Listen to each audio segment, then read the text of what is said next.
Good afternoon and welcome to the July 6th City Council public hearing. I'll call us to order in just a moment. Stand by for roll call.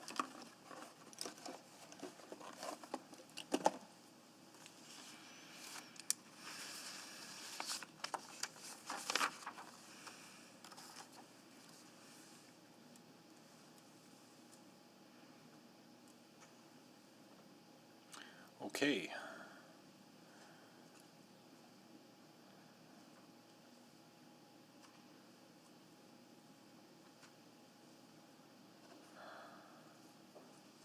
Just trying to get the right screen up here.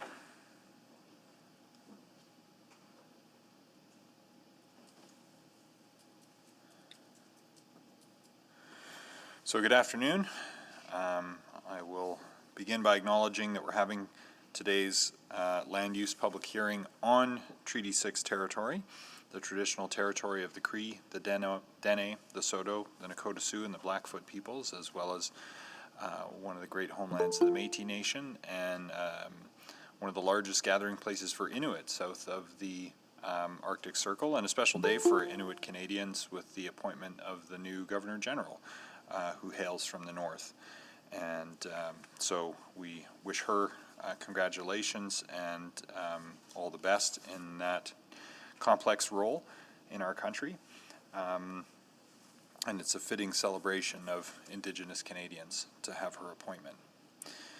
So welcome, and I will roll call now to establish attendance. I will start this time with Councillor Zadok. I'm here, thank you, Mr. Mayor. Good afternoon, Councillor Essinger. Councillor Essinger. Good afternoon. Good afternoon, Councillor Hamilton. Good afternoon. Good afternoon, Councillor Henderson. Yep, I'm here. Good afternoon, Councillor Knack. Good afternoon. Good afternoon, Councillor McKean. Present. Good afternoon, Councillor Nicol. Good afternoon. Good afternoon, Councillor Paquette.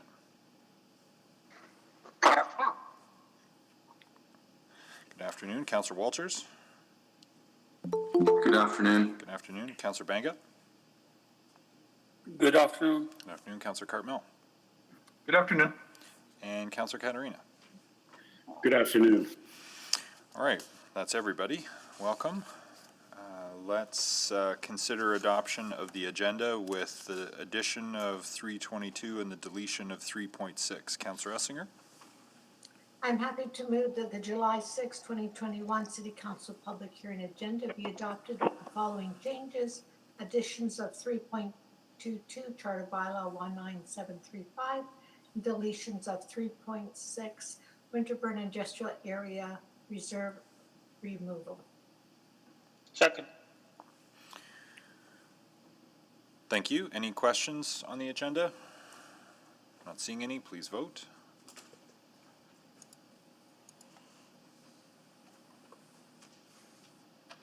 I'm a yes. Thank you, Councillor Walters. Just waiting for Councillor Banga. Yes. Thank you. We have 13 votes. Display the vote. Carried unanimously. Protocol items. Don't think we have any today. Explanation of the public hearing process. The way this will work is the clerk will call out the bylaws to be dealt with, and I will call out the names of people registered to speak to each bylaw. Next, council will select the bylaws that they wish to discuss and vote on any bylaws that have not been selected for discussion. Council will then listen to each of the bylaws that were selected for discussion and debate. And for each item, administration will first provide an overview of the bylaw, and then members of the public will be invited to speak virtually using the Google Meet. Those in favor will speak first, followed by those opposed. Each of you will have 5 minutes to make comments. The clerk will run the official timer here in the room. However, attendees participating virtually may wish to use a timer at home too. When each speaker is finished, please stay on the line as council may wish to ask you questions. After we've heard comments from the public, council may ask questions of city planners, and after all of the speakers have concluded, whoever's in the chair will then ask each speaker if they wish to speak to new information which arose during the public hearing. This process requires patience to ensure that anyone who does wish to address council has an opportunity. Thereafter, council may close the public hearing and debate the bylaw.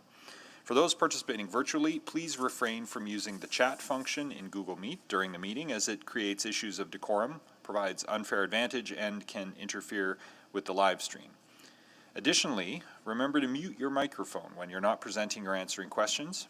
If you're experiencing any difficulties, the Office of City Clerk has resources available to facilitate communication with those participating in the statutory public hearing process. Please reach out using the contact information provided in your registration or via city.clerk@edmonton.ca. Madam Clerk. Thank you, Mr. Mayor. Is there anyone to speak to item 3.1, Charter Bylaw 19736, to add cannabis retail sales and other commercial uses to an existing neighborhood shopping center, Daily Grove? Yes, I have Croy Johnson to answer questions only from Beljan Development Management. Good afternoon. Good afternoon. And Chris DeLaba to answer questions only, also from Beljan. Good afternoon. Good afternoon. And in opposition, I have Adriana Smith. Good afternoon. Good afternoon. That's everyone I have on the Daily Grove item. Is there anyone to speak to item 3.2, Charter Bylaw 19765, to allow for commercial uses, Blue Quill? Yes, I have Ryan Edick to answer questions only from Ines Development Consulting Limited. Hello. Good afternoon. And I have no one in opposition on the Blue Quill item. Is there anyone to speak to item 3.3, Charter Bylaw 19777, to allow for a range of low-density residential housing, the Orchards at Ellerslie? I have Peter Soukalis to answer questions only from Brookfield Residential. Good afternoon. Good afternoon. And Elise Shillington to answer questions only from Stantec. Good afternoon. Good afternoon. And no one in opposition. Is there anyone to speak to item 3.4, Charter Bylaw 19760, to allow for a range of industrial business uses, Alberta Park Industrial? I have no one registered either in favor or in opposition on that item. Is there anyone to speak to item 3.5, Charter Bylaw 19761, to add the general industrial use limited to an auto body shop to the existing list of uses, Rampart Industrial? Yes, I have Marius Veltman to answer questions only from Canada One Auto Group. Hi there. Hello. And Mark Tofsrud to answer questions only also from Canada One Auto Group. Hello. Hello. And no one in opposition.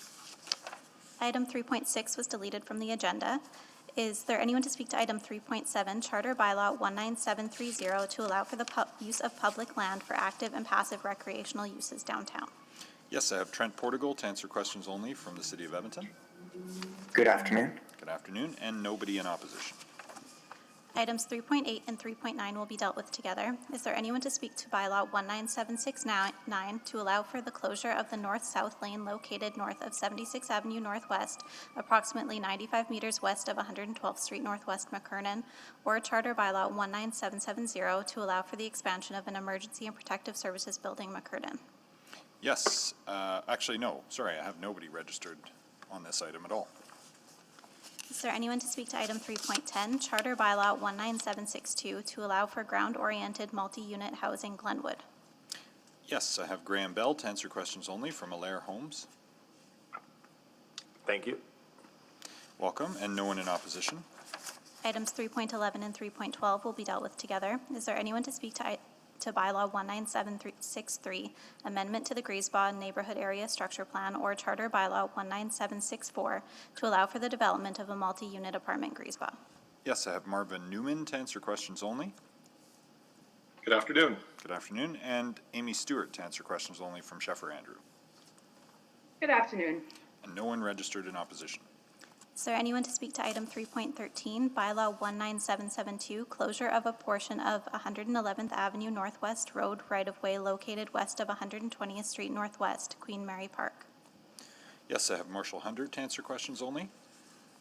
Thank you, Your Worship. Good afternoon. And no one in opposition. Is there anyone to speak to item 3.14, Charter Bylaw 19778, to allow for small-scale infill development, Pleasant View? Yes, I have Jake Papineau to answer questions only from Mines Development Consulting. Good afternoon, everyone. Hello. And no one in opposition. Is there anyone to speak to item 3.15, Charter Bylaw 19780, to allow for small-scale infill development, West Jasper Place? I have no one registered either in favor or in opposition. Is there anyone to speak to item 3.16, Charter Bylaw 19779, to allow for small-scale infill development west Jasper Place? Yes, I have Ilya Kogan to answer questions only from Caliber Master Builder Limited. Good afternoon. Good afternoon, and no one in opposition. Is there anyone to speak to item 3.17, Charter Bylaw 19768, to allow for small-scale infill development Idlewild? Yes, I have Chelsea Jerzak to answer questions only from Situate Inc. Hello, good afternoon. Good afternoon, and Ryan Haynes to answer questions only from Haynes Homes. Mr. Haynes was taken ill today, so he won't be able to attend. Oh, sorry to hear that. Thanks for letting us know, though. And no one in opposition. Items 3.18 and 3.19 will be dealt with together. Is there anyone to speak to Bylaw 19750, Amendment to the Garneau Redevelopment Plan, or Charter Bylaw 19751 to allow for medium-rise multi-unit housing Garneau? Yes, I have Colton Kersop from the City of Edmonton.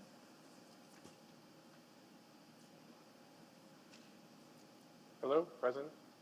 Good afternoon. I have Bartosz Jaroki to answer questions only from the City of Edmonton. Hello? Bartosz? Okay, hopefully we can get Bartosz on the line here before we get to this item. And Crystal Kajener from the City of Edmonton. I understand Crystal's just down the hall. I can attest to her attendance. Okay, thank you, Mr. Kersop. And in opposition, I have Brian Peel. Yes, I'm here. Can you hear me? Yes, we can. Thank you very much. Yep. Thank you. Next. Items 3.20 and 3.21 will be dealt with together. Is there anyone to speak to Bylaw 19752 to amend the 109th Street Corridor Area Redevelopment Plan, or Charter Bylaw 19753 to allow for medium-rise multi-unit housing Queen Alexandra? Yes, I have Colton Kersop, Bartosz Jaroski, and Crystal Kajener again, as with the previous item, as well as Lucas Anders. Lucas, are you there? Yeah, I'm here. Welcome. Thanks. You're welcome. And then in opposition, I have Doug Rutherford from Brownstone One Strata Corporation. Good afternoon. Good afternoon. I have Jason Janud.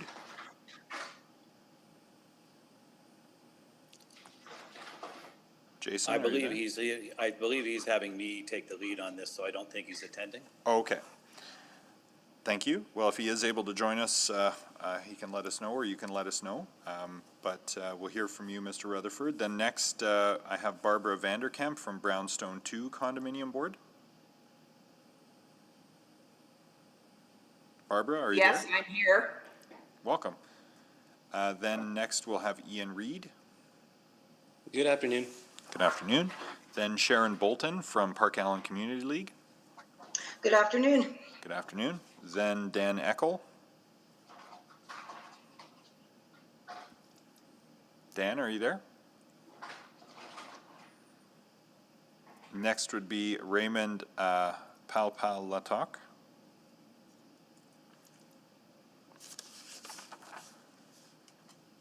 Okay, well, hopefully we'll be able to get some of those folks on the line by when we get to this item. That's everyone I have registered on the Queen Alexandra item.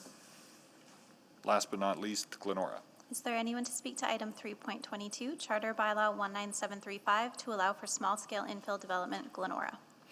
Have we had anyone else register since we called this last time? Because this is actually the continuation of the previous hearing, right? I am not aware of any new registrations, just the registrations we had last week or the Okay. week before. We had heard from Mr. Nath and then Ms. Odinsky and Mr. Baczynski, and I think we paused there. So we would pick up and carry on hearing from Jessica Barth, Daniel Kabaroff, Alan Zhao, David Johnson, Barbara Finley, Christine Lefebvre, and Marianne Johnson.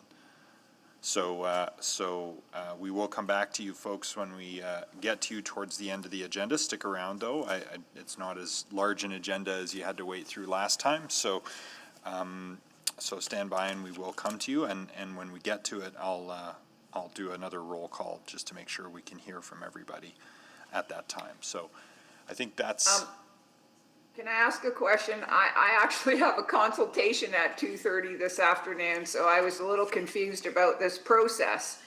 Do we have an idea, like I'm representing the Brownstone too, with regards to the rezoning in Queen Alexandra?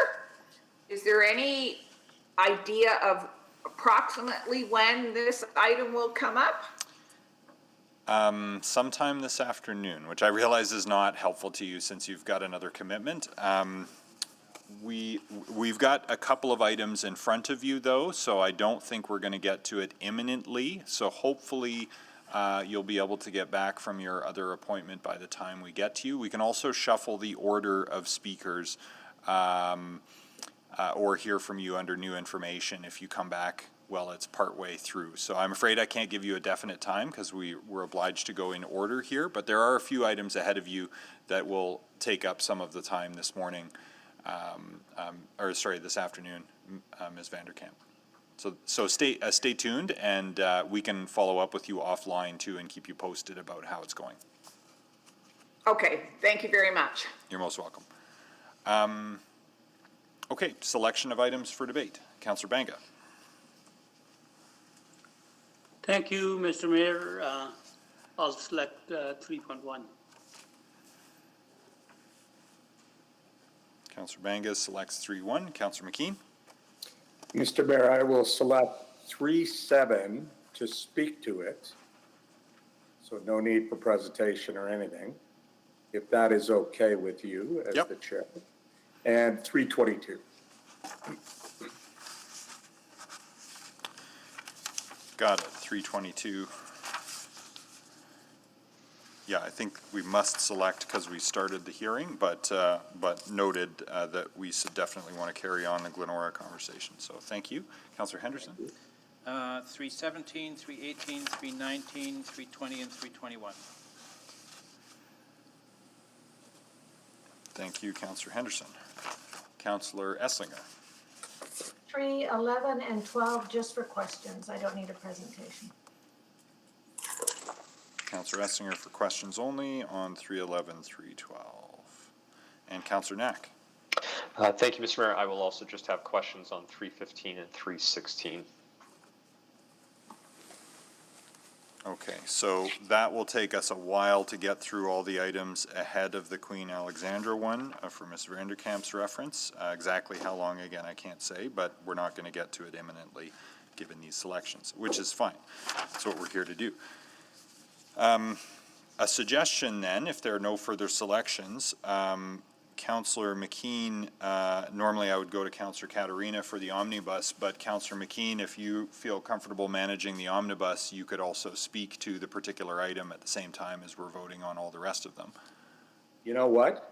Councillor Caterina does such a good job on that. I would, first of all, hate to take that away, and secondly, I might mess it up. So I would rather defer to him. Okay, we'll just sever it then from the omnibus, and we'll move it separately so you can speak to it. So, Councillor Caterina on those items not selected.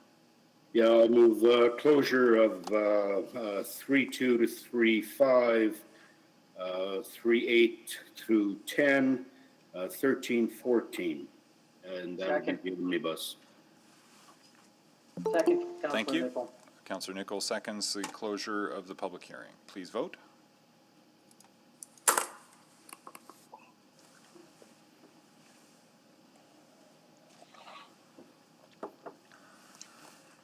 Just waiting for Councillors Banga and Walters.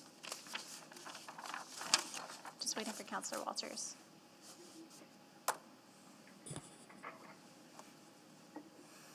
We have 13 votes. Display the vote. Carried. I'll move first reading of the omnibus as stated. Second. First reading, please vote.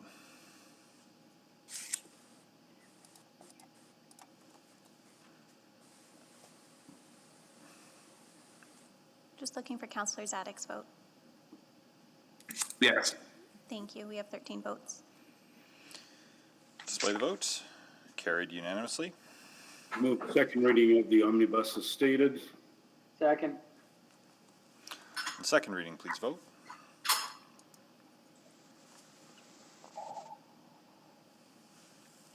We have 13 votes. Display the vote. Carried. I'll move consideration of third reading on the omnibus as stated. Second. To allow third reading to proceed, please vote.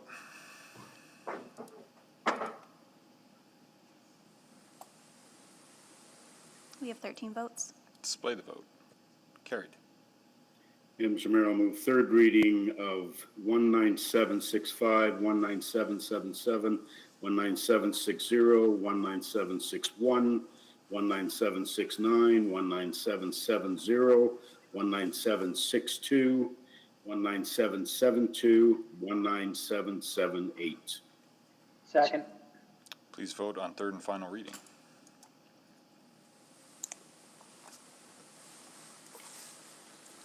We have 13 votes. Display the vote. Carried. Councillor McKean, did you want to move to bring forward, which one is it? 3.7? Sure, yes. I would move to bring forward 3.7. I'll second that. Any objection to bringing it forward for voting purposes? And so it can be spoken to briefly? Not seeing any, then 3.7 is before us. Do you want to move closure of the public hearing on that, Councillor McKean? Thank you. Yes, I'll move closure. I'll second that. Please vote on closure of the public hearing on item 3.7.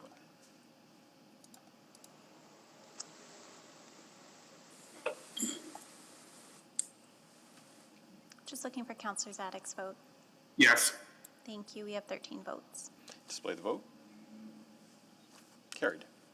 And I will move first reading of 3.7 and then speak to it if I could.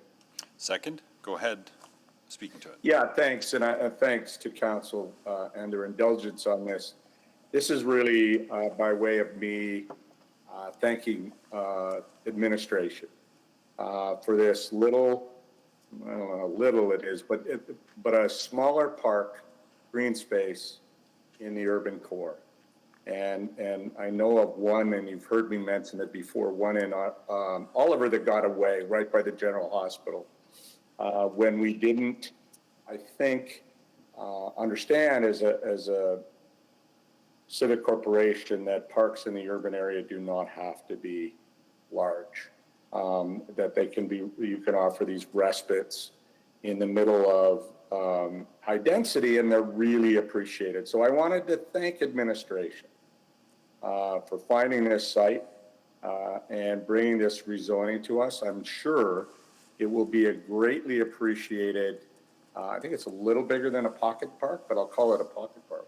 This will be greatly appreciated in the future and will help create the kind of downtown that is more friendly to all folks, including families with children. So I just want to say a real sincere thank you to administration. That was it, Mr. Mayor. Well said. Please vote on first reading.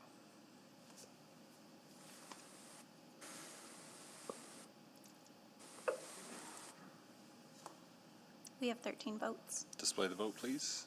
Carried unanimously. I will move second reading on 3.7. Second, please vote.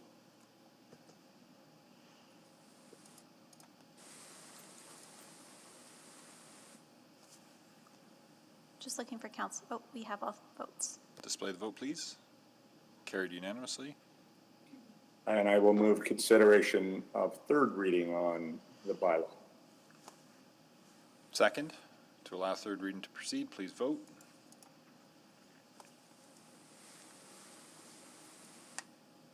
We have 13 votes. Display the vote. Carried.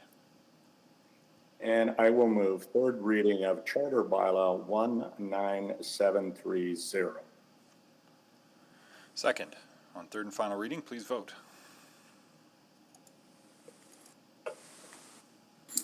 We have 13 votes. Display the vote. Carried. So first up then is item 3.1. Councillor Banga, did you want the presentation or straight to questions? Or actually, no, we have speakers on this one, so I think we should get the presentation and then move through all the speakers. So over to city planners. Thank you. Thank you, Mr. Mayor and Council.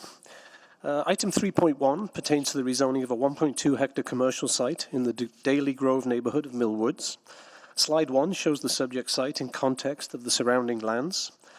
The rezoning proposes to add cannabis retail sales to the list of uses currently allowed within a portion of the existing DC2 provision, as well as performing administrative updates to the language of the regulations for this DC2, which was originally approved in 1996.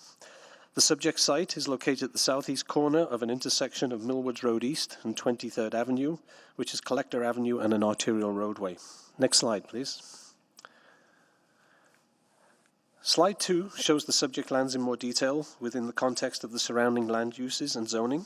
The rezoning proposes to add cannabis sales to Area B of the site only, while the regulations for Area A will remain unchanged. Low-density housing surrounds the site on land zoned RF1, single detached residential. The housing to the east, west and north are separated from the site by a public utility corridor, Millwoods Road East and 23rd Avenue respectively. Multi-unit housing is located northeast across 23rd Avenue on a site zoned RA7. Next slide, please. Slide 3 shows the subject site overlaid on an air photo and the surrounding zoning context. From this, we can see the site and surrounding lands are fully developed. Section 70 of the zoning bylaw provides specific regulations regarding the cannabis retail sales land use and the separation distances from certain land uses.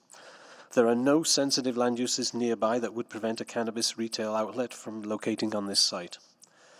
Adding the cannabis retail sales use to this DC2 provision will not grant any other special permissions or allowances. The general and special regulations of the zoning bylaw apply to the direct control provisions. With regard to public engagement, notifications were sent to 378 surrounding landowners in April. That's a 120-meter radius. 2 responses were received and an open house was not held.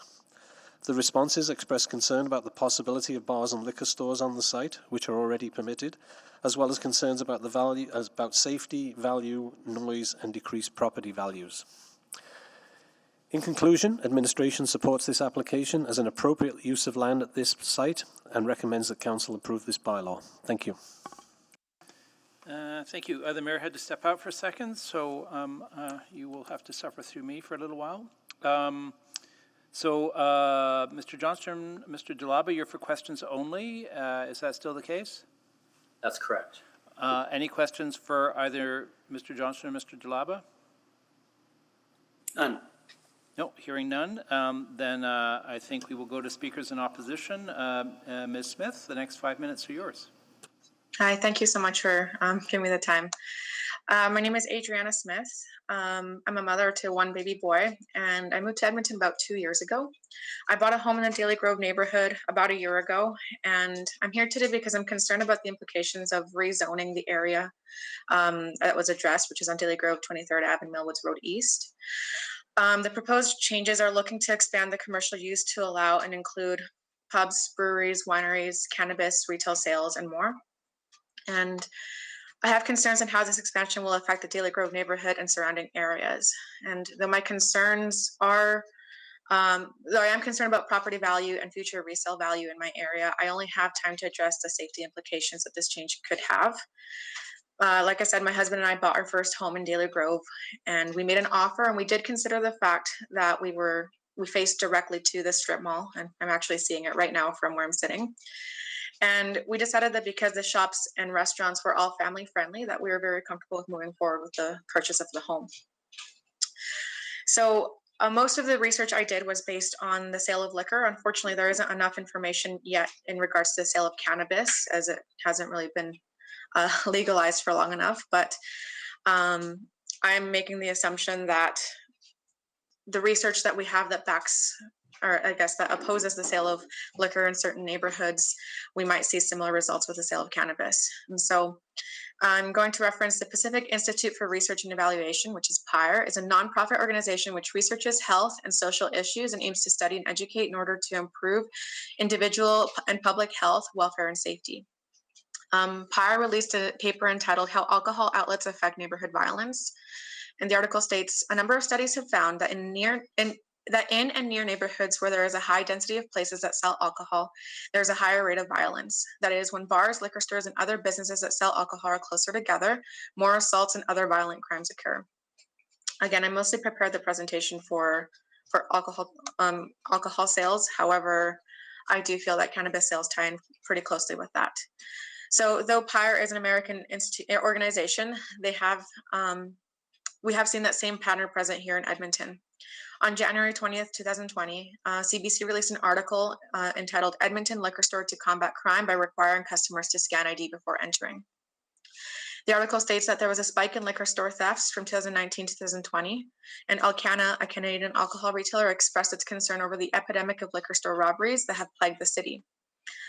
For the same article, Constable Robin Wilson was interviewed, stating, in 2019, Edmonton Police Service officers responded to almost 9,600 calls of theft of liquor, about 26 calls per day across the city. And then they go on to say that this increase in crimes has placed a tremendous strain on police resources in Edmonton. The Edmonton Police Chief was quoted, Dale McPhee, told CBC News later that month that liquor thefts were a huge problem for police, and investigators found that some of the thefts were actually gang-related. A liquor store, pub, cannabis store, or anything of the like behind my home would see an increase in those activities. At a liquor store down the road on 50th Street and Millwoods Road South, I often see a homeless presence asking for change or for any assistance. Though the presence of homelessness itself is not an issue, a rise in the homeless population could pose a rise in criminal activity. I used a document from Public Safety Canada published by the Institute for Prevention of Crime by University of Ottawa entitled Homelessness, Victimization, and Crime. And it states, a large number of homeless people are addicted to alcohol and illicit substances and are involved in purchasing and selling drugs, although they are not likely to be major drug traffickers. I fear that the expansion of the commercial area would not only serve to draw the homeless presence closer to the neighborhood, which in the long run could increase the crimes and violence in the area, but I'd also like to add that there is a daycare in this same strip mall, along with at least 8 schools within a 1.5 kilometer radius. Martin Luther King Jr. said, our lives begin to end the day we become silent on things that matter. And so I'm here today because I will not be silent. The proximity of alcohol sales and cannabis sales and its related potential violence and assaults are things that matter to me and my neighborhood. And so I'm asking you as a woman and as a mother who walks alone in the neighborhood to please reconsider your decision to expand the commercial use of this site. If any of you have children, please consider your decision and the implications that these changes might have to your neighborhoods. I may not be able to dissuade you today, but if there's any chance I could, I had to do everything in my power to bring awareness. Thank you for your time. Thank you, Ms. Smith. Questions for you, starting with Councillor Banga? Yes. Thank you, Mr. Mayor. Ms. Smith, question for you. Where are you located in relation to strip mall? I'm directly behind the strip mall, and there's an All Indian Suites. My backyard looks directly onto it. Okay. Onto the back of this? Yes. Okay. And so what's your main concern? Is it alcohol? Is it cannabis? Or is it something else? It's mostly alcohol and cannabis. I grew up in a kind of rough neighborhood in Vancouver, British Columbia, and the use of alcohol and marijuana were very prevalent.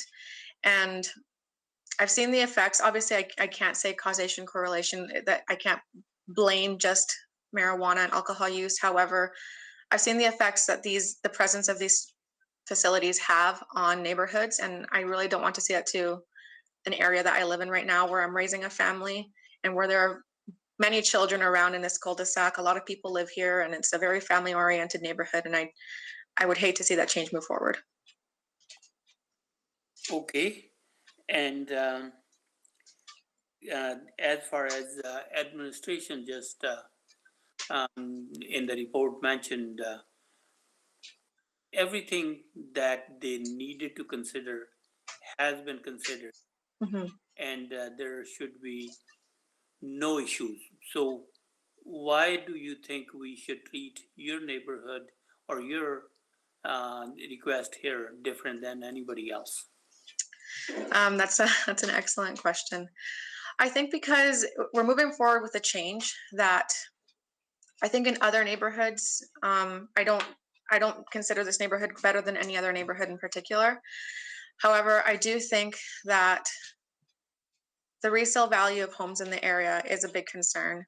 I didn't want to mention this because I don't know how relevant it is. However, like I said in my speech, the presence of the strip mall was a bit of a concern, but based on the fact that the shops were family oriented, we moved forward with the purchase.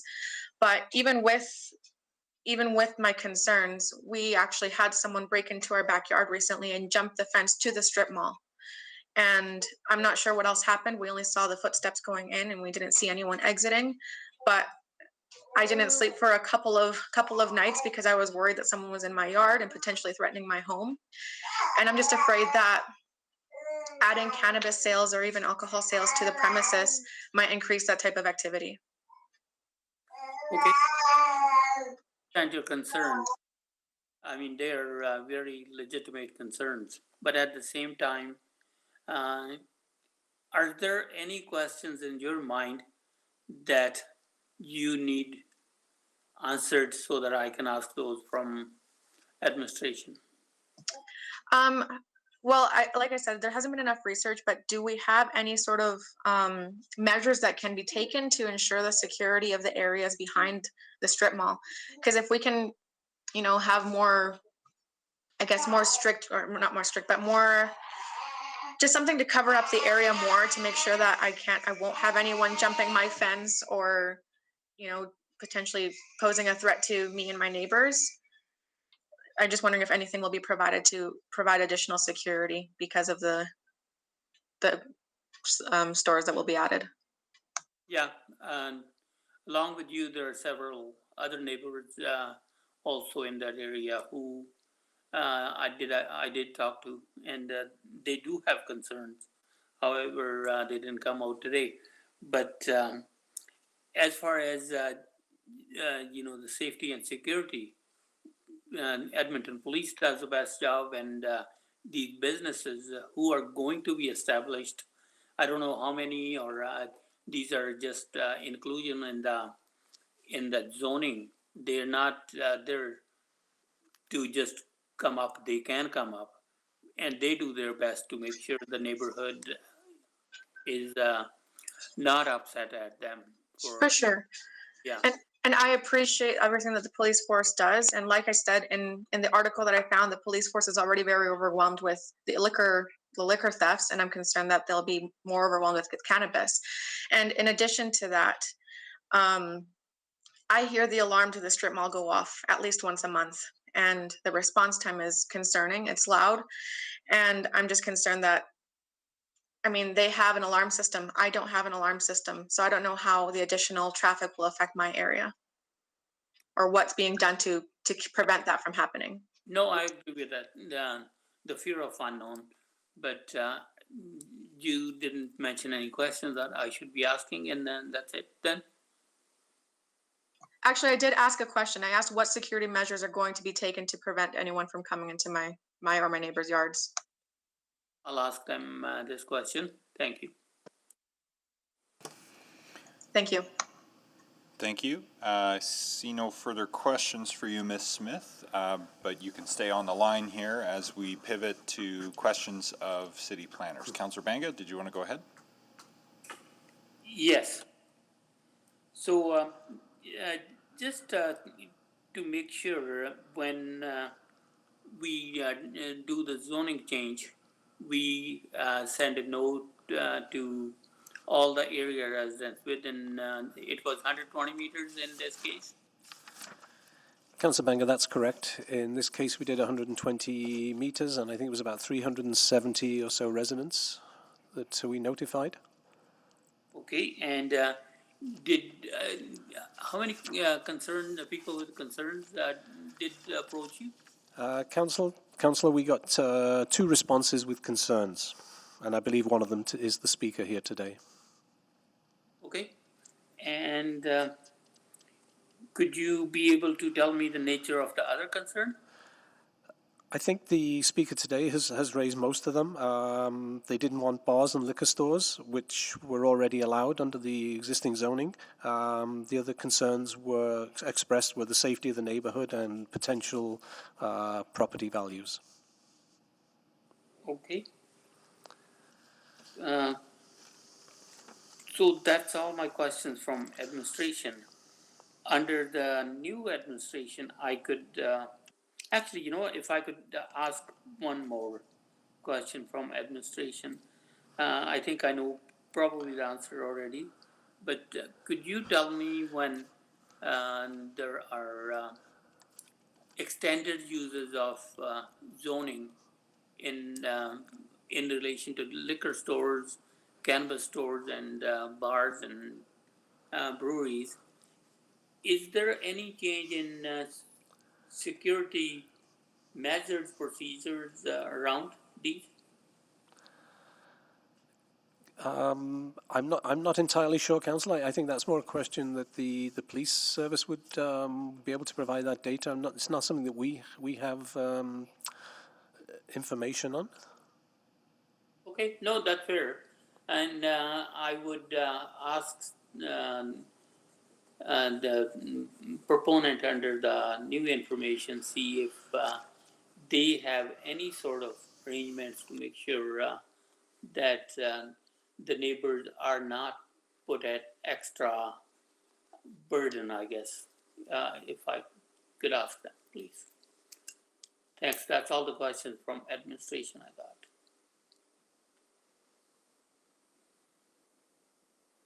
Thank you. Any other questions for admin? Not seeing any. Any new information from Mr. Johnston or Mr. Delaba?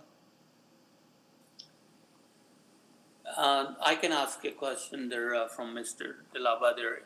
Mr. Delaba, same question for you. When you have, I guess, extended use of your assets in any area, is there any security measures that you use or take to make sure the residents are at a comfort level? Councillor Banga, you know, I think it really comes down to the tenant and their operations. Usually as the landlord, we can control the site. It really comes down to the tenant to ensuring that obviously their operations are in accordance with any of the regulations, either be from the municipality, and in some cases maybe through AGLC. At the end of the day, I mean, you know, we do provide other services, may that be security cameras in common areas, roving security if warranted, and that's just mainly a function of the operation of a building and some of the issues that tenants may experience from break-in to vandalism, any of those sorts of things which can happen in anywhere from our residential assets to our commercial assets. So I understand you guys do take care of the maintenance, the grass cutting, and you know how the area appears within the mall and around. But my question to you is, what do you do to a tenant who's really bad?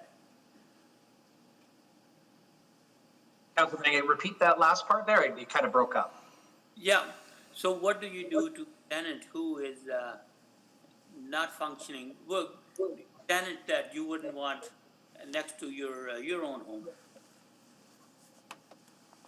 Councilman, I guess that's very subjective, depending on what people feel is deemed an intrusive type of use. You know, I think that's dependent on many factors.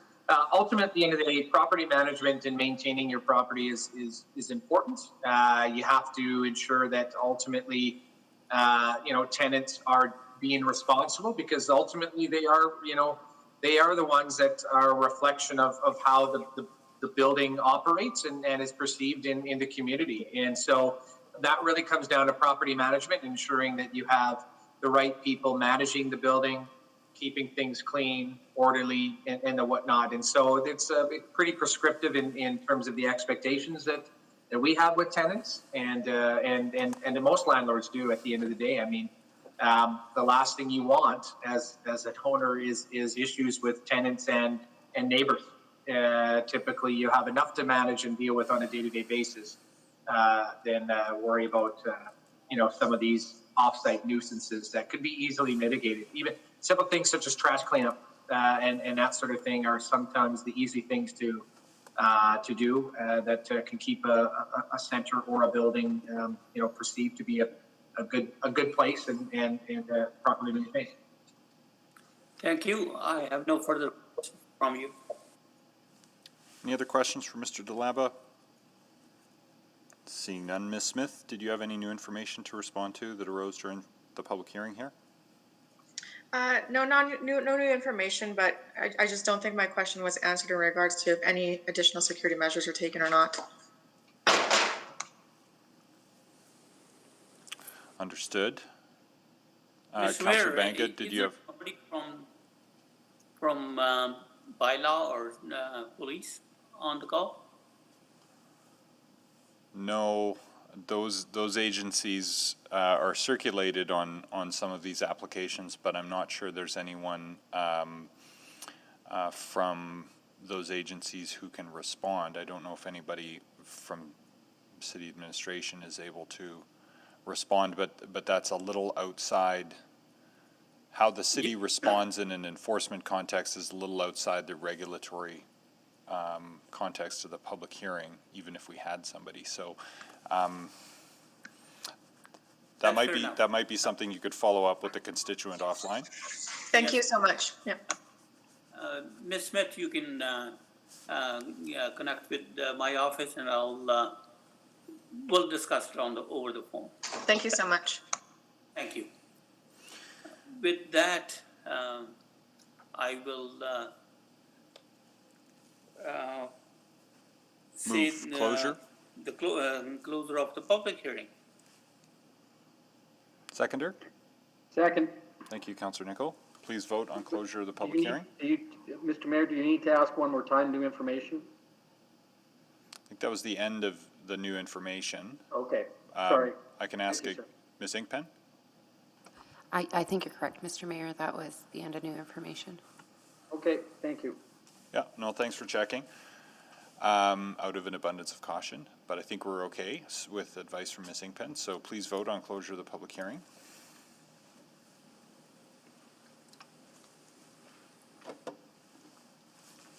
Just looking for Councillor Zadek and just Councillor Zadek's vote. Yes. Thank you. We have 13 votes. Display the vote, and that's carried unanimously.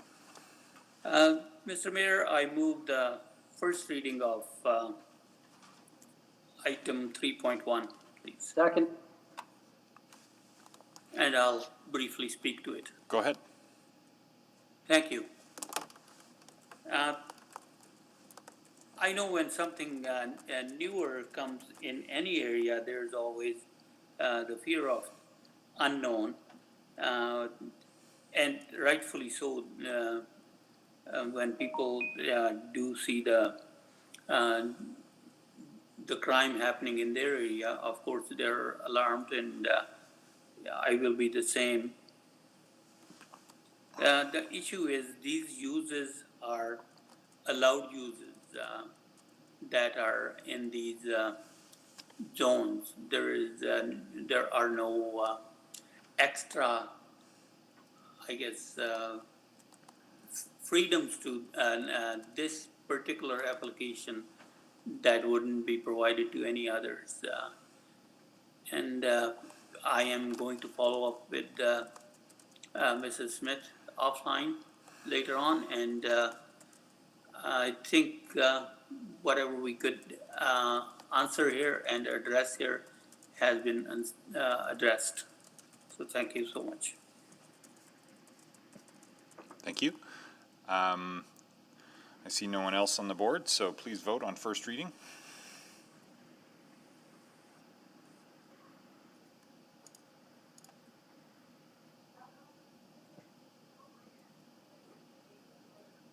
We have 13 votes. Display the vote. Carried.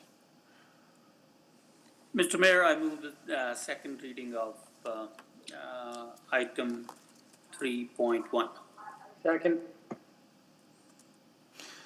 Please vote on second reading.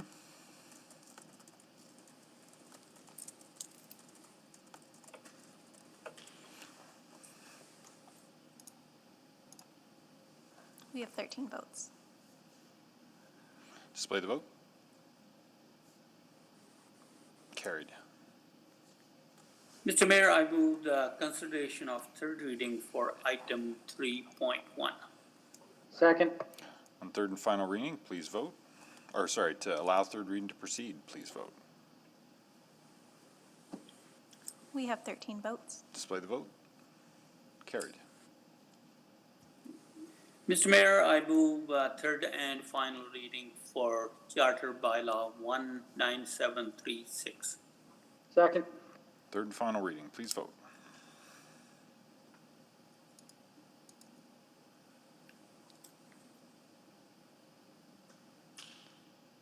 Just looking for Councillor Zadek's vote. Yes. Thank you. We have 13 votes. Display the vote, and that's carried.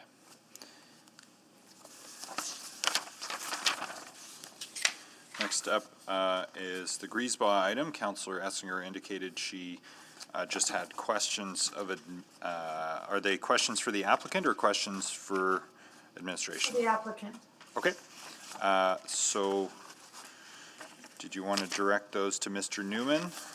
And he can defer to Yes. Ms. Stewart if necessary. Okay, go ahead, Councillor Essinger. Okay, first of all, Mr. Newman, I know that you have shepherded the Griesbaugh plan for some time, and a number of the residents are concerned that this application changes the intent of the plan or the character of Griesbaugh, and I just wanted you to be able to speak to that. Yeah, sure. Councillor Essinger, I can speak to that briefly. The reason really we're bringing this forward with a standard RA8 zone is because we've had this parcel land for sale for the past 3 years with not much interest. The NASP does indicate that there's a 4-story maximum that has been increased in the southeast area to 6-story. We're looking for that increase here also in the southwest quadrant, right beside the future LRT station. We don't believe that a change from a 4-story to a 6-story would change the character of the community. We do believe that density near an LRT station is very important to sustain it. The taxpayers of Edmonton have spent billions of dollars extending LRT through the city. So having people in those LRT cars are important, and having that density adjacent to an LRT station, although it is in the future, is something that we believe is very important. So but yeah, that's kind of it in a nutshell, Councillor Essinger. We think that it's not going to be a huge detriment to the community. We're only talking about an area that's close to the LRT station. The rest of the community is pretty much developed. About 60 or 70% of it is developed already. So, if you have any others, you can fire away. But No, the southwest quadrant really is designed for high density because of the LRT, and this is where this proposed additional stories are going, correct? That's right. So the site adjacent, just to the west of this, is still being kept as the interim zone, which is just a DC zone. We wanted to put it onto the market with some certainty to the buyer that the zoning is in place without a lengthy process. So having the conventional RA8 zone on that hopefully will make it more desirable to sell. And we'd really like to get some density so that people were there when the LRT gets there in a few years. Thank you. And I agreed, I didn't think it changed the character, but I wanted you to answer that. My final question is for Ms. Stewart, I believe. The one comment I had was a concern that the higher height would impact, the sun shadow would impact. And I think you've done some work on that. Could you speak to that? Yes, I can. Actually, I do believe that administration has available to display a comparison of, thank you very much, of the sun shadow study of comparing the RA7 versus the RA8 shadow effect at the March equinox. And thank you, zooming in. I shouldn't sit here and squint trying to read that. Basically, as you can see, what we have is the sun shadow report over a period of time during the day. And on the right-hand side would be the RA8, and on the left would be the RA7, which would be the current use that would be proposed for the site if it was not having the two-story increase. And as you can see, at the spring equinox, there is a slight increase at the top row of the sun shadow effect, going further slightly into the lot. On the middle row, where you have the 12 p.m. sun shadow study, that there is, thank you, there is again a slight increase into the lot, but it appears that's still within the front setback of the yard. And then at the 3 p.m. sun shadow effect, again a slight increase into the property again, but not so much into the actual house location, but into the front yard. Thank you very much. I had someone ask me that question that couldn't attend today, so I wanted to make sure I asked that question on their behalf. So thank you very much. Those are all my questions, Mr. Mayor. When you're ready, I'm happy to move closure. Thank you. Let me just check if there's any new information. Hearing none, go ahead with the closure motion. I'm happy to move closure of 311 and 312. Second. Thank you. And Please. Speak to it for a moment. Sure. Go ahead. I am supporting this. This seems to be a natural place to have some increased density near an LRT stop. The concerns from the community, all the technical concerns have been met. The concern about character being destroyed, that's why I asked Mr. Newman. I feel confident that this is not changing the intent or the character of the neighborhood. So I'm happy to support this at this time. Thank you. Thank you. Please vote.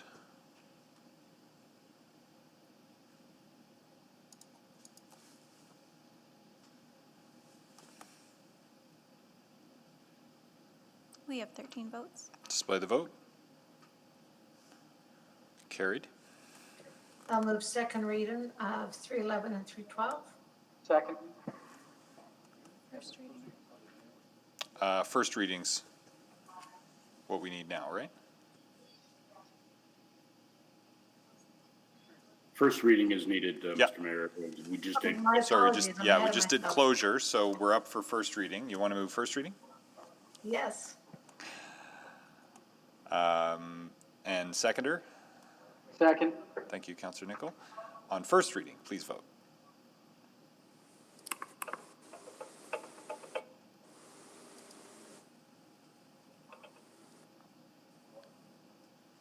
We have 13 votes. Display the vote. Carried. I will now move second reading of 311 and 312. Second. Please vote on second reading.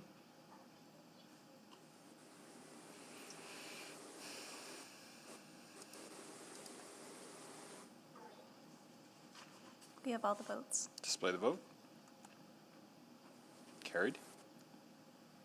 I will move consideration for third reading for 311 and 312. Second. To allow third reading to proceed, please vote.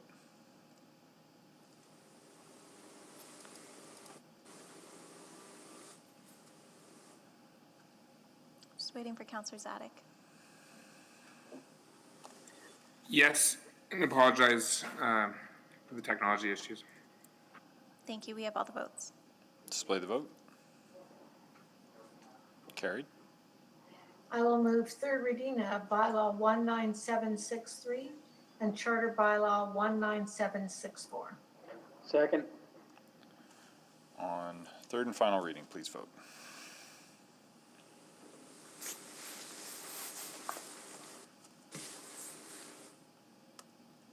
Just looking for Councillor Walters' vote. We have 13 votes. Display the vote. Carried.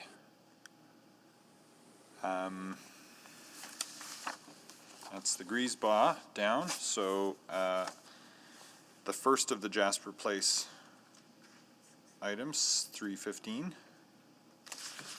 Councillor Knack, you had selected these. We have no one registered on 315. Did you want the presentation or straight to questions? Straight to questions, Mr. Mayor. Okay, go ahead with questions on 315. Thank you, Mr. Mayor. Just a few questions. We did get a few emails on them, so I just felt I had to select it to ask some of those on their behalf. First of all, and I think it's just minor, but I think they did correctly note in the admin report, we did reference this as a corner lot. This is not a corner lot. This is one interior. This particular one that we're talking about. That is correct, Councillor Knack. There was an error mentioning that it's a corner lot in the report in one of the mentions of it. No problem. Yeah, that's fine. And so the bigger question, so I have two questions. Because it's not a corner lot, does this, I was trying to remember if the side setbacks, it does show in the report that they're 3 meters, but is that the case if they were being built parallel to the street? It's 1.2, correct? So that was also a mistake in the report. So the side setbacks would actually be a total of 20% of the lot width. So it'd be a total of 3 meters, which gives you about 1.5 on each side, or 1.5 on each side. So it is a little bit larger than the RF1, but not 3 meters. Okay. And because of that, so if it's 1.5, you could definitely do 2 without a variance, but probably even 3 units would be hard without a variance, assuming 17 feet wide homes. Which is, I think, how they're usually built. Is that fair? That is fair if they are built as street-oriented units. The multi-unit housing use gives some flexibility in terms of how the units are oriented or accessed. You do have to have at least one unit that has street access, but there is some flexibility with multi-unit housing use. Fair point. And so that does lead into the other question I think that came up, because the Jasper Place ARP does reference in certain zones the focus for ground-oriented, which I think this zone is set on that. Now, I don't think that's for us to decide here, but would there essentially be a check-in point if a development permit is applied for something that isn't ground-oriented, and somebody would, through development process, reference the ARP to help inform a decision? Yeah, if a variance is requested, if it is a Class B permit, the DO should look at the ARP for some guidance in that circumstance. So the situation there is that it is transit-oriented housing designation in the Jasper Place ARP, which references row housing and specifically ground-oriented. But with the changes in 2019 to the zoning bylaw for Missing Middle, we removed the row housing use and created the multi-unit housing use with stipulation on square meters per site or per unit. So it confused things a little bit. It's a matter of the Jasper Place ARP hasn't caught up to the zoning bylaw changes. Sure. So that would potentially create or at least a check-in point for so if they were to apply for something that wasn't ground oriented on that site, that would in fact, as you noted, be a Class B, which would trigger notification and responses from the community. That's how I understand that would work? It wouldn't necessarily be a Class B. It would only be a Class B if the applicant were to apply for variances or to request variances to their development permit. Okay. Now, this site is a standard single-family lot, 50 by 150, so there's not, I guess, a ton of of things you can do.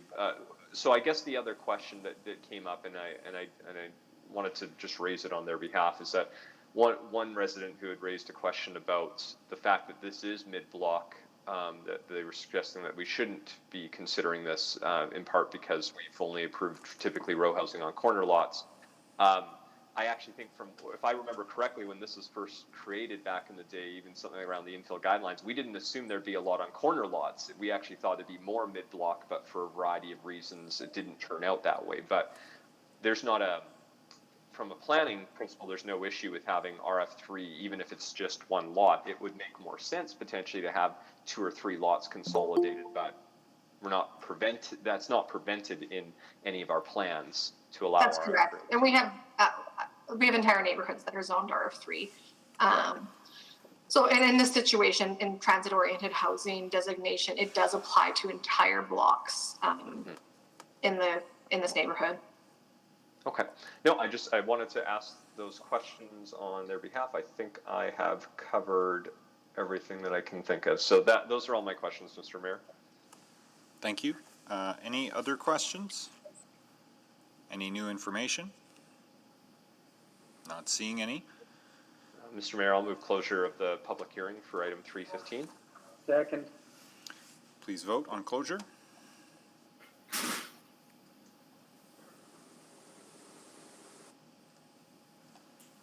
Yes. The vote's just on its way now. We have Councillor Zadok as a yes. Perfect. And just waiting for Councillor Walters. We have 13 votes. Display the vote. Carried. Mr. Mayor, I'll move first reading of item 315 and briefly speak to it. Second. Go ahead on first reading. Thanks, Mr. Mayor. And again, I recognize while we didn't have anyone register in opposition, I got a handful of emails over the last couple of days and just felt it was important to select and ask those questions that they raised. While I appreciate some of the flags, I still feel that this is very much in compliance with the Jasper Place Area Redevelopment Plan, which I have been a strong proponent of. I think the ARP generally for Jasper Place is one of the few, and it's why we didn't have to repeal that one, that I think is generally quite aligned with what our vision is as a city.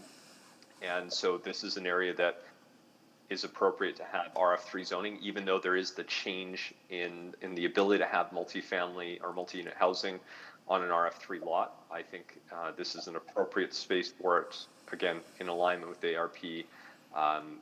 Just because it's not on a corner lot doesn't mean I don't think this would be an appropriate zone. Again, it might make more sense, especially on only having a 50 by 150 lot to try to consolidate other parcels, but I don't think that would be a reason for us to say no to this. I think just because they might not build to the highest and best use because they only have one lot, RF3 is in my mind is still a very reasonable zone that I think is clearly within the Jasper Place ARP, which is why we're not being asked for an amendment today. So I'm going to support this, and I would encourage council to support it as well. Thank you. Please vote on first reading.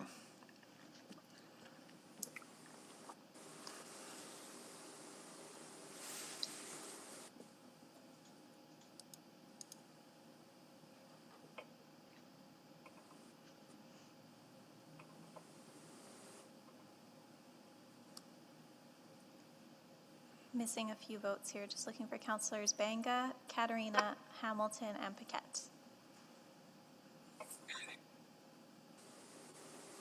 I'm a yes. Thank you, it just came through. And I'm just, we have 13 votes, but one may need to be amended.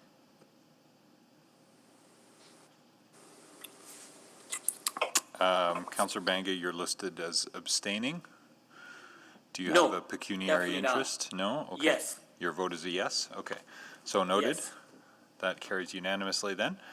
Councillor Knack? No was for abstaining, not the zoning. Sorry, Councillor, can you clarify?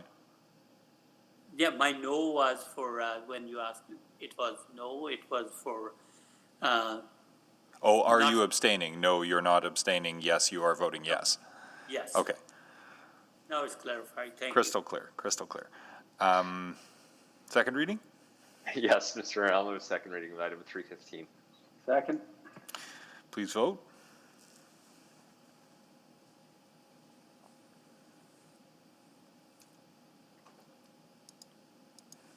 I'm a yes. Thank you, Counselor Banga. I'm also a yes. Thank you, Counselor Hamilton. I'm a yes too. I'm just gonna reset my Thank you, year-old Counselor Easter egg. Walters. And just looking for Counselor Katarina. Yes, Madam Clerk. Thank you. I'll reset as well. Display the vote. That's unanimous. Next. Mr. Mayor, I'll move consideration of third for item 315. Please vote to allow third reading to proceed. Yes, Madam Clerk. Thank you, Counselor Katarina. Also yes. Thank you, Counselor Hamilton. And just looking for Counselor Walters' vote. I'm a yes. Thank you. We have 13 votes. Display the vote. Carried.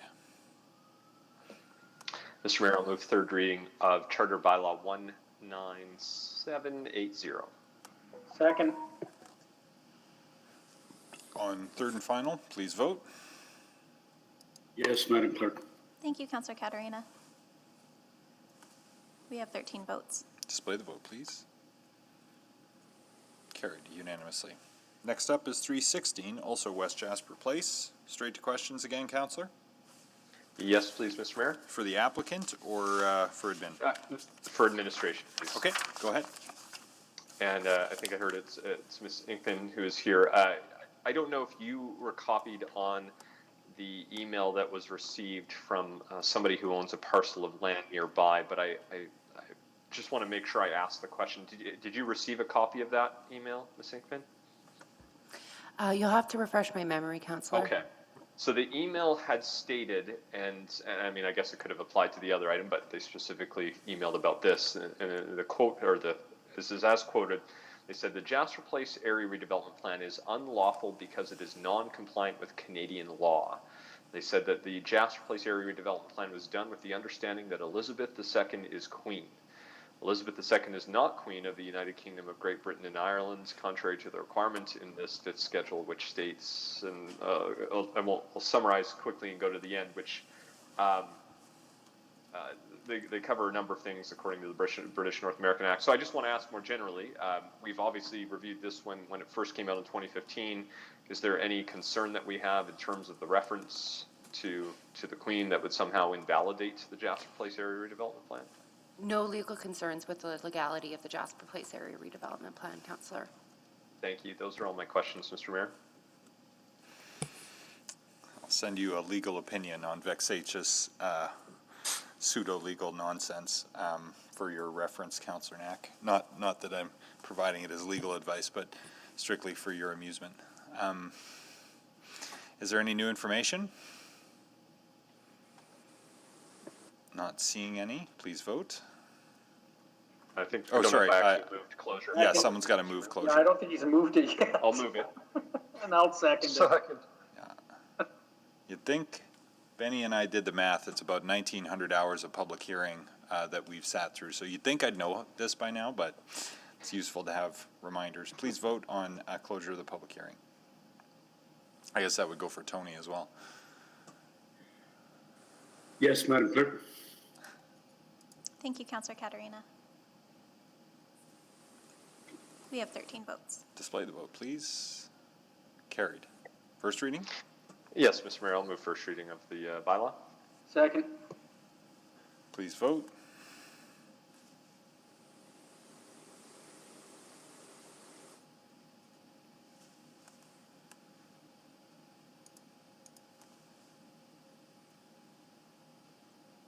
Just Yes. missing. Thank you. We have 13 votes. Display the vote, and that's unanimous. Mr. Mayor, I'll move second reading of item 3.16. Second. Please vote.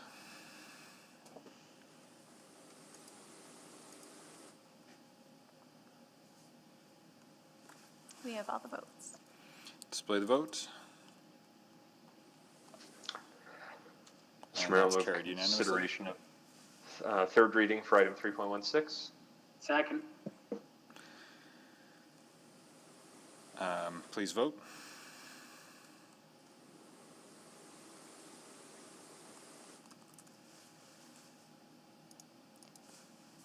We have all the votes. Display the vote.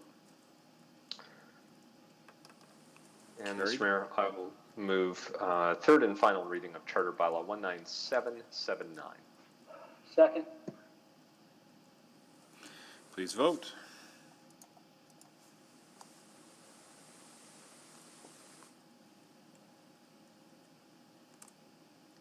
Just looking for Counselor Nichols' vote. Yes, yes, having issues. Thank Thanks. you. We have all the votes.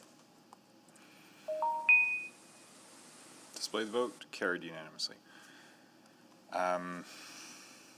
Okay. Next is the Idlewild item. I think we should get the presentation. Do you want the presentation, Councillor? No, I don't think I need the presentation. You have questions for the applicants? Yeah, I'll Okay. better start there. I have questions for both. Ms. Jerzak? Ms. Jerzak, Yes. are you there? Okay. Go ahead with questions, Councillor Henderson. Yeah, so I suppose my simple question is, and I wanted to give you a chance to respond to this, you know, this isn't identical, as far as I can tell, to an application we said no to a year ago. So I'm really wanted to give you a chance to say why it's different now than it was then. Sure, yes, that's correct. The application was previously heard at public hearing last year on March 10th of 2020. So at that time, the vote was tied, so the rezoning was not approved. So after waiting for the mandatory one-year period, the landowner reapplied for the rezoning early this spring. So that reapplication occurred just due to what has changed in our city and within the context of planning and land use since March of 2020. So the Southeast Area Plan, which previously applied to the site and didn't allow for row housing, has now been repealed. In addition, City Plan has been approved since March of 2020, which has some significant implications for the site. So the site is located within both the 82nd Avenue and the 75th Street secondary corridors. It's also within the Bonnie Doon district node. So there is now new policy direction for intensification on the site. The third thing that has changed since last year is that with this current application process, Transportation reviewed the corner on which the site is located and determined that no parking signs would be installed. So those signs are now in place. That's for traffic safety purposes. So those signs apply to the bend in the road, and they do address at least some of the community concerns that we had previously heard during the past application process. Well, I guess I'll ask this of administration, because I'm still hearing those concerns being expressed. Part of the concern was that there was already insufficient parking, so if we're space for adding this number of units. So if we're taking parking spaces out, I don't see how that helps. Your thoughts on that? If that's directed towards me, my understanding from our work on the file is that Fire Rescue Services had a concern with regard to their emergency vehicles being able to clear the bend in the road. So those signs were installed at their behest for safety purposes for sightlines. Okay, well, I wanted to give you a chance to respond. Most of my questions were for administration, so thank you. Thank you. I see no further questions from Ms. Jerzak, so we'll turn now to questions of City Admin. Councillor Henderson, go ahead. Yeah, well, maybe just to give a bit of context, because I know I was very surprised there was nobody coming out and speaking in opposition, because I've actually had a fair deluge of emails and being cornered in the supermarket about this. So I'm wondering, I mean, we keep on describing this as a corner condition. And this came up last time, but it really is effectively a bend in the road. There's no actual intersection there, am I correct? That is correct. It is like an interior corner is what we consider. It's not an intersection. Yeah, so I mean, it's a corner in the fact that it has two sides, but it's not a corner in the traditional sense of what we would look at, correct? That's correct, but you could still achieve that row housing using the flanking side, similar to what we see on many RF3 rezonings. What I'm hearing from people, this is why I raised the parking piece, because it's quite a narrow road. and made more complex by the fact that it does turn there, ironically. And there, my understanding from, from everything I'm hearing, if we've had a lot of skinnies put in, and it's creating some real concerns in the neighborhood about the ability to get through those streets. That there's been a big change, and I'm wondering if we had a look at that, because this could conceivably add quite a number of units buried very deep into the neighborhood. Correct? It could add 5 units into the neighborhood. Yep. I would just add that the comment or fire rescue was brought into this conversation because of comments we received through community consultation about the turning radius. So that was flagged to transportation and to fire rescue through community consultation, which is often the best way to get that local knowledge. Yep. And then the result of that was putting the parking ban. I could have my colleague, Mr. Saeed, respond to overall parking and traffic in that area. Well, just maybe quickly before I do that, because, one of the other things I think, we say it's close to White Avenue, but in actual fact, it's like a 2 or 3 block walk out to be able to get out to White Avenue. And it's a fairly significant walk out to be able to get out to 75th. And it's a significant walk to be able to get over to Bonnie Doon. Saying that it's in that node is stretching the boundaries of the node over 900 meters, correct? To get to White Avenue, you would have to walk west and then south on 79th Street to access White Avenue. If you look at it as the crow flies, which is what we look at for the city plan, it is really just one block north. But in terms of these kind of questions about it being friendly for walkability, which I think is probably what we would look at in terms of the kind of congestion issues that are being brought up. There's parts of that neighborhood are very friendly to walkability. This is buried deep in the neighborhood, although it looks like it's external. It's actually, because of the way the neighborhood's laid out, it's actually deeply internal. I doubt there's another corner that could be further away from the kind of amenities we're talking about in terms of transportation. That's to my eye. Is that a fair description? Yeah, probably, yes. Yeah, I'm just trying to go back through some of the things that came up last time. I think there were also some real concerns with overlook to the neighbors, and some mature landscaping, and particularly a very ancient tree there that might be at risk. Those are things that came up last time. I think my understanding is that neighbor has, I suspect, in part because of the tension of all this, I remember how emotional it was for them, has moved, but those issues don't go away just because there's a new person living next door, correct? That's correct. And my understanding is that neighbor has moved as well. Yeah. But as looking at this as administration, we still believe that this is a suitable location for an R3. And you did last time, fair enough. I understand why your position wouldn't have changed on it. It's a different question for us, I suppose. I'm just trying to go back through the stuff because I think we've all received emails on this. As I said, I'm trying to go back through the concerns that are being raised with me. So, Mr. Saeed, do you want to respond in my dying seconds to some of the issues around, again, it's buried deep, narrow roads. We're now taking parking out, and I gather there's already with the amount of infill we put into this neighborhood, already a bit of a challenge there, is what I'm hearing from the community. So your thoughts on that? So in regards to the turning radii and any challenges from FRS perspective, that was reviewed in detail and signs were installed as mentioned. In terms of parking in this area, we did reach out to parking services. Utilization is reasonable, but it's not to the point where they are not recommending anything over and above. And then it's both our local roads where the expectation is that during the peak hours, if there is a little bit more congestion, then folks will allow other vehicles to pass through if there's parking on both the sides. Yeah. Most of I'm concerned is just the sheer crush of cars that are trying to store themselves in there, which I gather is been steadily increasing because we've seen a lot of infill in this neighborhood. That's what I'm hearing. So do we have anything comparative? Probably not. Not that I have it. Okay. Right. Yeah. Okay. Thanks. I'm seriously out of time. Thank you. Any other questions for admin? Not seeing any. Is there any new information which arose? Mr. Zak? Sure, maybe I'll just mention that there would be an intention to provide on-site parking along the rear lane for the residents on the site. Thank you. Any questions on that? No? Okay, not seeing any. Would someone be willing to move closure of the public hearing? So moved, Mr. Mayor. Thank you, Councillor Nichol. Seconder?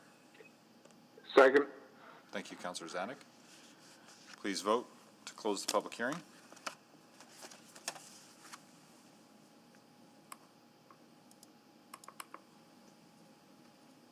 Yes. Thank you, Counselor Zadek. We have 13 votes. Display the vote. Carried. First reading? I'll move the first. Yeah, I'll move first reading, but okay. I got Councillor Let's Banga there by a nose. Do you want to second it, Councillor Nichol? Yeah, sure. Okay. But keep it moving, yeah. Okay. Councillor Henderson would like to speak to it. Go ahead. Yeah, I'm troubled by this. You know, the irony, we talk about our 19,000 hours that we spend in here, or however many it is, and here we are back at another one again that hasn't changed, that we actually did say no to a year ago. And to my feeling is nothing has really changed in this. This is not, we've had a lot of problems with these flanking situations, and sometimes I think if it was closer to the LRT, if it was actually truly accessible to public transit in any kind of useful way, if it wasn't as deeply buried in the neighborhood as this one is, I think there could be an argument there, and I think you could argue that it would align at that point with city plan. But I don't think this does. Quite frankly, I don't think anything's come through in city plan that has changed in a year. And unless we're prepared to say, and maybe we will, and this is part of the debate that may come up in the zoning bylaw, that we're prepared to say that we'll consider this kind of built form everywhere, and maybe that should be the case. But that's a different debate. And I think this is, to me, if this isn't an RF1 site, I don't know what is. If this isn't, there really is nothing to distinguish this to say that we should be treating it differently. And I would just say, I think this neighborhood has been really good about taking significant infill. There's tons of skinnies that have gone up in this neighborhood. And it's created some challenges for them, and I think that's in part why they're pushing back on this, because this just ups it that much further. In a corner of a neighborhood that is very, very far away from the node.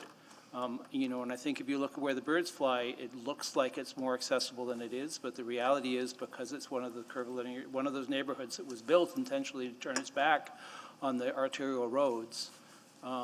Yes, across the street, they could probably go out their backyard and be able to access 75th and White Avenue, but on this side of the street, you're essentially buried as deeply in the neighborhood as you possibly can be, on something that really is not a corner. And there's a reason why Fire is now saying they want that parking out of there, because it's problematic. So I don't think anything's changed here, and I can't justify to myself why I would say no a year ago and say yes now, because I don't see a difference. So I'll continue to vote no. Thank you. Anyone else wishing to speak to it? Councillor Banga to close. Enough said, Mr. Mayor. Thank you. Please vote.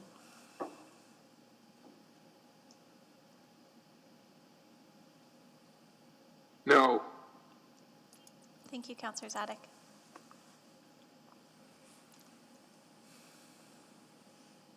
We have all the votes. Display the vote. And that is defeated. Okay. Next is the Garneau item, 318 and 319. Let's get the presentation on that one. Thank you. Mr. Andrew McClellan will provide the presentation. Good afternoon. This application proposes to rezone 2 lots in Garneau from the RA9 high-rise apartment zone with the high-rise residential overlay to the RA8 medium-rise apartment zone. The proposed RA8 zone would allow for an approximately 6-story building intended for residential uses such as multi-unit housing, lodging houses, and supportive housing, as well as limited commercial opportunities at ground level such as childcare services, general retail stores, and specialty food services. This application is an initiative of the City of Edmonton, and there is currently an intent to develop supportive or affordable housing at this location. Next slide, please. The site is located on the southeast corner of 83rd Avenue and 111th Street, within walking distance of the University of Alberta Education and Healthcare campuses. Both White Avenue and 112th Street, each a block away to the south and west respectively, carry frequent bus routes, and the Health Sciences Jubilee LRT station is approximately 530 meters away. The site is directly on the 83rd Avenue on-street protected bike lane, and the completion of the Building Great Neighborhoods Garneau project in 2023, this bike lane will continue northbound on 111th Street from 83rd Avenue. Next slide, please. Both the current and proposed zones are considered compatible with the surrounding land uses, most of which are high-intensity residential and commercial buildings.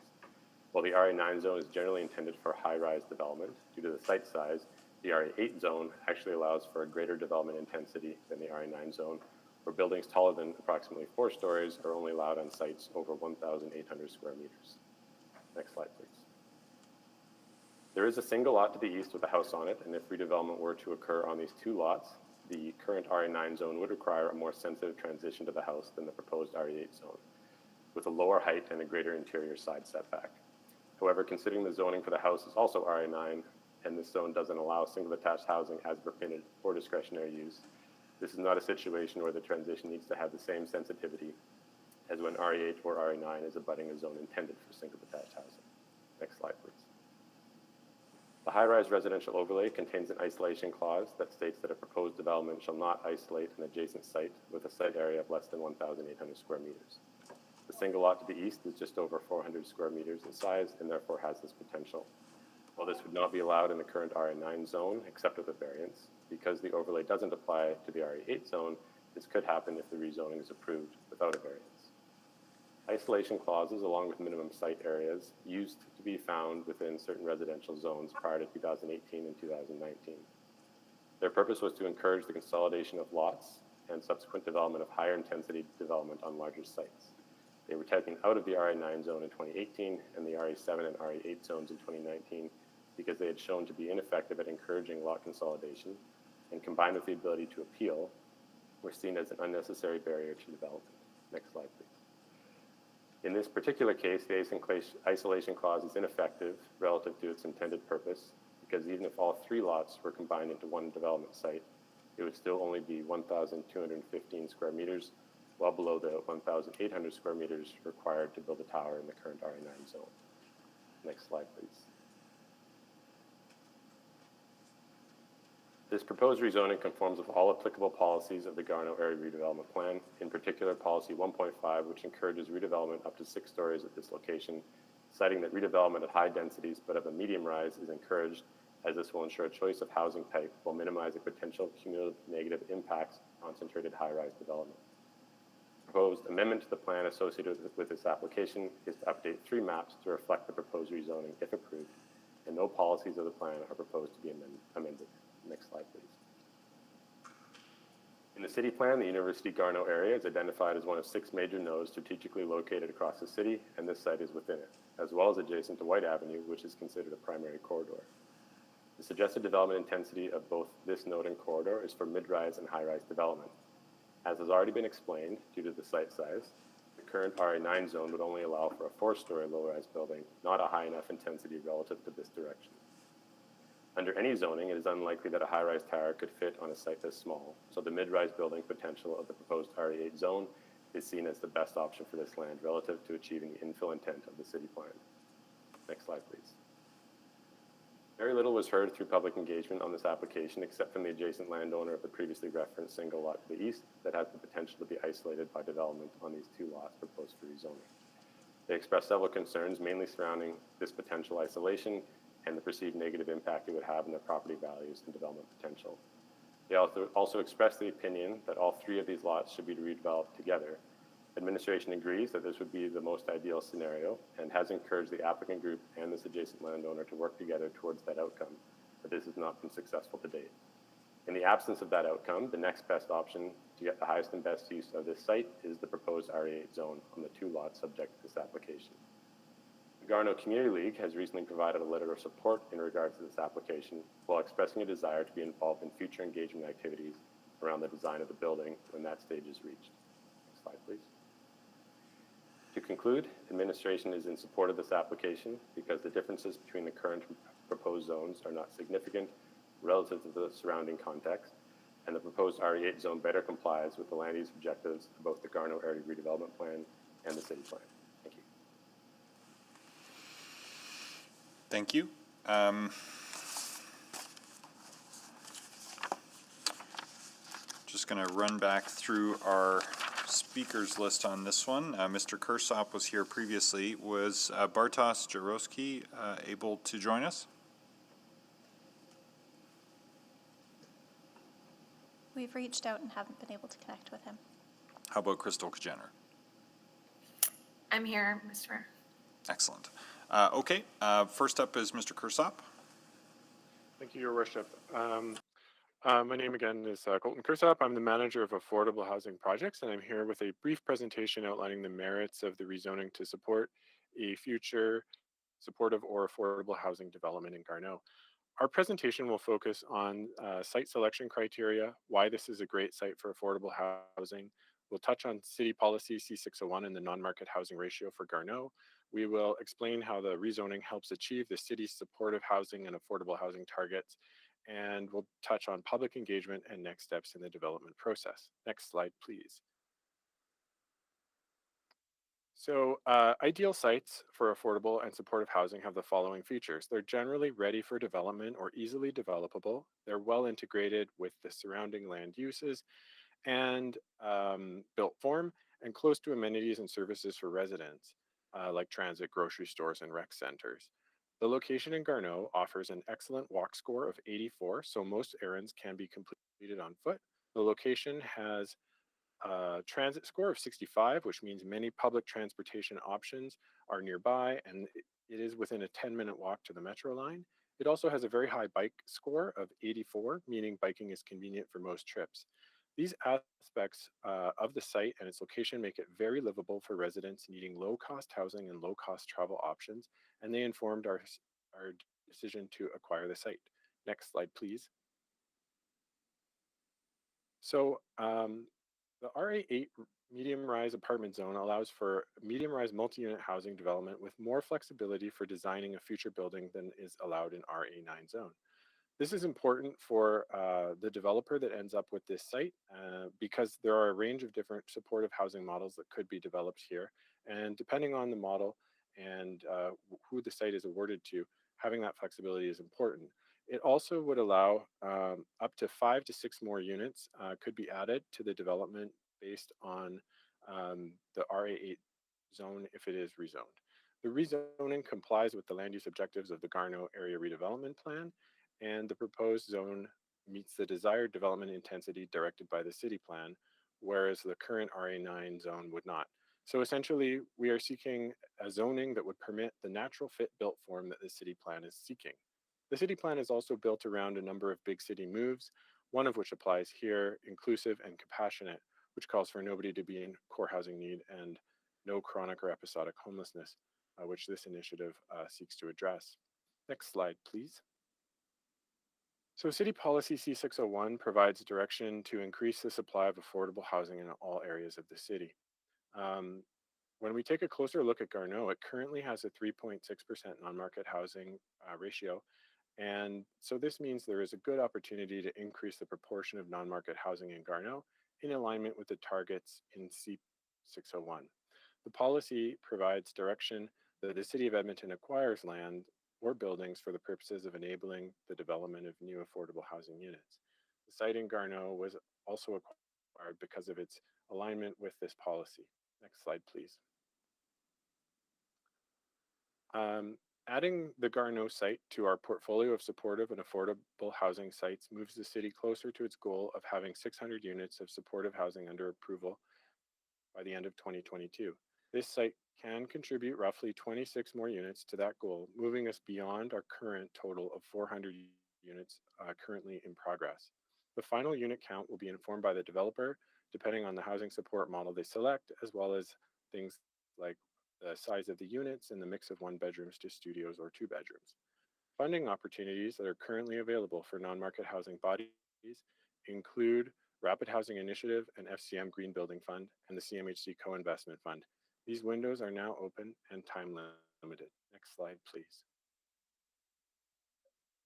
In terms of public engagement, administration shared its intention to build affordable housing in a meeting with the Garneau Community League.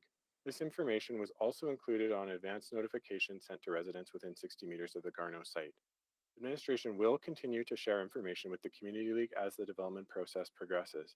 Public engagement will follow the selection of a housing provider to develop the sites, and public engagement will be a condition of the sale agreement of this site, and therefore it must be completed by the housing provider before the land is transferred. The housing provider will prepare a good neighbor plan to ensure there is clarity about who the site operator is and how issues can be identified and resolved between the operator and community. Next slide, please. So this slide shows the sequencing of events and next steps in the process of developing housing on the site. The city is planning to award these sites to housing providers through an open and competitive property listing, which we are aiming to complete before the end of 2021. Next slide, please. In closing, the solution to homelessness and housing is housing and supports. The city and its partners are working to quickly create permanent housing that meets the needs of people experiencing homelessness, and supportive housing in Garneau can be a part of this solution. Thank you very much.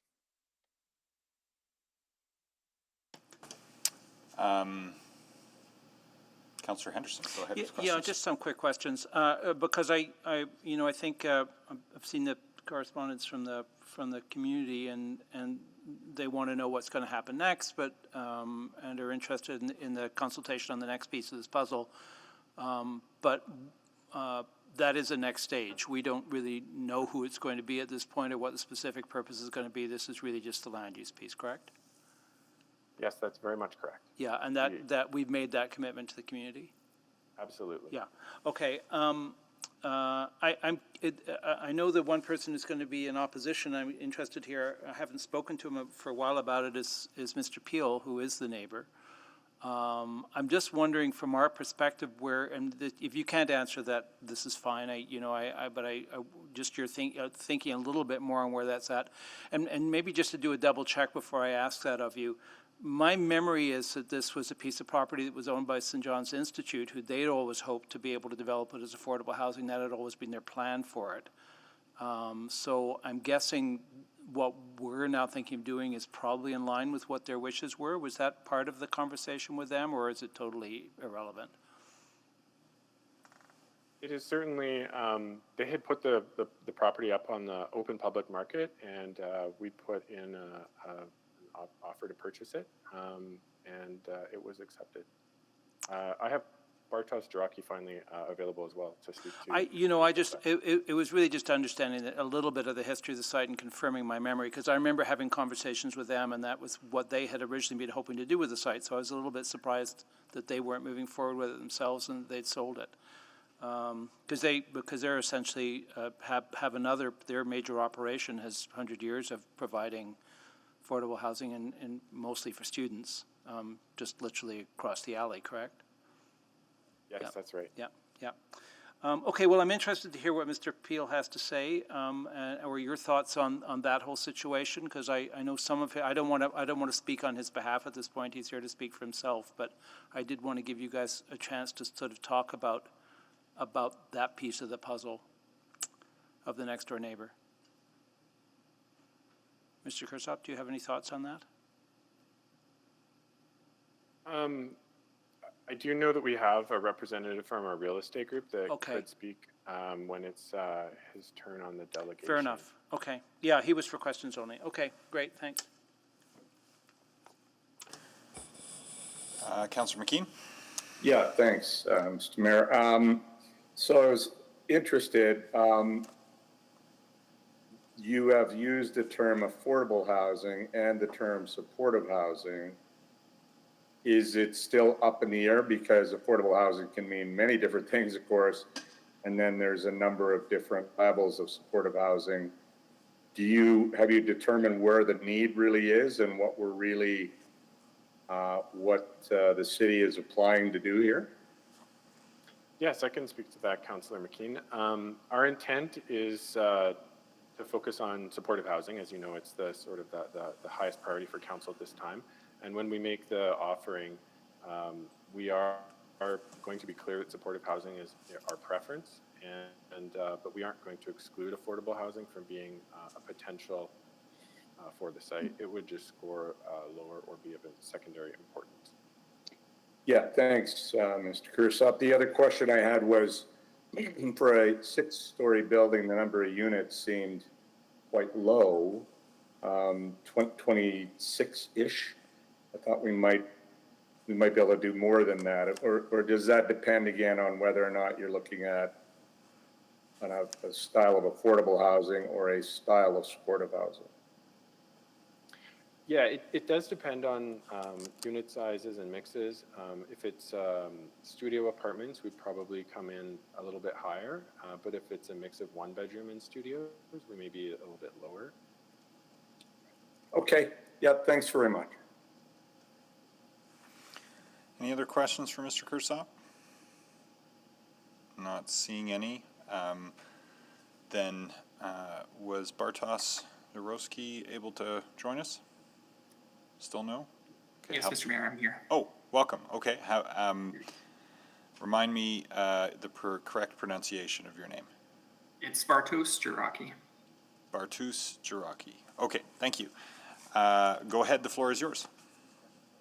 I'm just sorry. here to Your answer questions. questions. Your If there's questions any only. questions, happy to. I see that now. Are there questions? Well, I guess Go ahead. I'm just anticipating, Mr. Peel, and maybe it's better to come back to you after on new information, but I'm just wondering if you have anything to add to that, to the where the city's at in terms of that relationship with Mr. Peel next door. Absolutely. So just generally, we've had a few conversations between both myself and Mr. Peel, as well as other individuals with our team. We've been trying to work with him in terms of just understanding what his concerns and or thoughts are with regards to the development, and just try to find different solutions. We've gone back and forth a little bit in terms of some possible options, but at the end of the day, nothing has materialized up to this point. And then I think you had a question earlier just about the St. John's Institute.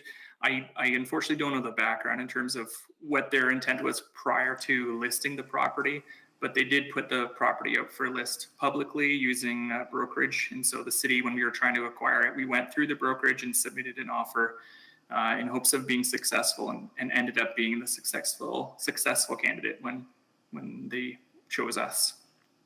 Great, thanks. Yeah, no, I was only asking those questions because of the I know what their previous intent was, so I mean, I'm confident about that. I just didn't know if that was part of a condition they might have put on it with us, which would have made sense, but your answer is no. That's correct. No conditions. Great, thanks. No further questions for Mr. Jarocki, so we'll go next to Crystal Kajener.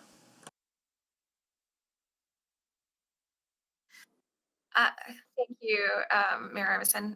The only comments that I'll add to the comments made by Mr. Kursop and Mr. Jarocki is that we have pursued a number of options with the neighbor adjacent to the site, including an option for him to purchase the site, an option for us to purchase his site, and also an option for him to be included in the rezoning. And for each of these options, we weren't able to reach an agreement, or nothing that we've offered has been accepted. And so we feel on the part of administration that our due diligence with respect to providing flexibility for the neighbor has been completed.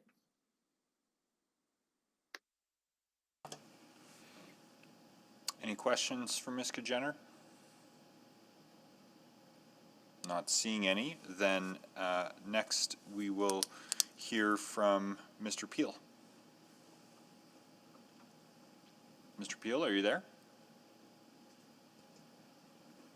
He's just on the phone and may need to star 6 to unmute.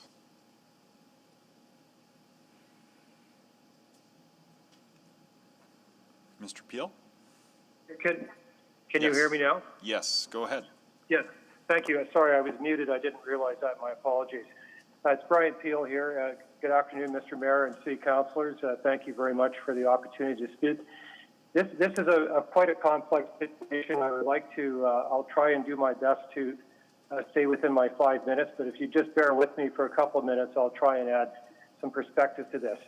I want to say at the outset, I've appreciated my interaction with the client group, with Bartos, with Crystal, and with Colton, and also with Brandon Pinches, also who I spoke with this morning. So just to clarify something that Crystal just mentioned, I have been scrambling like mad to try and come up with funding to purchase these two properties, actually.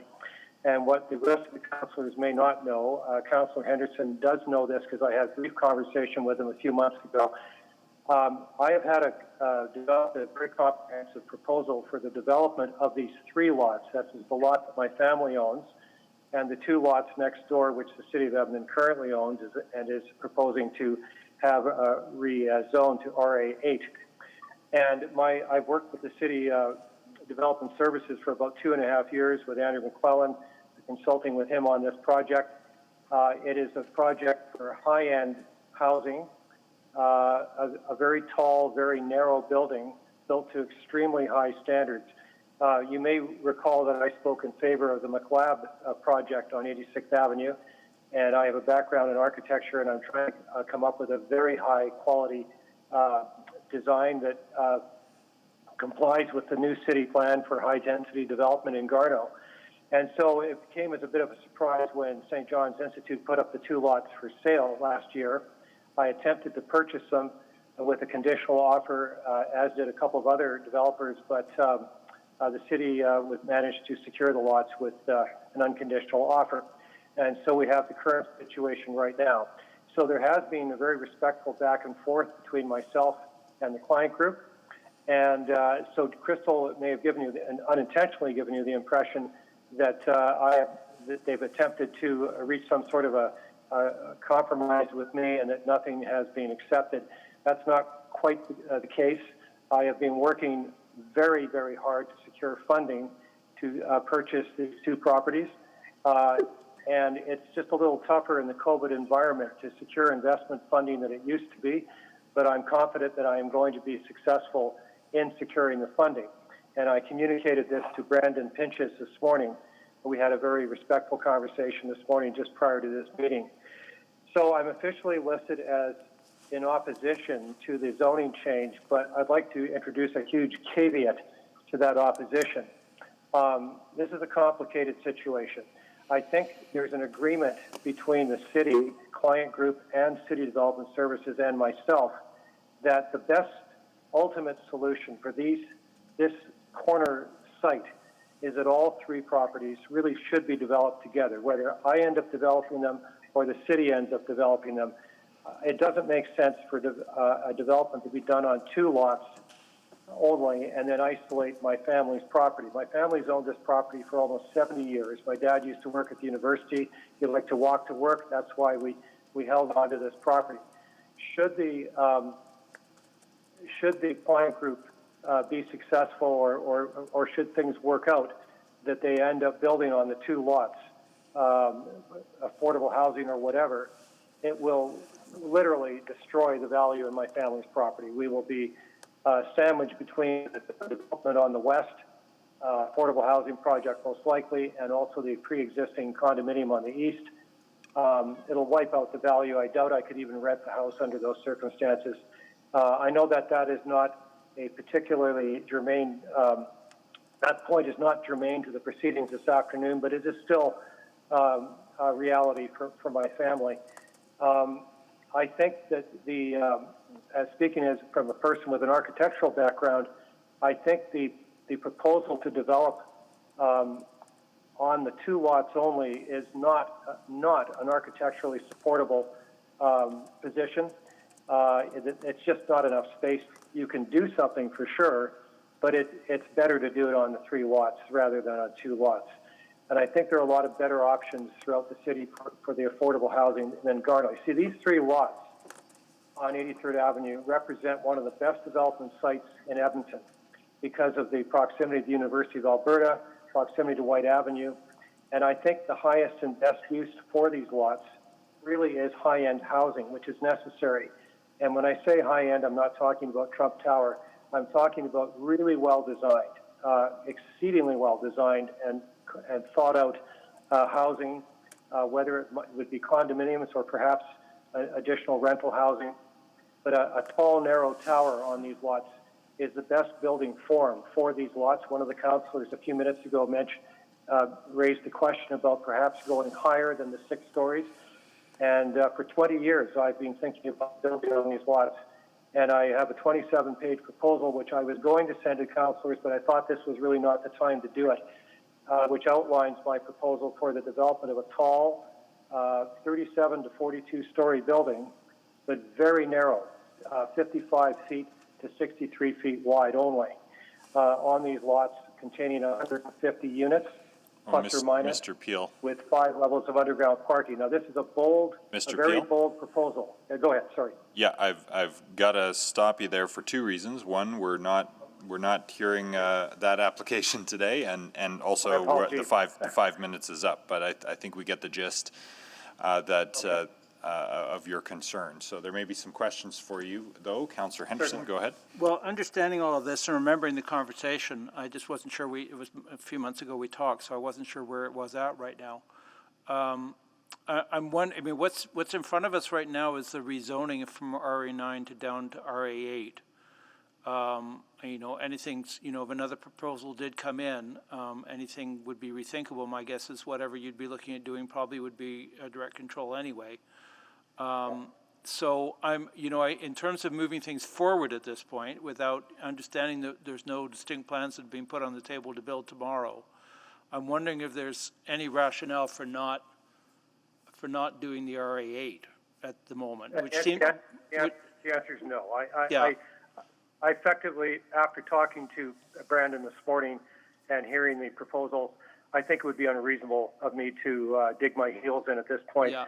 I think there's things happening behind the scenes. I think there's going to be an equitable resolution to this. That's my expectation and hope. All right. Well, that's helpful to know, because it strikes me that even at RA8, it leaves, an RA8 scale of building would leave you less isolated than RA9 scale of building, which. That is true. Yeah.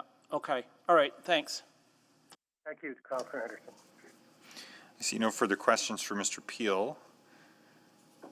Questions for admin, Councillor Henderson? Sorry, Mr. Mayor. Oh, sorry. Did you have a question for Mr. Peel? Yeah, I did. Okay. Councillor McKeon for Mr. Peel. Mr. Peel, I guess one of the questions I had for you is, given the low amount of affordable housing in that part of the city, I might argue with you that it's a totally appropriate site for affordable housing rather than high-end housing, but I wanted to give you an opportunity to respond to that. Thank you, Councillor. I take your point. My reason for saying that it's not the best site for affordable housing is I think there's another resolution to this, which would be a win-win for the city, for the client group, and for this site. And I also pointed out I didn't mention this, but I'll be very, very brief here. I did mention to the client group that there is 6 lots on 109th Street and 77th Avenue that are a judicial sale that are one of the best sites that I could ever imagine for affordable housing. There were some reasons cited that it's too close to another development that the city is contemplating. They didn't want to concentrate too much development in one area. But I think that there's a conclusion here, Councillor, where I think there is a greater need for a higher end housing in Garneau right now, and that affordable housing that mandate can still be fulfilled not too far away from this site, and both needs can be met. There were concerns well, in private conversations that I've had with some of my neighbors, concerns were expressed about depressed property values as a consequence of affordable housing. That's a tough conversation to have because I don't think anybody's against affordable housing per se. I'm not, but I really truly believe that this is not the site for it. I say that with the greatest respect to the client group and their mandate and the City Council's position on affordable housing, which I fully respect. But Mr. I don't Peel. think that, yeah, that's it. I was just going to say, we've had those tough conversations in at least 4 or 5 neighborhoods previous to this about impacts on property values and stuff. So at some point, we, you know, I don't know if it has to do with the result. At some point, we have to move ahead on some of these, and this is complicated, and I appreciate that. And I think there's an element of fairness here that we want to apply to you, but we also can't be held up forever on our supportive and affordable housing goals. You understand that? I do, and it's not my intention to hold the client group up or the City Council up on its mandate. And I'm fully cognizant of the timelines involved here and the pressures on the client group vis-a-vis the funding. So I want to assure the council that I am not trying to interfere with or hold up the process, but I was trying to come to a compromise, to a solution that was mutually acceptable. Fair enough. I appreciate your answers. Thank you very much. Thank you, Councillor. I see no further questions now for Mr. Peel. So questions for administration, Councillor Henderson? Yeah, just in terms of so if, I'm curious, I suppose we should ask this question because of that one piece. If we were looking at 3 properties here instead of 2, would we still be thinking that it makes sense to use the RA8 form rather than the RA9 form? And I don't know if that's a valid question right now because we're not looking at 3 properties, but it is all rezoned. All 3 properties right now are rezoned to RA9. So I think it's fair, Councillor Henderson, to consider that context around the property that's being rezoned. So, Councillor, I definitely think that it makes sense to rezone the 2 lots to RA8, and even if all 3 lots were to be rezoned, RA8 would make more sense. Okay. The right size, even with all 3 lots, is not large enough that you could build anything higher than 4 stories in RA9. Gotcha. So the RA8 makes sense from almost any perspective. So the RA, so even if you do eventually assemble all 3, you would probably rezone the 3rd lot to the RA8 as well. Not my choice. That would be my- Mr. Peel, yes, I would probably agree to that. Sorry, Mr. Peel, I'll get you to reserve comment till we come back to you under new information. We're just at the stage where we're just asking questions of city administration right now. My apologies. Yeah. That's okay. No, Mr. McLennan, I just, wanted to make sure that we're not, that this would be under both circumstances, this is probably the better zoning for that site, whether it's 2 or 3 lots. Absolutely. Yeah. Correct. Okay, great, thanks. Okay, thank you, Councillor Henderson. That's a good question. Any other questions for the planners? Not seeing any. Any new information? From the applicant side, any new information?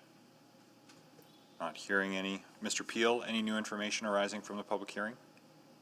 You just may need to unmute again. It's *6. Mr. Peel?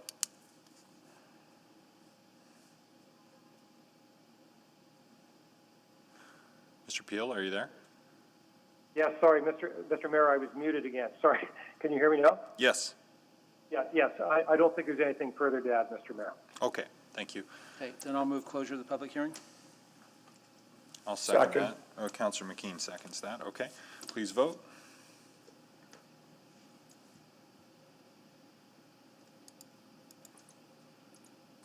To close the hearing. I'm a yes. Thank you, Councillor Banga. Yes. Thank you, Yes, Councillor John. Zadek. I realize we're just past 3:30, but why don't we finish this up and then we'll take the break. I'll move first reading of 318 and 319. Second. Thank you. Please vote on first reading. Yes. Thank you, Councillor Zadek.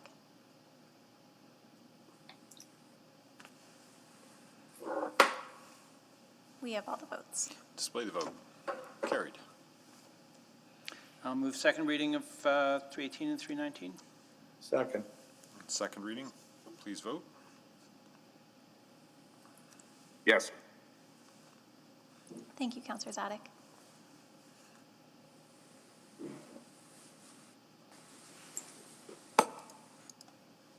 We have all the votes. Display the vote, please. Carried. I will move consideration of third reading for 318 and 319. Second. On to allow third reading to proceed, please vote.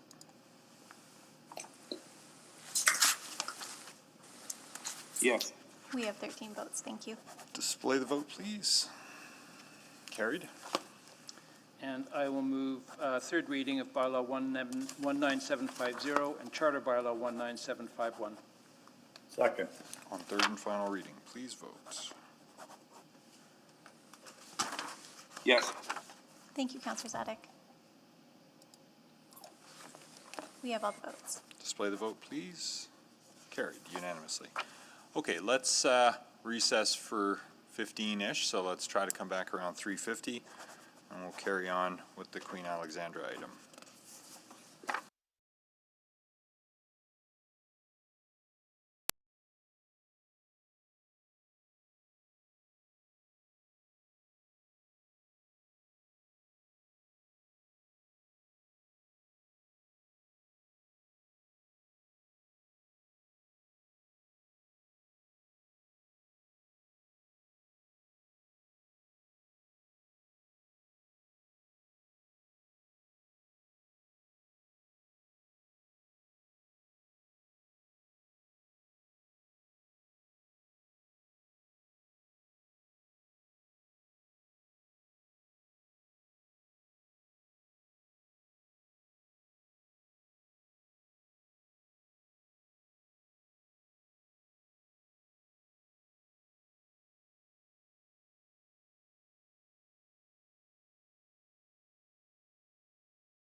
Well, the mayor is not quite yet back, but maybe I can get us going and get roll call done.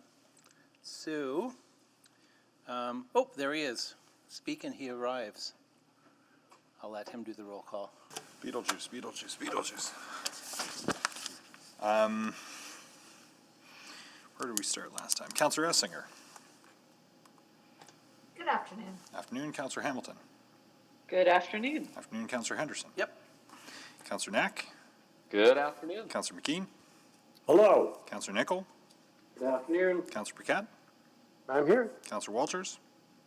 Present. Councillor Banga. Good afternoon. Councillor Carmel. Good afternoon. Councillor Katarina. Afternoon. And Councillor Zadek. Yep, yes. Super. Okay, let's get back into it now with the Queen Alexandra item.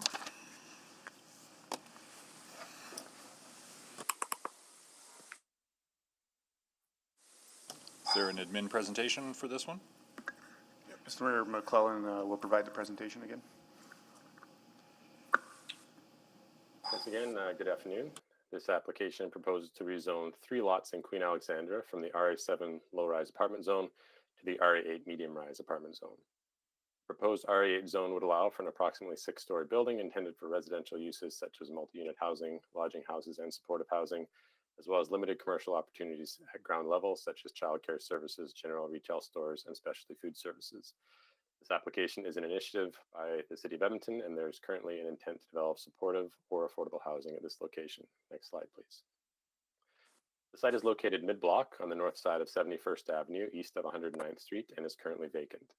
To the north and east of this site are low-rise apartment buildings. To the west is a commercial building and surface parking lot, and to the south is the St. Basil's Ukrainian Catholic Church and Cultural Center. The site is well positioned amongst options for alternative modes of transportation, which include a frequent bus route along 109th Street and protected bike lanes 2 blocks east at 106th Street. Next slide, please.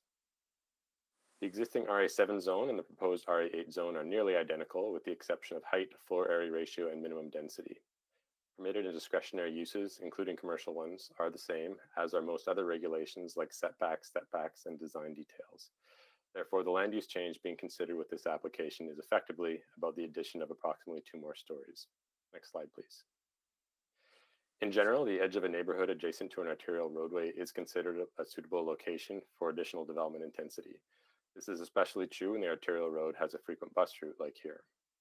Keeping larger buildings away from the lower scale interior of a neighborhood is the desired outcome in most infill situations. The subject site, though not directly on 109th Street, is very close to the corridor, separated by 1 commercial development. With the site proposed for a mid-rise building at approximately 6 stories, the existing 4-story buildings to the north and east act as an appropriate transition in scale from the arterial corridor down to the lower scale interior of the neighborhood. Next slide, please. The proposed RA8 zone requires the same building setbacks and stepbacks as the existing RA7 zone. As such, front, rear, and flanking conditions to surrounding development will be similar in either zone. However, changes in height and massing allowed by the proposed RA8 zone will have additional impacts on surrounding development, primarily in the form of shadow impacts. The image on the screen depicts the additional massing allowed by the proposed RA8 zone in red. Next slide, please.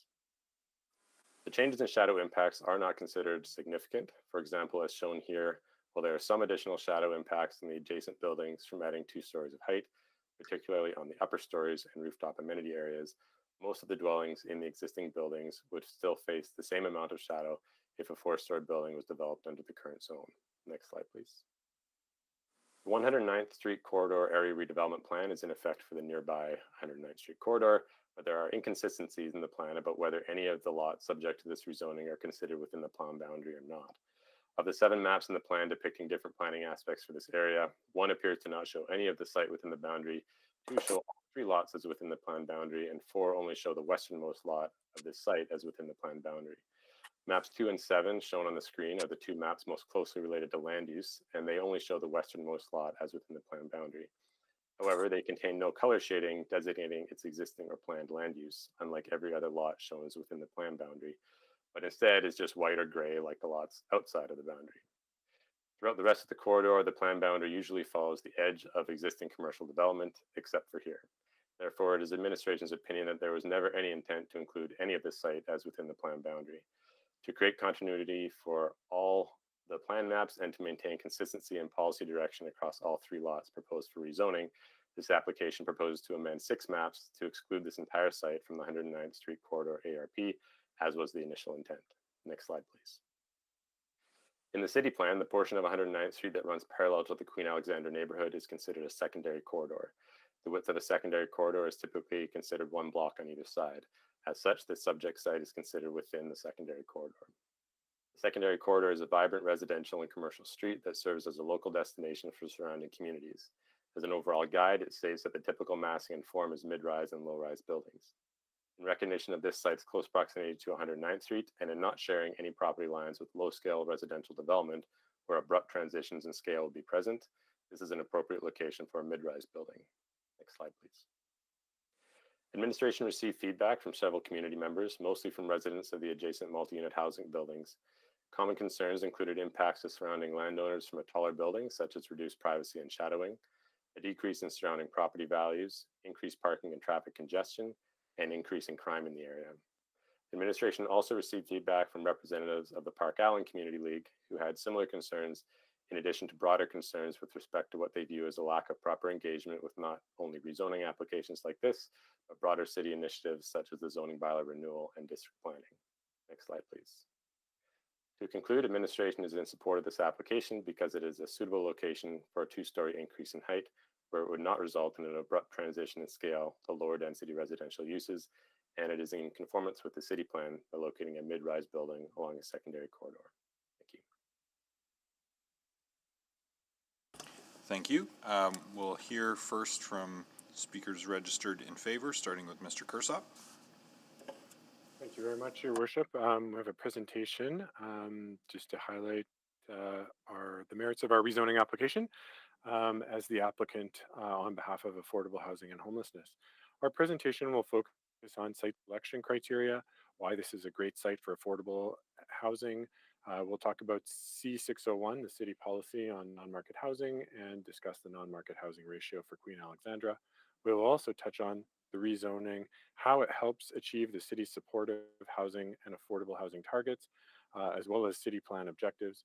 And I will touch on public engagement and next steps in the development process. Next slide, please. So ideal housing sites for affordable and supportive housing have a combination of some or all of the following criteria. Basically that they are ready for development, they're easily developed, they're well integrated with surrounding land uses and built form, and close to amenities that residents need like transit, grocery stores, and recreational opportunities.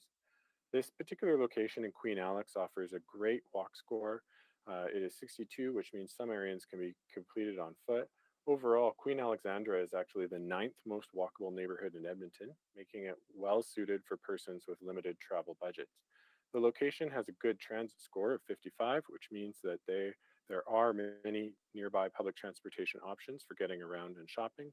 And it's also a very bike-friendly location, which means biking is also convenient for most trips. These aspects of the site make it very livable for residents needing low-cost housing and low-cost travel options, and certainly informed our decision to acquire the site. Next slide, please. Our reason to rezone includes allowing some additional height and therefore more housing units, while ensuring it is appropriate to the surrounding context. The RA8 mid-rise zone allows for 6 stories of multi-unit housing with more units than an apartment building in the RA7 zone. The rezoning would allow approximately 40 units at this location, where the RA7 zone would only allow about 30. The existing 4-story developments to the north and east act as very good transitions to the low density and interiors of the neighborhood, as mentioned in the admin presentation. And locating this 6-story development closer to 109 Street is helping to create that secondary corridor condition described in the city plan.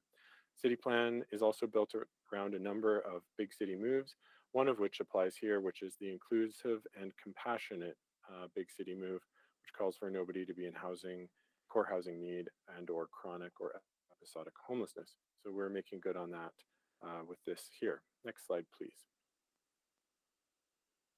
City Policy C601 provided direction to ensure that non-market housing is available in all areas of the city. When we take a closer look at Queen Alexandra, it has a 9.3% non-market housing ratio, which is well under the 16% target under the policy. However, I would note that 8.5% of this non-market housing is seniors housing. So the non-senior, non-market housing is definitely well into the 1 to 2% range. The policy specifically provided direction that the City of Edmonton acquires land or buildings for the purpose of enabling development of new and affordable housing units. So we're certainly doing that with this acquisition today. And the site in Queen Alexandra was acquired in alignment with the policy to directly contribute land to increase the supply of affordable housing in the city. Next slide, please. So the city's Affordable Housing Investment Plan 2019-2022 has a goal of having 600 units of supportive housing under approvals by the end of 2022. We currently have 400 units of approved supportive housing moving through construction, and this site would add another 40 more to that total, moving us closer to our goals. The final unit count will be informed by the developer depending on the unit size mix, whether it's 1 bedrooms, 2 bedrooms, or studios, and how much funding is available to support the build. Funding opportunities that are currently available to non-market housing bodies include Rapid Housing Initiative's second round of funding, FCM building, and CMHC co-investment. These windows are open now and time limited. Next slide, please. So in terms of public engagement, there has been some initial steps taken, and there's definitely more to do. Administration has shared its intention to build affordable or supportive housing on this site in a meeting with the Queen Alexandra Community League. This information was also shared in the advance notification letter that Affordable Housing and Homelessness sent to residents within 120 meters of site, as well as the rezoning notification. We went beyond the standard 60 meters in Queen Alexandra because it's less dense overall and the prospect of medium-rise buildings may not be expected. Administration will continue to share information with the community leagues as this development process moves forward. Public engagement will follow the selection of a housing provider to develop this site. Public engagement with the community will also be a condition of a sales agreement, and it must be completed by the housing provider before we would transfer the land to the housing provider. They will also be expected to prepare a good neighbor plan, which will ensure there's clarity about who the site operator is and how any issues can be resolved. In closing, next slide, please. The next steps for this site are shown on the slide, and the sequencing of events is illustrated there. The city is planning to award these sites to housing providers through an open and competitive property listing, and we are aiming to complete the offering process before the end of 2021. And as I mentioned, there are further public engagement and good neighbor plan steps prior to moving into the development and building permit steps. This concludes our applicant presentation, and we'd be happy to take questions as they come. Thank you. Councillor Henderson, go ahead. Yeah, just to talk a little bit more, because I know some of the concerns I suspect we're going to hear from people are just the unknowns of this from you, and I think there are questions for planning as well, more around the built form. But I'll ask you as the proponent in this case, the what next, because I think there are concerns about just not knowing, but we don't know at this point. Is that a fair statement? Yeah, what we would want to do here is make the property offering later this year, with the non-market housing sector being our primary target. And we want to indicate in that offering that supportive housing is our preference because that is Council's priority under the Affordable Housing Investment Plan. There is a secondary opportunity for affordable housing, but in general, we will be following all of the design regulations that are embedded in the zone and having conversations with community to understand what concerns they might have and introducing the developer to community so that they can respond to those concerns to the best of their abilities in the design process. Yeah, I guess one of my questions would be, and I realize it's been really complex to do, and with COVID really limiting our ability to do the kind of public engagement that we would historically been able to do here. But is there an opportunity, or will there be an opportunity if this passes, to actually talk to community in a more thorough way? As we go through the process of answering some of those other questions, so it's not a kind of after-the-fact thing? Yes, absolutely. We tend to support, as you've seen with the other 5 sites under development, we support our applicants through the engagement process and want to make sure that there's an iterative discussion that happens that informs the development. So that would be applicants and not necessarily applicant, right? It could be, I'm just wondering where, because there are different things it can be. We talk about, and this is part of, I think, people imagine, certain scenarios in terms of this housing without having any specifics. And it can be a whole bunch of different things. And I'm just wondering at what point we can begin to share what that looks like and what kind of, just more information for the community about what kind of things we would look at. I think Ms. Kajener may be able to speak a little bit more to Okay, I'll ask her when we get to that, because I suspect we're going to hear a lot of those concerns when we hear from the people in opposition, which is why I sort of wanted to hear from you guys what would happen if this goes through. And to be clear, at this point, the current zoning would allow you to do this. You just couldn't put as many units in, correct? That's correct. Yeah. Okay, thanks. Any other questions for Mr. Kursop? Any questions for Mr. Jiroki? Not seeing any. Ms. Kajener? Thank you, Mayor Iveson. So just to pick up on some of the comments made by Mr. Kirsop and in response to some of the questions raised by Councillor Henderson, I'll just add a bit more information around the engagement. So administration has conducted pre-engagement around this site to inform the Community League and neighbors of the City of Edmonton's intention to rezone the site to support its development as an affordable housing or supportive housing site. The information was shared via 2 advance notification letters sent to residents. The first was a letter from my team to all residents within 120 meters of the Queen Alex site, which is double the standard notification area. And the letter indicated the intent to pursue the site for affordable housing and referenced Council's urgent priorities regarding supportive housing. The letter also provided an outline of future engagement opportunities at a high level. The second letter was a standard notice advising the community of the rezoning sent by Planning Coordination. In addition to these 2 letters, our team also met directly with the Queen Alex Community League to inform them of the development and answer any questions they might have. Public engagement with the community is a standard condition of all of our sales agreements, and it must be completed by the housing provider before the land is transferred. Broader public engagement regarding the development plans for the Queen Alex site will occur following the selection of a housing provider to develop the site. The developer-led engagement will help inform the creation of a good neighbor plan, which is a tool to help build a positive relationship with the community, as well as other engagement topics at the discretion of the developer. In an effort to be consistent with a rights-based approach to siting affordable housing, the location of an affordable housing or supportive housing development is not part of our typical public engagement process, since only sites already determined to be suitable for residential development are advanced for these purposes.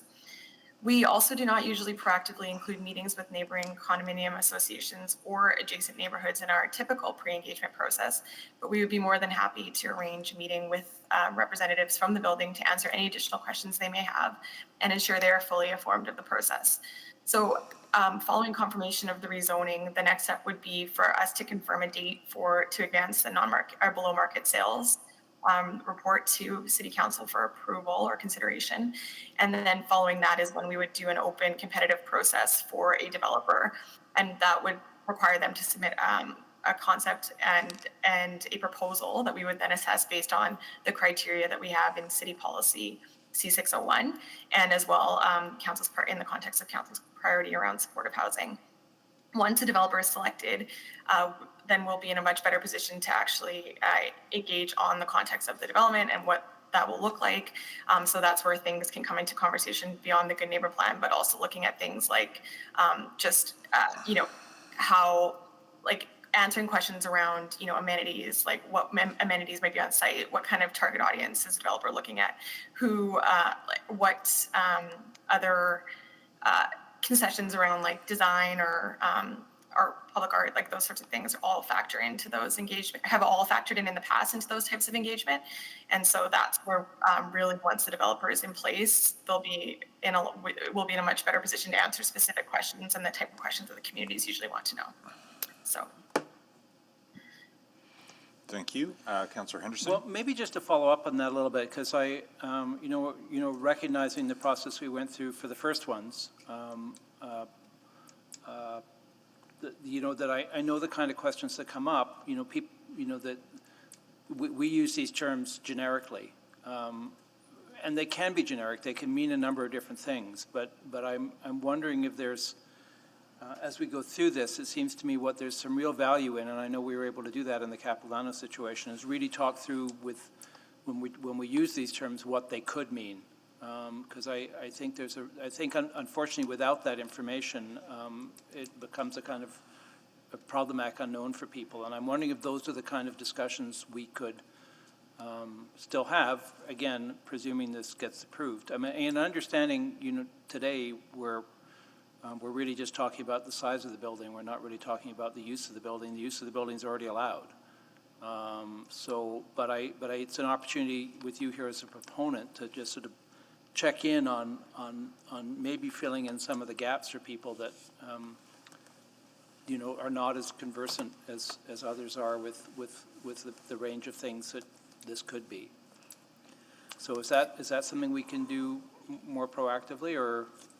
Yeah, no, absolutely, Councillor Henderson. So we are talking about prioritizing this site for supportive housing, which is affordable housing that combines. But even that can mean a number of different things, right? So, yeah.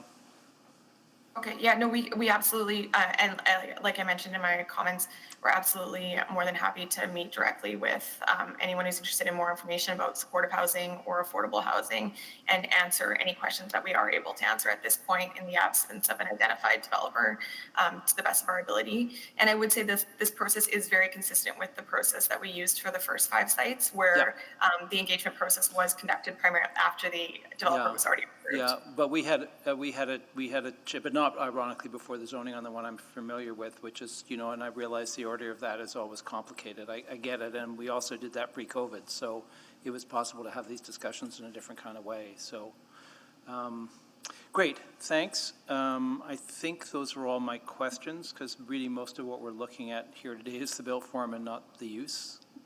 So I'll have other questions for administration. Great, thanks. Thank you. Councillor McKean with questions, go ahead.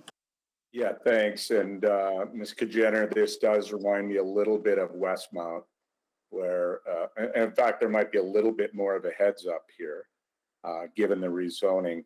But my memory of this is you walk through the community through a number of public engagements, good neighbor plan, and those sorts of, even maybe a little bit around design, so that they can have some input on that. And the other question I remember coming up quite a bit is just a question of vetting residents.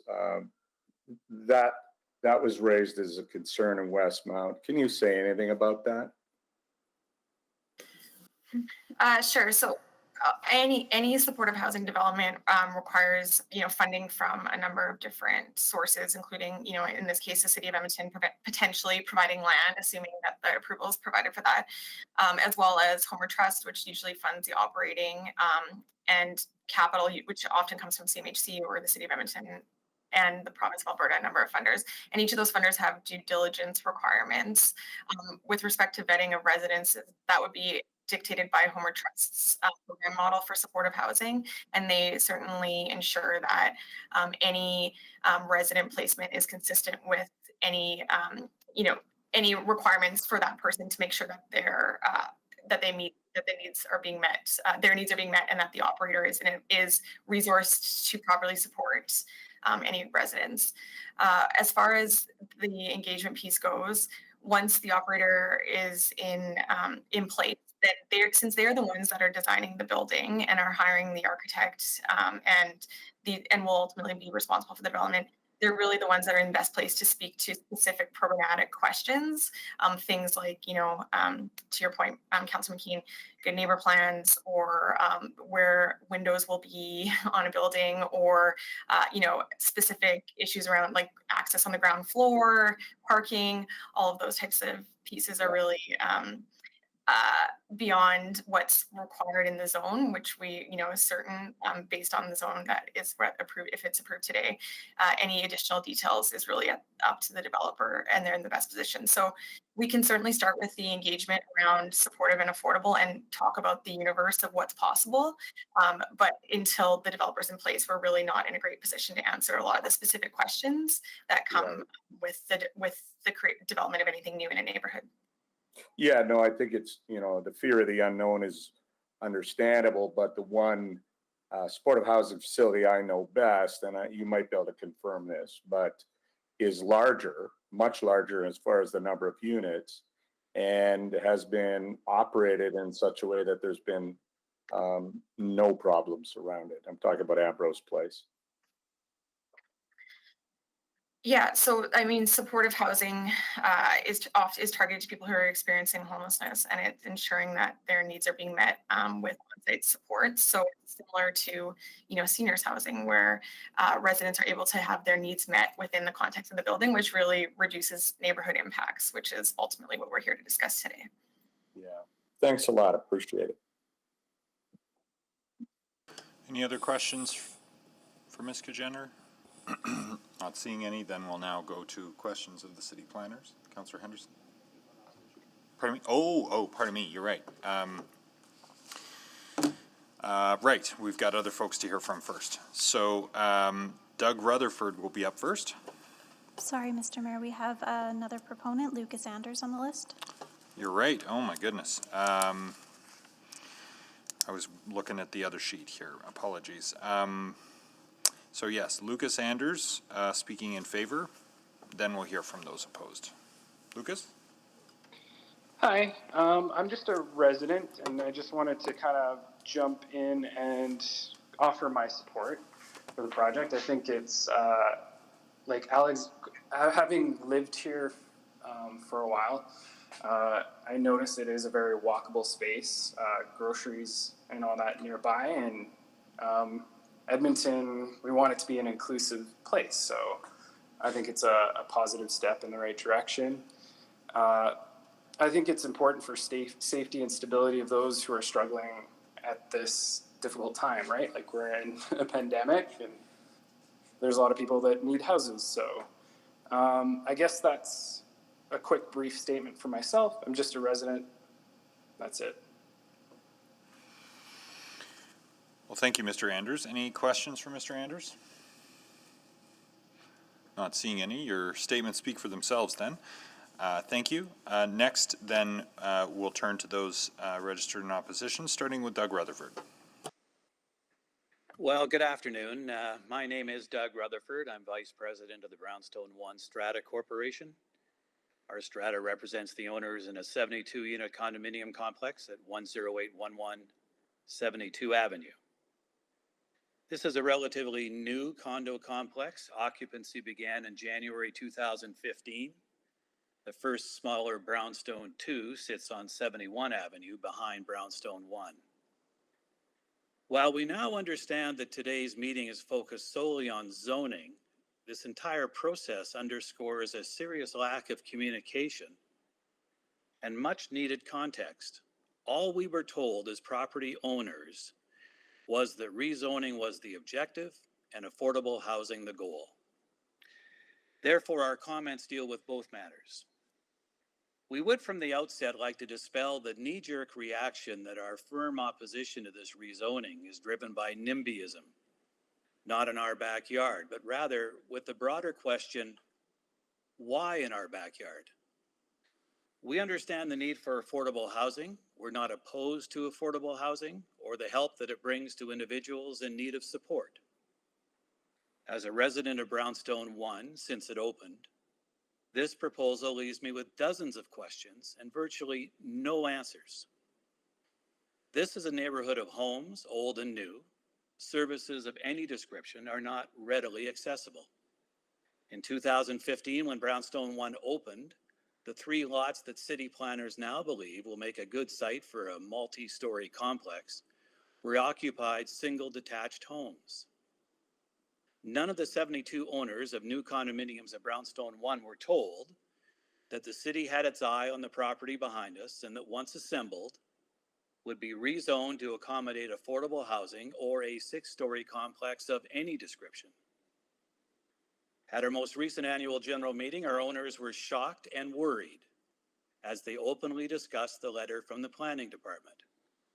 As we were researching the affordable housing projects in other parts of the city, many questions were presented that made us wonder, why 71st Avenue? From the City of Edmonton website, and we heard it referenced earlier, in the Westmont site, ideal sites are ready for development, well integrated with surrounding land uses and built form and close to amenities like transit, grocery stores, recreation centers, libraries, and parks.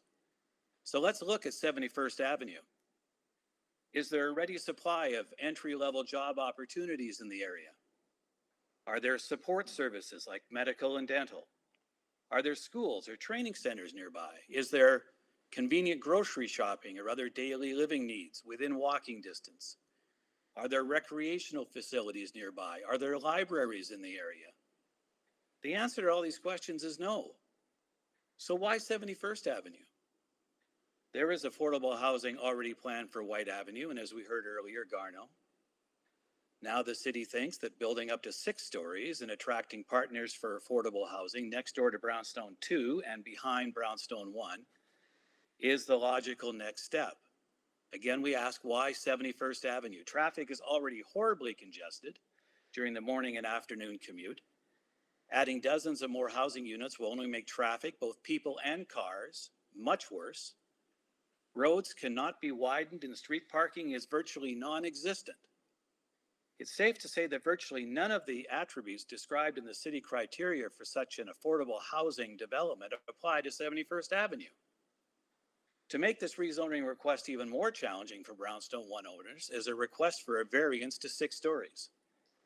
4th floor residents of Brownstone 1 who were sold a south-facing exposure just 5 years ago now could have their views obstructed by a taller building. If we go back to the criteria set out in the Westmont property, a height variance is certainly not integrated with surrounding land uses. It's not an ideal site for such a development, other than a bus route on 109th Street. If the City Council continues to push ahead with this proposal without first answering our questions as to how this site actually makes sense for the intended purpose, we will continue to aggressively push back. Our owners deserve full transparency on all aspects of this proposal, starting with why 71st Avenue? Thank you for your time. I'd be happy to answer any questions. Thank you, Mr. Rutherford. Councillor Henderson? Yeah, thanks for that. And I hear you on the discussion that I think, for various different reasons, I suspect is much to do with COVID than anything else, because it has played out better elsewhere in terms of the use of the building. But the use isn't really what we're debating here today, unfortunately. And I think that, that use already exists. They could do that use in a 4-story building. So what we're really looking at today is the question of the height, which is the only difference. So I'm just, and this is one of those frustrating things, because I remember when we approved your buildings, it was just this controversial in terms of that was a big difference from what was there before. So just your thoughts on that difference between 4 and 6 stories. We know along 9th with the new city plan, probably that would be easily acceptable height, perhaps more. And in terms of views of those 3 houses, it's already zoned for RA7, so or could already have gone to the same height as your building, so the views wouldn't have been there. So I'm trying to, understanding completely that there's a lot more information you need on what has to happen within that building, and I'm inclined to do a subsequent motion on that to make sure that that conversation happens with you, assuming this passes, and I don't want to assume that right now. But the challenge we have today is whether or not the 6-story building makes sense there, and what the impacts would be on you. You say views, but the views would be just as impacted by a 4-story building. So your thoughts on that? Well, in an effort to try and gain some information for our conversation today, we went back to the lead realtor who sold the units in Brownstone 1. Sarah Lee from Remax River City, and she was very helpful in helping a number of people at Brownstone 1 buy units there.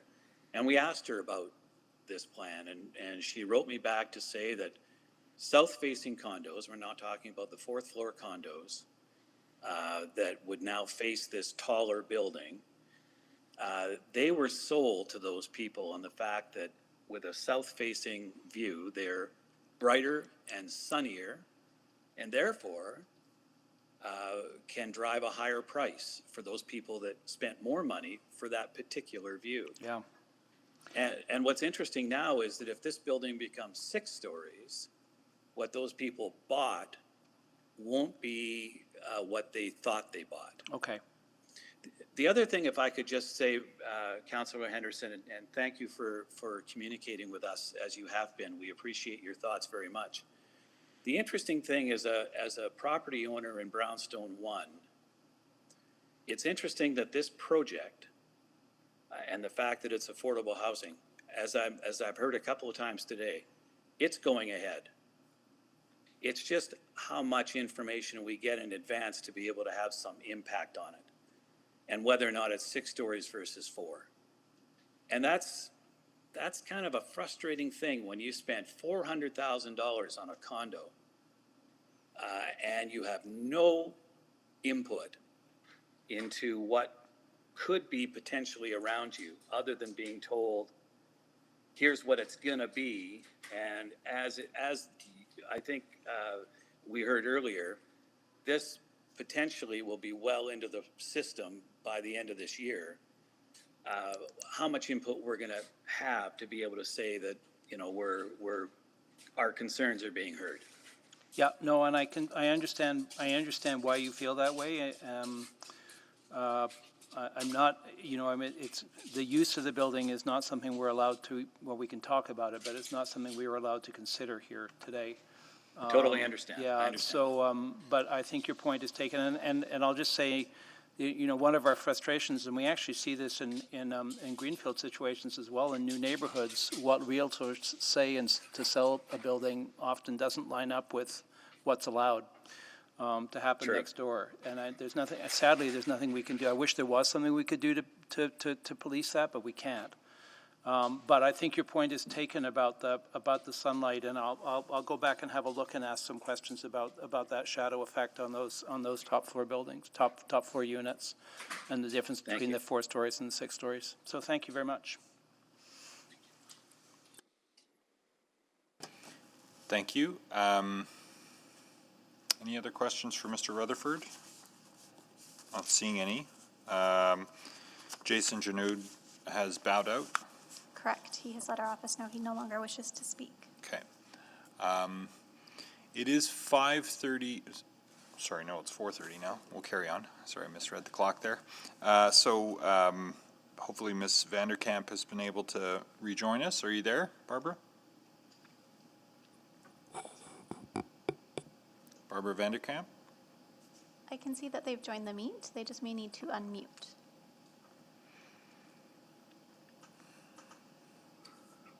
Can you hear me now? Yes, we can. Okay. Go ahead. The floor is yours. Okay, so I'm going to present as representative of the Brownstone 2 condo development, which is on 71st Ave, and I'm the president of the condo board. Yes, there has been a lot of communication occurring here around this development, and I think the first thing I need to say is I don't think there's been transparency here. I do not believe there was community engagement. We just received a notice with regards to the rezoning, and in listening to Colton and Crystal talk, I'm already getting the impression that what their development is already based on the fact that they're going to have this rezoned to a 6-story condo or development. This is a upscale professional condo development. And that was what I was told when I was bought. purchased here. There's 43 units in this building. Of course, I'm going to speak to this lack of transparency. When I purchased in here, there was nothing in the condo documents that indicated 6 of the condos in this unit were owned by the City of Edmonton for affordable housing. I learned of that after I had already purchased. And I won't get into the personal impacts for me because it's related to the field that I work in. However, I will talk about the 6-story development. I do not believe it's a good transition to go from 4-story developments to a 6-story development. There are no 6-story developments in this neighborhood. Going from a 4-story increases from the possible 43 units to 73. Where are we going to find parking for all of this? Parking is a huge issue here already, particularly when the church resumes. It's already difficult for emergency service vehicles to access these roads and these buildings because of this congested parking. Only one vehicle can travel down the road at the time, so if you happen to be sitting there, you have to wait because 2 vehicles cannot go down the road at the same time. Okay. So again, I'll talk about that. I believe it's going to, or we as a condo board believe that it's going to increase safety risks for pedestrians, scooters, bikers, and seniors because it is already extremely high density area with a number of senior complexes as well. For the people, the individuals who purchased the loft penthouse condos on the east end of the building, they will no longer now have any views, and they will have individuals who are living in affordable homeless housing being able to look down onto their loft condo units, right into their condo units. So it's going to take away their privacy for people who spent over $450,000 for a 2-bedroom condo. Okay. Where do we park? There's already parking issues here. Okay. Again, the commercial buildings or commercial, why would you want to plunk commercial into a residential area? There's already a convenience store across the road at the Husky. If you were to put a daycare in there, where are the children going to play? Facing the alley? On a concrete pad? So these are some of the questions that, we're asking them. And, again, it is going to certainly impact the value of what are supposed to be, professional upscale condo development. Thank you, Ms. And I see that my 5 minutes are up, which I do not believe that 5 minutes is enough time to present all of the information and the issues that we have with this development. We understand. I have to stop you there, Ms. Van de Kamp. I understand but where you're coming from, we're but opposing the 6-story development. understood. There are questions for you, though, to dive a little bit deeper. Councillor Henderson? Well, I mean, maybe to ask similar set of questions, and it's one of the dangers of having been around for too long, is that I'm remembering all the same arguments being made about the neighbors when your buildings were approved, in terms of the parking and where were people going to park and the height of the buildings being out of, so I just to explore a couple of things, because it strikes me that the issues of privacy exist, whether or not it's a 4-story or a 6-story building in terms of, and those are the kind of things that you need to be able to keep an eye on at the development permit stage to make sure that people's windows don't line up with each other. But I'm not sure how having a 6-story building or a 4-story building would be different, because a 4-story building could be built today without even coming to council. So just your thoughts on why that might be different? Well, a 6-story building would be a higher development, which then looks down on the 4 stories next door. But not necessarily through their windows, I wouldn't have thought. The concern, I would think, would be the floors that line up with each other. Yes, Yeah. and those who have outdoor loft units, Okay. because they have patios, outdoor patios on those loft units. On the top floor? Yes. Okay.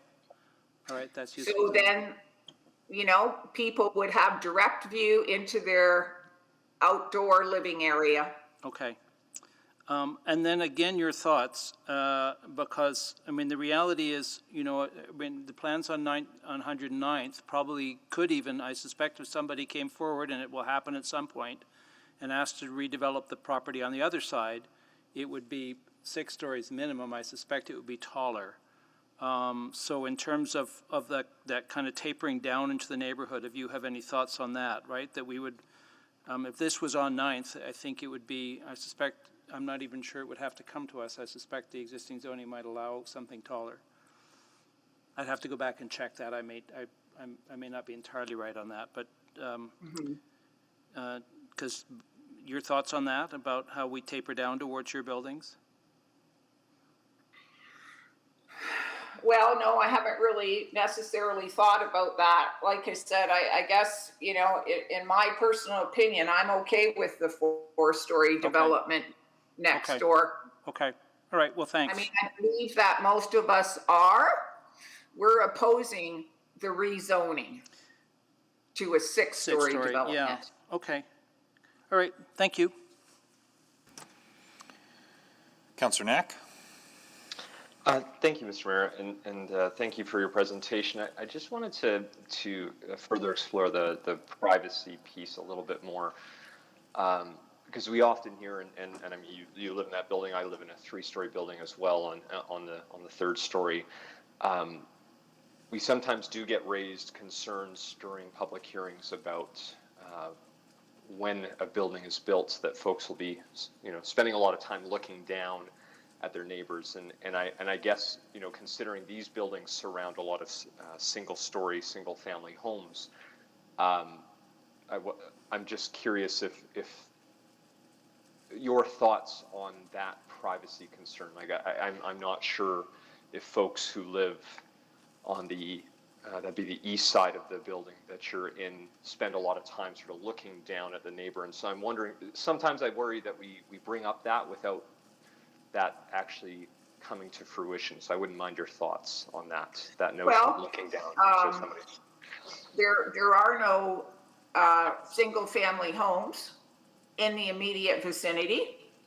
There is a home on the northeast corner of 108th Street that has converted and has a number of apartments and things, but because of the trees there, we can't really see into their backyard. So then the closest home again would be across on the east side of 108th Street. But again, because those neighbors, they have trees and things like that, we can't really see into other people's yards. From these from this condo development. Sure. And I guess the question is less so about the trees in front, but more is that something that often actually happens? So I use myself as the example. Being that I'm on a 3rd floor, I have access behind the alley to a number of single-family homes, but I don't spend a lot of time looking down into their yards. I might spend time looking up and different things like that. And so I just am curious if that fear of looking down is is actually something that materializes in homes, in Well, larger developments. Yeah, I mean, I guess, Andrew, my comment to that would be, for the majority of us, yes, it would probably not be an issue, but we're talking about affordable housing and homeless housing. And how many of the individuals in those environments will be working 8 hours a day or away from home for extended periods of time? Okay, no, that's helpful. Thank you very much. Okay. Thank you. Any other questions for Ms. Van de Kamp? Not seeing any. Next is Ian Reid.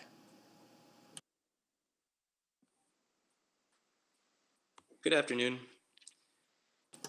Go ahead. Can you hear me? Yes, go ahead. Perfect. So, just judging from the other projects that you've touched on this afternoon, leading as far back as 1:30, I think it's clear that there's far more objection to this proposal than any other. I'm not sure where Mr. Lucas came from, but I venture a guess that he's a renter and can simply move elsewhere when problems ultimately arise. The issue with the 6-story rezoning from a 4-story is the main concern for myself and for a lot of people who are residents of Brownstone 1, Brownstone 2, pretty much any building that comes on adjacent land. So first of all, a proposal for 6 stories that would be taller in every direction of any other building for over a mile. This proposal would be anywhere from 50% taller in the case of our building to 500% taller than the buildings that we already have directly adjacent, including on 109th Street, the actual 109th Street corridor, a commercial 1-story building. This is more than just shadow impacts. Densification of the ground and structure is my main concern.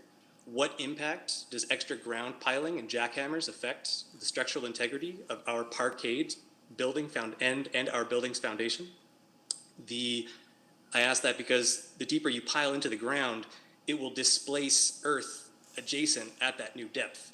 And the higher you build a building, the deeper you do need to pile into the ground. And I seem to recall the city just completing some big 15-month project to repair a void in the earth that was 10 blocks south of us. So yeah, that's a little concerning as well. As other people had touched on, already narrow streets. They're already regular experience overcrowding.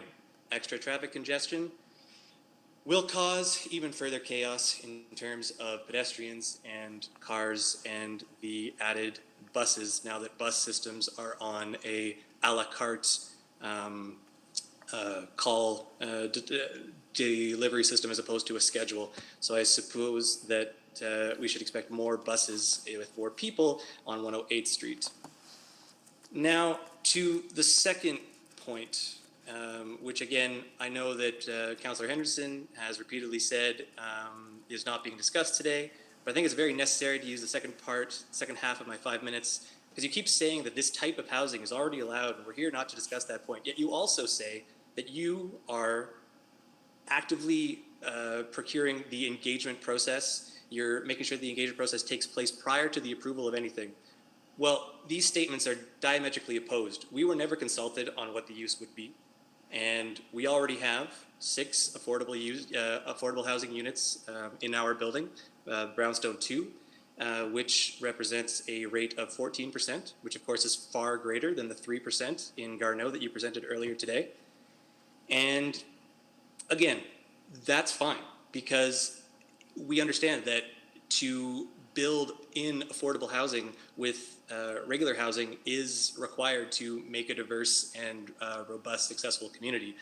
But that's how you do it. You do it at the 14%. You don't make an entire building that is stemmed entirely from 100% supportive housing, because that's effectively a housing project. Any of the problems that we've had in our 43 units of Brownstone 2, all of them stem directly from the 6 owned affordable housing units. Now, we have taken steps to solve those problems at extra cost, obviously, because it always comes at extra cost. But we've experienced break-ins, domestic abuse, excessive noise, drugs, arrests, security card duplication, and stolen property. Anyone within the right state of mind would see that there's a pretty positive correlation to affordable housing and increased criminal activities. That's just what happens. It's fine when it's, again, a small part of a diverse community, but when it's entirely 100%, that's just not healthy. There are parks, playgrounds, schools in the area, and any proposed project would create significant safety concerns. I wouldn't feel comfortable with my wife going on jogs in the evening for fear of her being assaulted. We recently paid for full neighborhood renewal and had our tax rates increase substantially. Building a project like this would damage all that we paid for, including the renewal of the streets with the extra cars that will undoubtedly park here. Are we going to have our tax rate lowered, or alternatively, are we going to have our services increased due to the proposed supportive housing project? And time. Thank you. Questions for Mr. Reid? Councillor Henderson? Yeah, maybe just to clarify something, to see if, maybe just to see your thoughts on this and to describe where we're sitting at. When I talk about the use already being approved, the use is residential. That's what the zoning says. And we're not allowed to discriminate when we say it's residential between who the resident is. So that's the challenge that's in front of us here today. Now, the conversation about what the city tries to do with this property is outside of this hearing, and is a conversation that can go ahead whether or not we say yes or no to the 6 stories. But it's not part of the public hearing piece. And I just want to clarify that, see that helps a little bit for you to understand the challenge that we have here today is we're not allowed to discriminate between whether a building's rental or affordable or condo. That's not something we can distinguish here at a public hearing. We really can just say whether or not a use is appropriate, and the use right now is residential. So the real question would be is if you had a problem with it being a residential use, and that's really, in this particular discussion, all we can deal with. That doesn't mean if this goes ahead that there wouldn't be another conversation with our folks that are working in affordable housing, which is about what kind of residents go in there, but it's a different conversation from the zoning conversation. So I just wanted to give you a chance to respond to that and to clarify a little bit about what we're dealing with here today. We're talking about the size of the building. We're not talking about who lives in it. We can talk about whether or not it's commercial or not. That's perfectly in line, but we can't talk about who lives in a building. Yeah, that's perfectly reasonable. So, Mr. Henderson, I would answer your question by first saying that my concerns, 100% of my concerns, are actually the structural foundation of all of the adjacent buildings and the extra piling going deeper to create a higher complex. Okay. That's my main concern. Okay. Now, I did want to use the second half though, because I just wanted to point out that I believe that the process is being acted in bad faith, because it was not clearly explained that this would be a supportive housing or affordable housing initiative. You said that you've been a counselor for a long time, sir, and that's wonderful. Congratulations to that. You're doing a great job. But the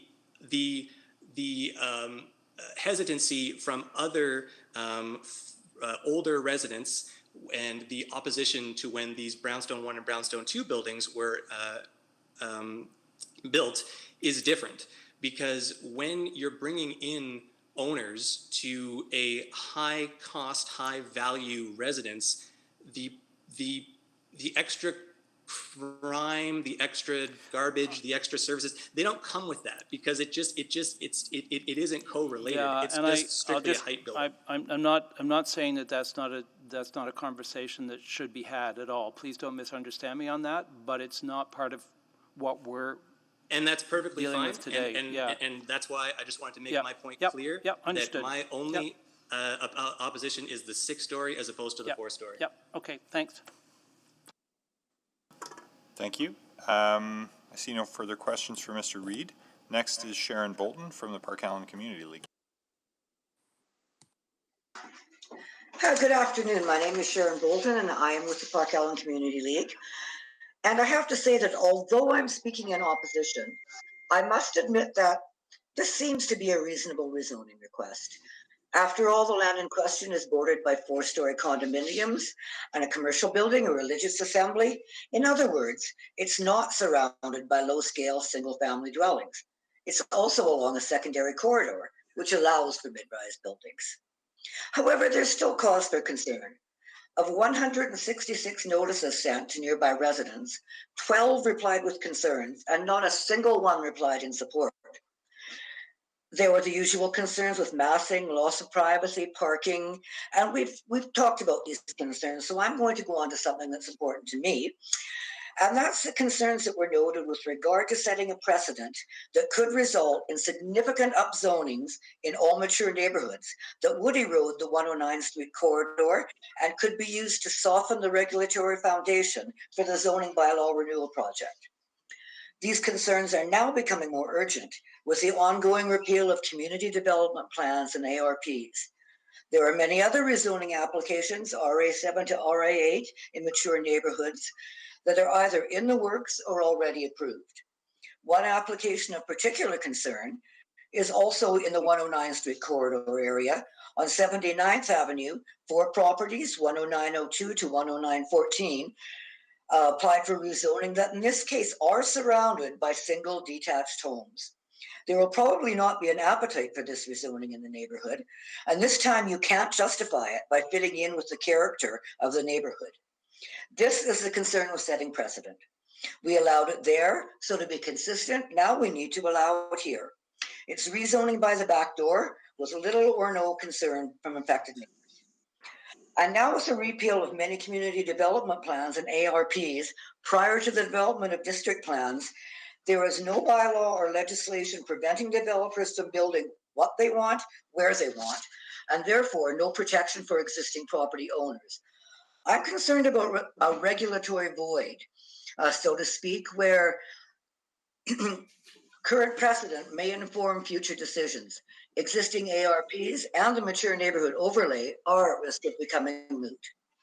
How many of you would like to see a building 6 stories or higher right beside your single family home? I know I don't want that. And that's my fear, that the trend to upzoning will lead to development creep that will see developments of all sizes plunked right down the middle of a block of single family residences. We're already seeing that request on 79th Avenue. Although the area in question is at the end of a block, it's still surrounded by single family residences. So my request to you today is simply this. Please be careful when approving upzoning requests so as not to set precedents that could be used to justify bypassing existing and future rezoning bylaws in order to build anything, anywhere. Thank you for your time. Thank you. Questions for Ms. Bolton? Well, interestingly enough. Go ahead, Councilor Anderson. Sorry, I shouldn't have jumped in like that.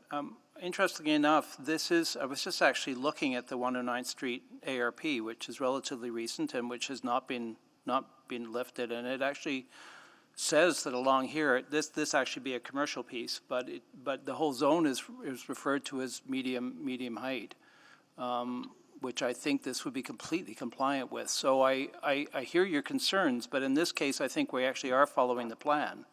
So thoughts about that? I agree in this case, yes. I'm just kind of concerned with the whole overall process. Okay, all right, fair enough. Great, thanks. Any other questions for Ms. Bolton? Okay, not seeing any, then next we'll hear from Dan Eckel. Mr. Eckel, are you there? Hi, yes I am. Go ahead. Can you hear me okay? Yes, proceed. Okay. So we own property a couple of blocks away from where this proposed zoning change is going on. And thank you, Mr. Mayor and Council, for having me speak there, allowing me to speak today. In this particular zoning is RA7 to RA8, which is 4 to 6 stories. This calculates out because they were mentioning in their presentation there, you're going from 40 units to an additional 10. And I just want to point out that it's actually a 68% increase because the first floor is going to be commercial. There's proposed commercial, so you're going from 3 floors of residential to 5, which is 68%. So it is substantially more than what was presented. With this zoning, we don't know what we're gonna get. We don't know. We've experienced this in the downtown core where developers come in and say we're going to do this or that, and when they go ahead and do it, it's well, what the zoning allows it, even though they change it. Once it's been rezoned, it's rezoned. It goes from the land with the land and not with the owner. DC2s guarantee what you're going to get. So if you rezone it to a DC2, you can actually rezone, and people have a say in the process of what is actually going to be built on there. So I would ask council to consider going DC2 rather than RA8, and then there is actually some teeth to what's allowed in the zoning. Supportive housing versus affordable housing. In the notice it says supportive housing, and that's what the city was going to, that's their intent was. So there's a difference between support and affordable housing. So I just want to clarify which is it. Who's the operator? We don't know. How many units? We don't know. Construction of, the big thing here is increasing the sizes. We're talking concentration of poverty. And in the downtown core, we have consistently been opposed to concentration of poverty. Matter of fact, we're one of the community leagues involved with pushing the city to do a model of distribution of non-market housing throughout Edmonton. Unfortunately, when the city did this, Walter Koshenko, when he was working at it, the pretense to all those discussions was that 8 to 9% of all housing in Edmonton needs to be non-market housing. That's about 8 to 9%, but the city has adopted a 16%, which is way more. And I'd like to point out that that this community has already a 9.31% existing non-market housing in the area, even though the city has, allowed for 16%, which does not include federal and provincial fundings, and doesn't include group homes, doesn't include shelters, and all the rest of it. So I have concerns about that. What is the role, and what role will the city continue to play in the development of this property? Good neighborhood agreements. I think anyone that is developing non-market housing and or supportive housing should have to sign a good neighborhood agreement with the community leagues, and it should have teeth. That what they are saying they're going to do, they have to do it and follow through, and there should be consequences when they don't. As mentioned before, parking, residents, workers, and visitors to this facility have to have some place to park. Don't know what the parking situation is. Narrow streets. There is no public plan at this point because we're just talking about rezoning. This is, there's no guarantees what we're going to get because it is just a rezoning, and whatever is in that rezoning is what we will get because the developer will decide that. Affordable housing. I mentioned about we talked about the zoning and what we were allowed to. Edmonton continues to have archaic zonings in the city, and I understand they're trying to revamp them. Still a long way to go on that. And that's pretty much it, I think. And I'll let, if anyone has any questions, I'd be glad to answer them. Thank you. Thank you, Mr. Eckel. Questions? I can't get on quick enough, but I'll ask Dan a couple of questions if you don't mind. Go ahead, Councillor McKean. Well, Dan, this is part of I guess, an overall effort to try to, as you know, I think you and I might have talked about it at one point, about deconcentrating some of the non-market housing, which is unfortunately over past decades ended up in your area. So this is an effort to deconcentrate. What are you opposed to specifically here? Ours over concentrate. What I'm bringing to the attention here is that we're looking at increasing. It's one building, and it's going to be concentrated again, even though it's you have 9.3% in the community already. So now we want to put a building that is 100% concentrated poverty into an area. That's not achieving the goal. The goal should be housing dispersed within residential communities. All people should have the ability to have access to jobs and fit into a neighborhood where they feel like they're part of it. When you put in a building and you put everyone into the building, I kind of think you're making them stick out like a sore thumb. This building is non-market housing, and that's where they live. And instead of having it integrated into the development, we're putting these huge facilities into one street or two streets, and then all the things that go along with it. We just heard how Dan, have you ever been to an extended care facility or a supportive housing facility in Edmonton? Yes, I have. Because they behave very similarly. They're almost They behave good inside. care model, right? So poverty and we're looking after people that need to be looked after in supportive housing and in extended care facilities, which are, like I said, very similar. So I don't know if your argument about poverty works here. These are people in our system who are ill or wounded and need care. I believe you had one speaker earlier on that says they have only 6 units in here, and that all the issues that they're having inside their building are from 6 units. But I think they might not have 24/7 nurses and other caseworkers in those 6 You can units control what you would have in a supportive housing or an extended care facility. Correct. But you haven't told us what's going to be built here. You don't know what's going to be built here. And the fact is that once it's rezoned, they can do whatever they want. And there is no safety net. There is no guarantee to the community or the community around it that these steps will be taken, because we've seen time and time again where developers, once they've got their rezoning, they go ahead and they do whatever they want. So you have an example near you of a private development where a lot of problems arose after. We're not talking about that. We're talking about a housing provider that can do supportive housing or supported affordable housing.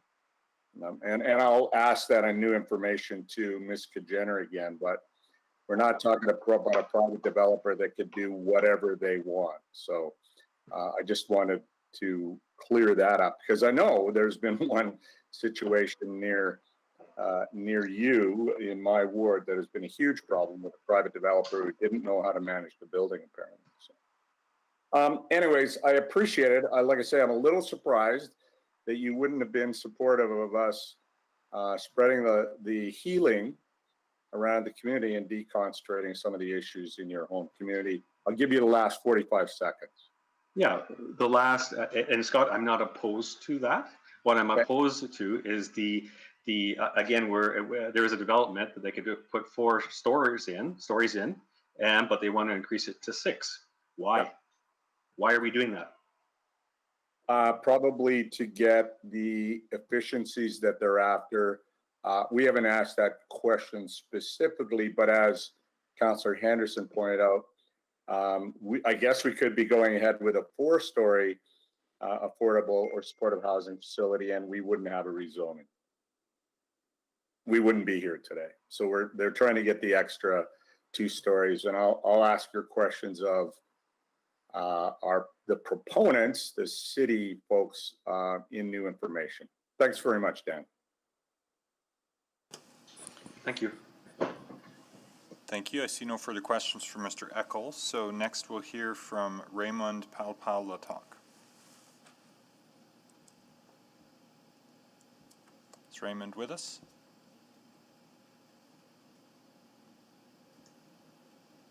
I can see they're on the line and unmuted. Hello? Raymond? Oh, they've muted again. Okay, we're unable to hear you at this time. Sorry, can you hear me now? Yes, go ahead. Perfect. Thank you once again, Mr. Mayor and councilors, for letting me speak.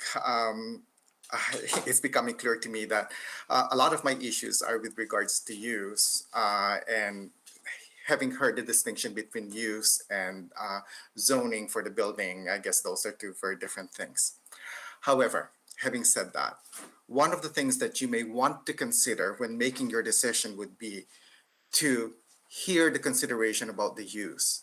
As what the previous speaker has mentioned, once an area is zoned, they can basically do whatever they want unless a sunset clause has been put in there that, if whatever the developer is asking to be built, if that doesn't happen, it'll go back to the original zoning for it. We are not really opposed to having supportive housing. What we are really opposed to is the size. And as the previous speaker has mentioned, why would 4 stories not be enough? Why are you putting 6? One of the things that I've heard from Councillor McKeen is everything is good inside the building. However, we have to realize that we're not jailing these people inside the building. They still have to go out. And when they go out, what do they do in the community?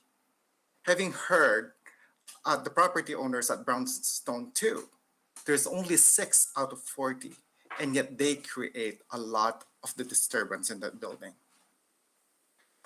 The other thing that I really would like you to consider about is I am really so confused as to whether this development is supportive or affordable housing. It seems like we're using the affordable housing as a veil on what the city really intends to do with this property. Because reading the flyer that came, it was very specific, and it's on the last sentence of the first paragraph. It says, this application is an initiative of the City of Edmonton, and there's currently an intent to develop supportive housing at this location. So it appears to me that administration is not really coming very clear. Even when they talk about an additional 10 for 2 stories, how big are the suites? Is it really 10? Because I heard Colton mention a while ago that if we're going with supportive housing and they'll go with bachelor suites, then there will be more. If the intent really is for it to become a supportive housing, I think you will be adding more than 10.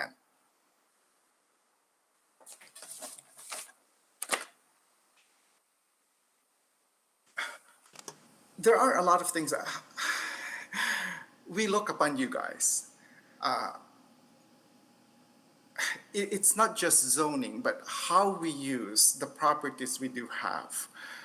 I think we have to really look at the way we look at things, the way we approve things, because sometimes what's presented to us as citizens is not really what ends up to be happening. And I think you also have to look at some of the policies to make sure that, we can improve upon certain things and not really make things worse. Having lived in Central McDougall, we have a lot of issues, and I would hate Queen Alexandra to become a mirror image or close to what we're experiencing in Central McDougall. I would like to go live there. That's why I have a property there. But I'm scared of the fact that, you are putting a 6-story with I don't know how many people with issues that will be living in one single property. Make them more invisible, so that they can integrate better, and hopefully they'll get better as opposed to putting them all together and, learning more bad things from each other. Anyway, thank you for your time. I appreciate it. Thank you. Any questions? Not seeing any. Then now we'll have questions of the planners on the file. Councillor Henderson, go ahead. Yeah, I guess 2 questions that I think arose around the difference between the 2-story and the 4-story and the 6-story. One is the effect, the difference on sun on the Brownstone 1 south-facing units. And if we've done sun shadow stuff, can you fill in a little bit about how significant that will be? Absolutely, Councillor. If it's possible to bring slide 6 up from the administration presentation, that might be a good illustration. Yeah, I was having a look at the one that's in our reports as well. Yeah. So Because there's a lane yeah. in between, right? And we'll have to set back, would it, RA8 allow you to go right up to the lane with the building? No, there'd have to be a setback, wouldn't there? Yeah, there's a 7.5 meter rear setback requirement, and then the lane, and then the adjacent building. So in terms of the impacts, there obviously is a difference. That difference will be felt primarily on buildings or units in the upper stories. The units in the lower stories will almost have the exact same impact. You can see here. Yeah. We typically use the equinoxes as a good balance between the summer, where there's very few shadows, and the winter, where there's a lot of shadows. And so you can see here that the shadow does sort of move up that south wall of the building to the north, and as well to the east.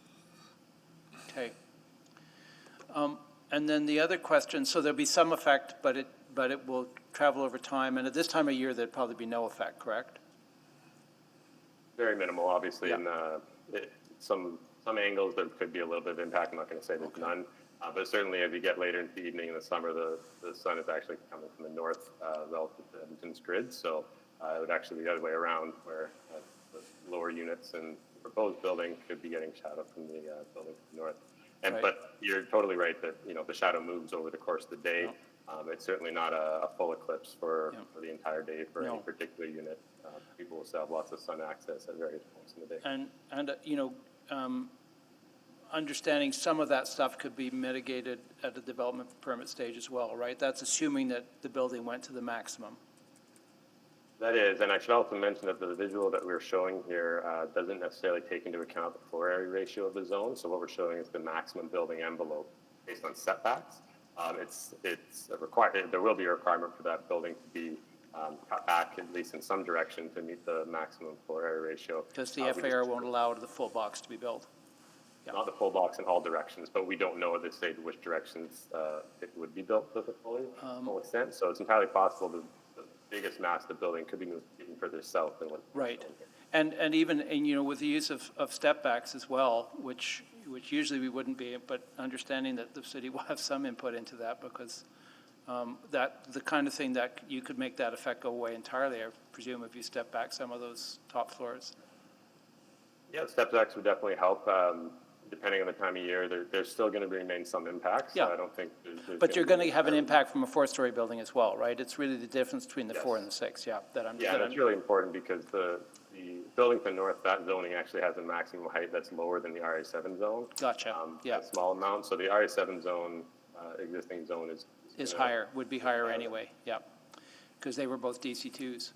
I guess then the other question would be on the building to the east, the question of privacy and those decks and patios that are there. But I'm looking at them, and they look like they're they're at the third story height anyway, or second story height, because the brownstone 2 steps down as well by a story at the ends. So that would exist as well. That kind of overlook would exist with a 4-story building as well, would it not? Absolutely. I don't see much of a change in terms of what the change in privacy and overlook concerns would be. Both the current zone and the proposed zone contain the same regulation that allows the development officer to look at the windows and amenity areas. And all of that stuff would be dealt with. We would look at those privacy. A development officer would look at those kind of privacy concerns as the next piece, and that's also part of what could be discussed as well, given that we may well know the people. I mean, we wouldn't usually be able to do that if we didn't have control over who the developer was. But those are the kind of things that could be insured next and would be insured next by a development officer on some level, correct? That's correct. Yeah, the zoning definitely gives them the power to do that and to demand adjustments to the building design to address that. And then for the upper stories, the additional 2 stories, it was referenced earlier that I think generally people are going to enjoy their view out and up, and not necessarily stairs. Yeah. And then finally, in my dying seconds, just how this ties in with the 109th Street plan, because I'm guessing the 109th Street plan, we would look at a mid-rise along 9th if somebody wanted to come forward and redevelop that one, and that would be consistent with the plan. Am I misreading that? A little bit, Councillor. The 109th Street plan does actually have a restriction to 4 stories currently. Oh, at this point, okay, yeah. At this point. Whether or not that would still be something that, with an application, we would look to enforce, especially relative to the direction of the city plan, the fact that this particular part of 109th Street is a bit of a commercial node. Yeah. I do think it's reasonable to think that something higher than 4 stories could be proposed there. Yeah. And could be looked unfavorably. No, and yeah, no, I hear you on that. Okay, great, thanks. Councillor Caterina. Thank you. So a clarification, please, from proponent and from the opponents. I've heard two different percentages of non-market housing, supportive housing. That I've heard 9%, and I've heard 1 to 2% if you eliminate seniors. Now, I just want to get a clarification. Are seniors housing part of supportive housing, or are they classified as non-market housing? I don't think I've ever heard seniors residences as being part of any of these discussions in any other context when we've talked about non-market housing and supportive housing. So just a clarification on what exactly the measurements are being used to come up with these completely different percentages of concentration. So, Councillor Caterina, I think it might be more suitable for the applicant group to perhaps respond to that and new information. Okay. From our perspective with the rezoning, we're looking at 2 zones that have almost the exact same uses within them. So for a breakdown of what you're looking at, I think maybe under new information, the applicant group from housing could provide that clarity for you. Fair enough. I'll ask the proponents.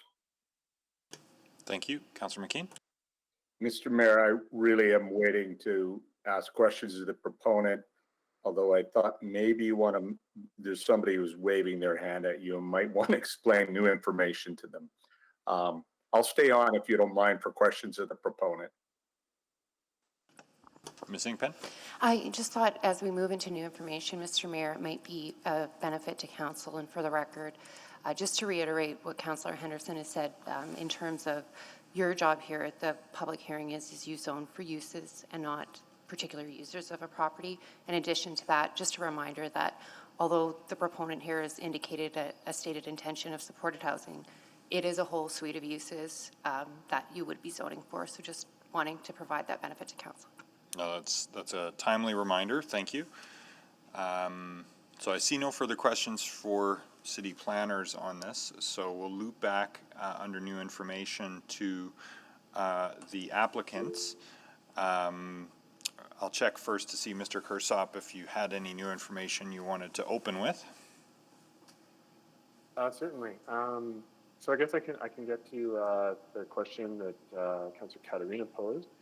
Our affordable housing ratio includes both seniors affordable units, so below market rates, and supportive housing units. And in Queen Alexandra, there is a total of 9.5% non-market housing. 8.5% of it is seniors non-market housing. So I hope that offers some answers to the question.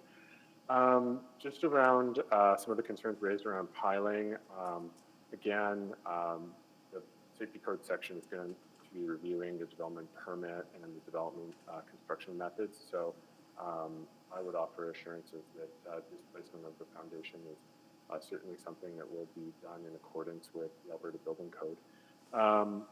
Also, would just mention that although there is a, Ms. Ingpen correctly points out there is a basket of uses that's before us when it comes to the commercial uses. However, most non-market housing providers are not looking to place commercial units at grade. They typically end up using this as office space, amenity space, and housing units. We have a requirement to provide universally accessible suites. They tend to be placed at grade just because of the ease of access, and so there will be, in all likelihood, a number of residential units at grade in this development to ensure that they meet the universal accessibility requirements under CMHC funding or other funding programs. And then if Ms. Kajener has any additional new information, I would yield the time to her.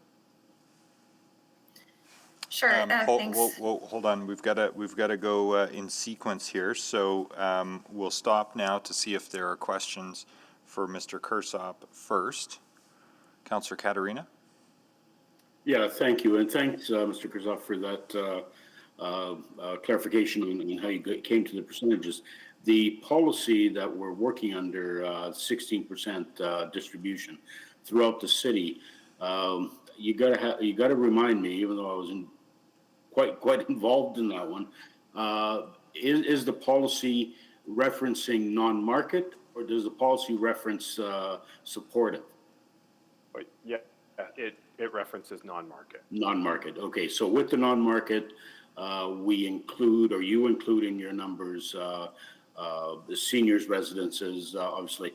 What you don't include, since we don't have that information, are group homes or any other sort of non-market housing that we don't have access to or don't require approval of from the city.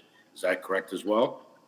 We do include group homes in that. It's as long as they are operated in a below market manner or have a affordable housing agreement with the city. But there are some group homes that are not counted if they are not operated below market. Right, yeah, strictly provincial jurisdictions. So, okay, that's good clarification for me. So your number at 9 also includes those units that I wouldn't traditionally think of as non-market housing, seniors residents. So thank you for that. That's correct. Thank you. Councillor McKean? Yeah, thanks. Colton, I guess one of the questions that kept coming up was, in fact, you could move ahead with affordable or supportive housing at 4 stories today. So why the request to go to 6? A great question. It really comes down to the economics of the development.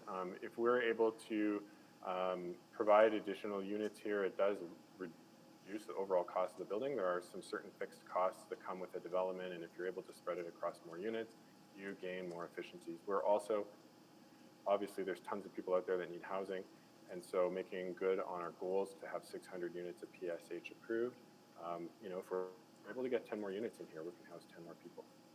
And all of those people, even in supportive housing units, they actually pay rent, which is, as far as I understand, which goes to the efficiency of the building and recovering some costs.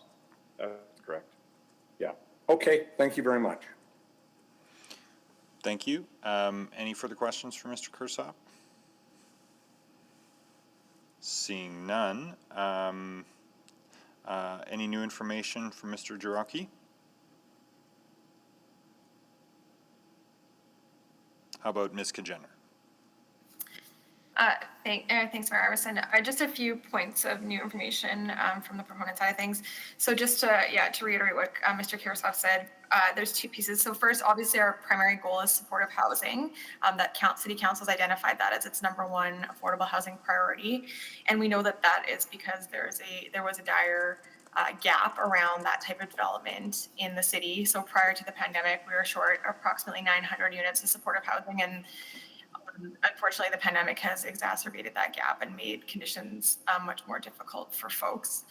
We know the number of overall people experiencing homelessness is rising dramatically, and there's a dire need for this type of infrastructure. So as a result of that, that's part of why we're pursuing the additional units on this site. And then further to Mr. Kersop's comments, it's also our way of ensuring efficiency of tax dollars, so that when we invest in a piece of land like other developers, we're looking at the best use and how we can ensure that the investment is efficient from a tax perspective or tax dollar perspective. The other new piece of information that I wanted to add is just around crime, because it's been mentioned a few times. And I think it's just worth noting that the city has analyzed the impact of affordable housing on the safety of 5 core neighborhoods and found that there was no correlation between crime and non-market housing, including supportive housing. So using data and analytic support from the Edmonton Police Service, the city studied how many police events, including drug-related activity, violence, and property crime, occurred between 2011 and 2018 around non-market affordable housing in 5 neighborhoods. The number of events at each of these sites was then compared to the number of total events in the neighborhood where the site was located. The results found that non-market properties, including supportive housing, were responsible for just 4% of the total number of police events for the 5 neighborhoods, despite making up over 12% of the total housing. So the calls for service were disproportionately lower. The city also examined data pertaining to bylaw complaints, including noise and graffiti, and found that non-market housing properties were responsible for just 1.3% of the total bylaw complaints in those neighborhoods. And then finally, I just wanted to add, by way of clarification, we did consult HomeEd, who manages the 6 city-owned affordable housing units in the Brownstones 2 development, and they do not have any records of complaints made against the tenants in those buildings at this time. The other piece of information that I just wanted to clarify is to Mr. Eccles' question about supportive housing and whether that's actually our intent, since the only reason that we say supportive or affordable housing is because, as you know, the city generally relies on developers to develop affordable housing, and so we're dependent on what proposals come forward when we open up a competitive process.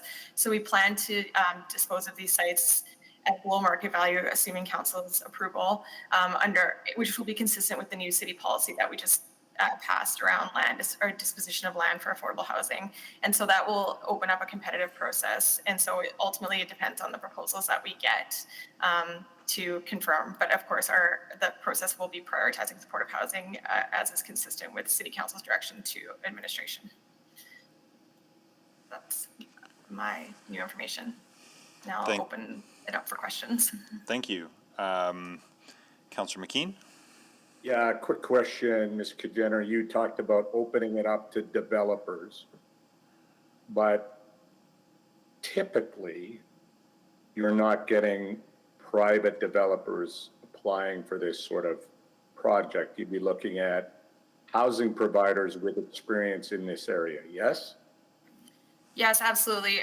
With respect to supportive housing, operating subsidies are usually required to make it an effective development and to meet our criteria around what defines supportive housing. And so those providers are always nonprofit providers that are accessing government funds to support the operations of the building. Thank you very much. Thank you. Any other questions for Ms. Kajener? No? Okay, well, that puts us right at 5:30, but my suggestion would be that we at least finish this item, and then if we still want to take a shortened dinner break, we could do that. But my suggestion would be to carry on here unless folks have a strong objection to that. I just want to interrupt. Can I ask Crystal a question? No, I'm afraid not. I'm afraid not. But you will have an opportunity in a moment, Ms. Vandekamp, to provide new information, and you can respond to something she said and register an issue that you think requires further discussion in your view. So I will come back to the folks registered in opposition, but I need to deal with this scheduling issue first. So I will move, I'm just wondering what specifically to move, whether we should put a time on it or whether we should just move to complete this item before our dinner break. Yeah, complete this item. Okay, I'll move to do that because then we can extend the break if we need to. Yeah. Okay, let's complete this item before the dinner break, then I'll make that motion. Okay, thank you, Councillor Henderson, seconded by Councillor McKean. Is there any objection? Not hearing any, then okay, next I will ask for new information from, actually, Lucas Anders, did you have any new information?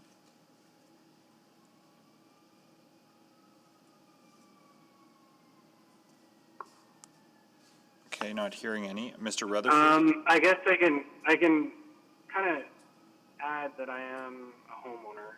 Somebody had mentioned I was a renter, so that's it. Well, and the city doesn't discriminate very explicitly, but you're within your rights to rebut what was said. So thank you, Mr. Anders. Next then is Doug Rutherford. No, sir, I have nothing further to add. Okay, thank you. Ms. Vandekamp? My question goes to Crystal. You made a comment that you spoke with Homeward Sorry, Ms. Trust. Vandekamp, you can direct comments to me as the chair. It's not a dialogue okay. session with other Okay. speakers. So I guess I have a concern about the comment that was made that Homeward Trust had indicated that there was never any issues in this building with the 6 units that they have here. Well, maybe I can provide minute meetings that indicate otherwise. We had to go to great lengths to get a particular individual evicted out of one of those units, and that stuff, information is all documented. So why they would say that there's never been any issues here? Well, I know why they would say that, but that's not true. Thank you, Ms. Van de Kamp. Any questions on that? Well, Councillor Henderson? I may be able to help respond a little bit because just for clarity, what I heard Ms. Kajener said, and I understand the names are similar, but it was Home Ed, not Homeward Trust. They're two totally different groups. Or Home Ed. Yeah, well, just, and and Home Ed is owned by the city, but it's arm's length from us, and it handles all of the city-owned affordable housing stock. Homeward Trust is an entirely different organization that is we give funding to, but it's not part of the city. So there may be other ways we can follow up on that with Home Ed for you and find out. But I just thought it was worth clarifying, because if you go to Home Ed Trust and ask that question, I don't think they'll know what you're talking about. So just for your information, it would be Home Ed in there, and I recognize this is part of the complexity of all of this is we have a whole bunch of stuff that sounds the same, but they're very different. They're very different groups, and we appoint the board of Home Ed, and we can certainly find out what's happening with that for you. Thank you. Thank you. I see no further questions for Ms. Van de Kamp. Mr. Reid, did you have any new information? Yeah, essentially touching on that last point, but I'll address this question to you, sir, because you would have a good understanding of all of the goings on of the city. So I just wanted to know how could those records have been lost? Because police have forcibly removed residents of those units on 3 separate occasions. There have been numerous complaints that have been filed over the years. So I'm just wondering, was there like a fire or something where a bunch of records were lost? I think, Mr. Reid, if you want to get to the bottom of that question, you can certainly contact myself or Councillor Henderson. I think Councillor Henderson's point that there are different record keeping for different issues, I don't think we disbelieve you that that you have concerns within the governance of your condominium association vis-a-vis some units. The degree to which that applies to this question is debatable, frankly. Forgive me, sir. No, I don't. This is completely unrelated to our governing board of our condo. I've personally reached out to Home Ed and spoken with people there, and I've also personally reached out to 911 dispatch when witnessing a domestic abuse. So those records must be somewhere. I mean, like they have to be. They're part of the city. Well, I hear what you're saying, and we can certainly look into that separately.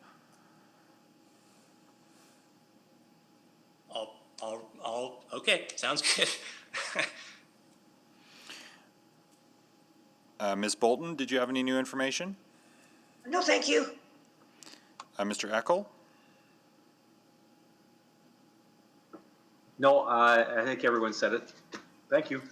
Thank you. And Mr. Palpal-Latak?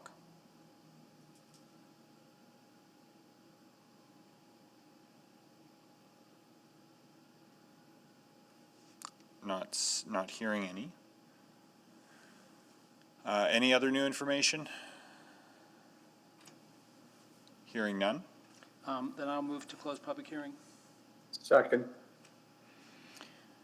Thank you. So moved by Councillor Henderson and seconded by Councillor McKean. Please vote to close the public hearing.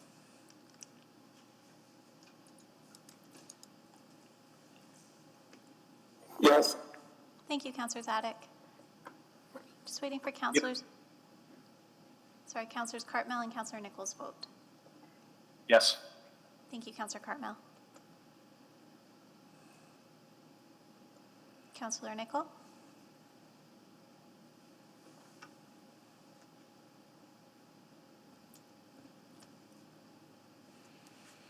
Councillor Nicol?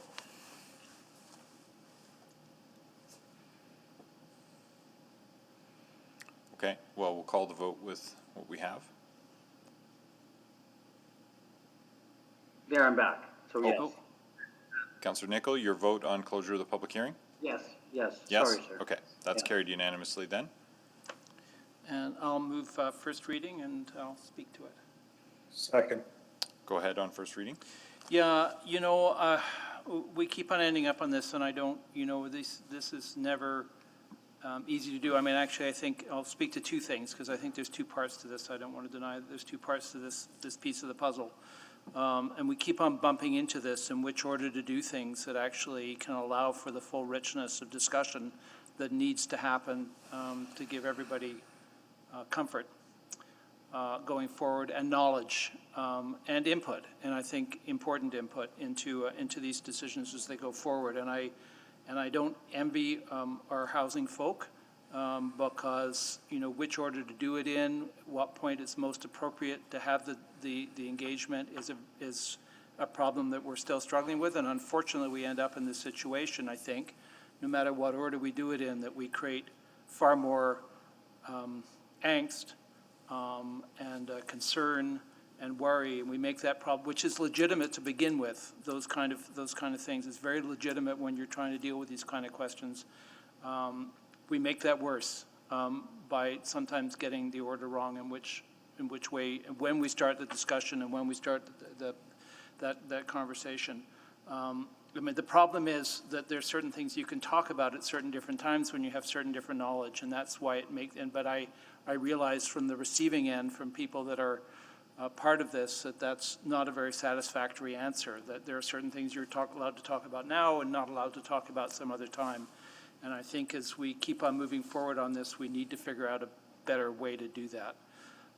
But as we're sitting here right here today, the real question is whether or not a six-story building makes sense here. And I'm really struggling with why it wouldn't, understanding that the other places where we have approved buildings very similar to this, where they're far more invasive within communities.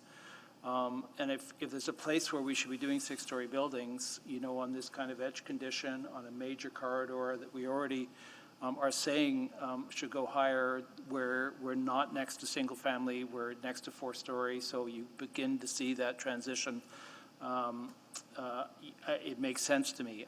I'm really struggling to imagine why we wouldn't say, and I wonder if we'd be here if this was a standard six-story building, if we'd be even debating this. I suspect, I don't know. I don't want to answer that question, but it feels to me like the issue is different from that. But that's the decision we're being challenged with today, is whether or not a six-story building is appropriate on this point. So I think it is. My gut feeling is a six-story building makes sense here. Lord knows I've fought against other ones in other parts where I think make a lot less sense than this. But I think this one, in terms of what we're saying with city plan and the way we need the city to grow, this is where we say it should be happening. So that being said, I think, and I don't know if I need to do a subsequent, because I'm pretty convinced this will happen anyway afterwards, that there's clearly a lot of work that still needs to happen with the neighbors to really talk about what might happen here, what could happen here, how to make sure that whatever does happen takes their very real concerns into consideration and make sure that they don't come to pass.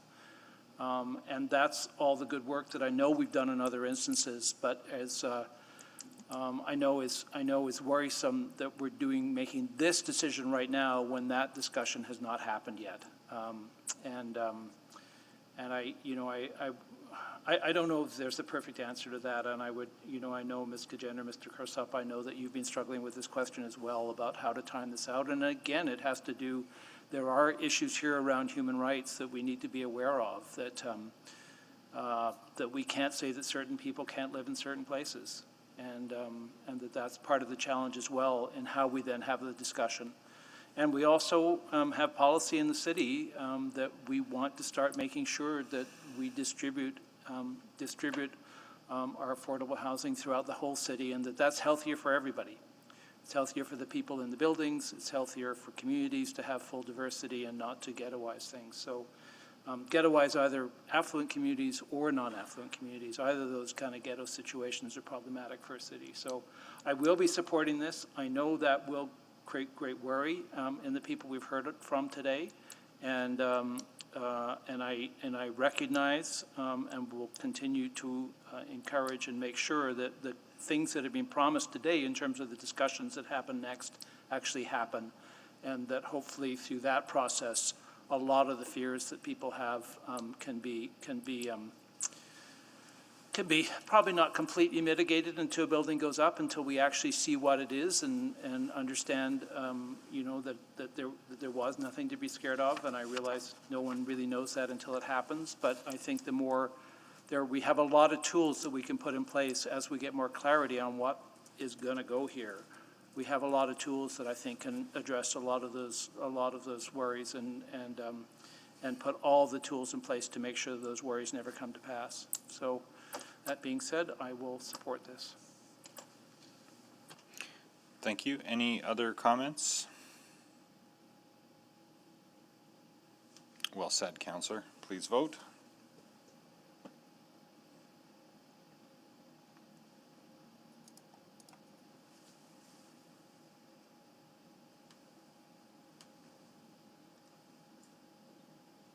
I'm a yes.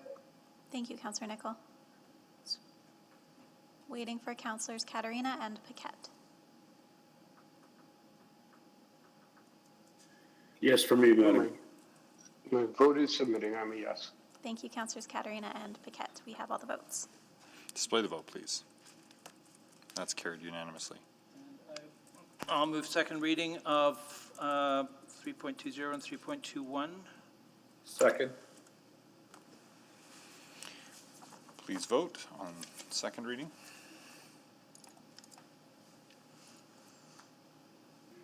Yes, Madam Clerk. Thank you, Councillor Katarina. Yes. Thank you, Councillor Paquette. Just waiting for Councillor Walters.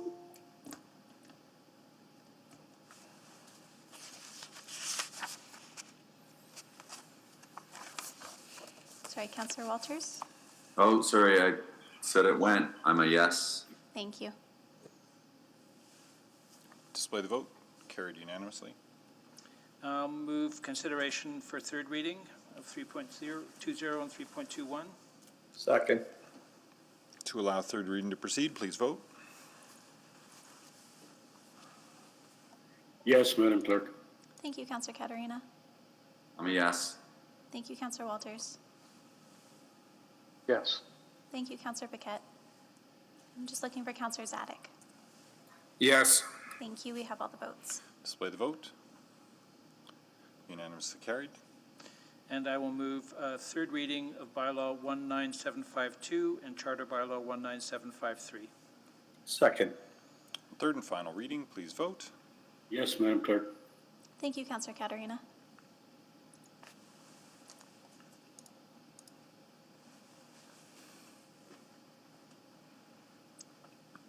Just missing Councillor Walters. Sorry, I'm a yes. Thank you. We have all the votes. Display the vote. Carried. All right. Can I I may not be appropriate to ask Mr. Kajener, but do you need a subsequent, or I didn't think so. Okay, so there's a commitment there to do the things that I would put in a subsequent. Great, thank you. Okay. Let's pause until 7 o'clock so folks can refuel before we come back with the last item, which is the continuation of the Glenora hearing from last time. So see you in 73 minutes.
Welcome back to the continuation of today's land use public hearing. And specifically, the continuation of the hearing on Charter Bylaw 19735 to allow small-scale infill development in Glenora. I will roll call our colleagues to see who made it back from dinner. Starting this time with Councillor Hamilton. Good evening. It is indeed a good evening. Councillor Henderson. Back and well fed. Councillor Knack. Good evening. Councillor McKean. Good evening. Councillor Nickel. Good evening. Councillor Paquette. Councillor Paquette.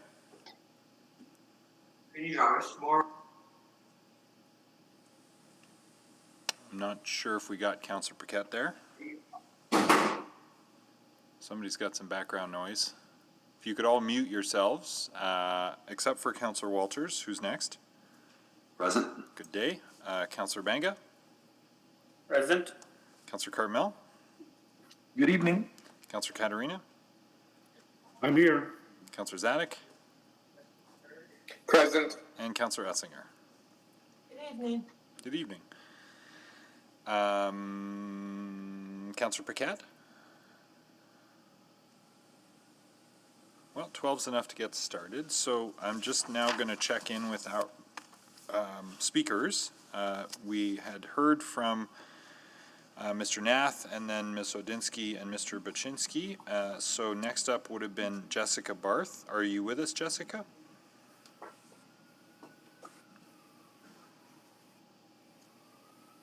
Are you there? We can't hear you.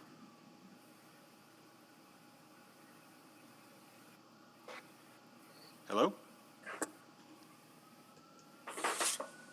We're having difficulty with your audio, Jessica. I'll come back to you in a minute, see if you may need to plug a mic in or something. Daniel Kabaroff? Yeah, I'm present. Welcome. Alan Zhao? Good evening, I'm here. Good evening. David Johnson? Good evening. Good evening. Barbara Finley? Barbara Finley? How about Christine Lefebvre? Here, Mr. Mayor. Good evening. And Marianne Johnson? Marianne Johnson will not be speaking. Understood. Thank you. Ms. Barth? Can we hear from you now? Can you hear me now? Yes. Okay, great. Perfect. Okay, so you're up first. A reminder, you've each got 5 minutes. Please don't use the chat function. Please use a timer to help govern yourselves on the use of your 5 minutes. Stay on the line after you're done speaking, though, because there may be questions from our side of the table. And there will be an opportunity for new information at the end. So stick around. Just a reminder to please mute yourselves when you're not speaking or answering questions, just to cut down on background noise. If you're having any technical challenges or need assistance navigating this process, reach out using the contact information provided in your initial registration or via city.clerk@edmonton.ca. And welcome back to each of you. We're again partway through hearing from those in opposition, and Ms. Barth, you're up next. The floor is yours. Thank you. So my name is Jessica, and we live directly south of the proposed rezoning lot.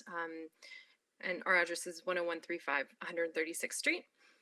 So my husband and I moved into the Glenora neighborhood in 2014, and for 8 years prior to this, we lived in a condominium downtown.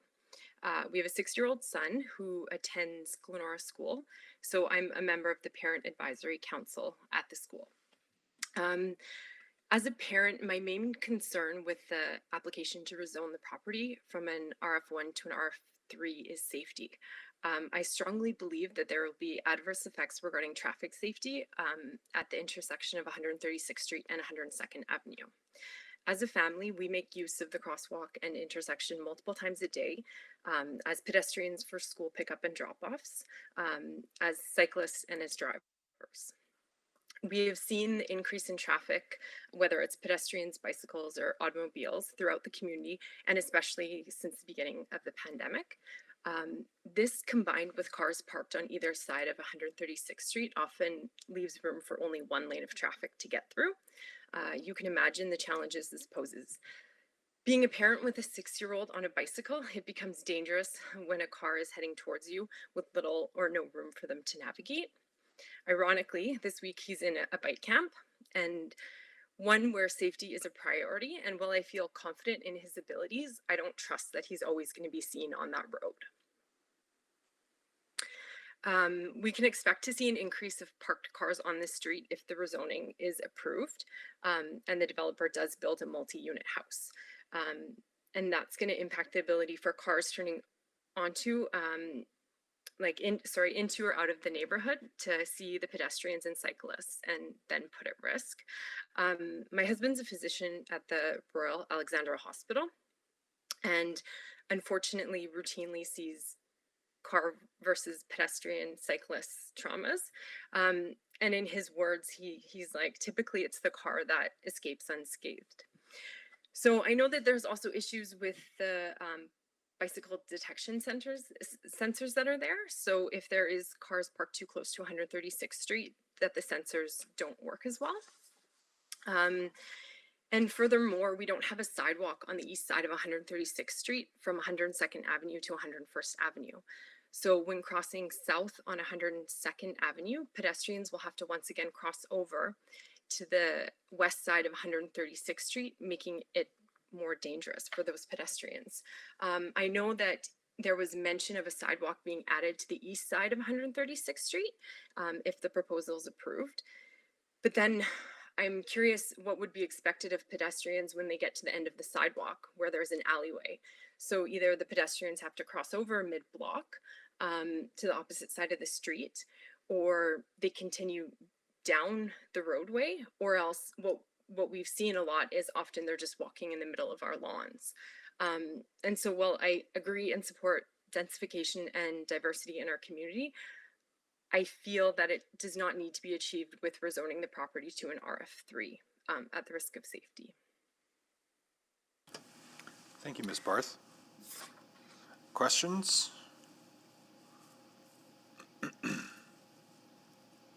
Councillor McKean.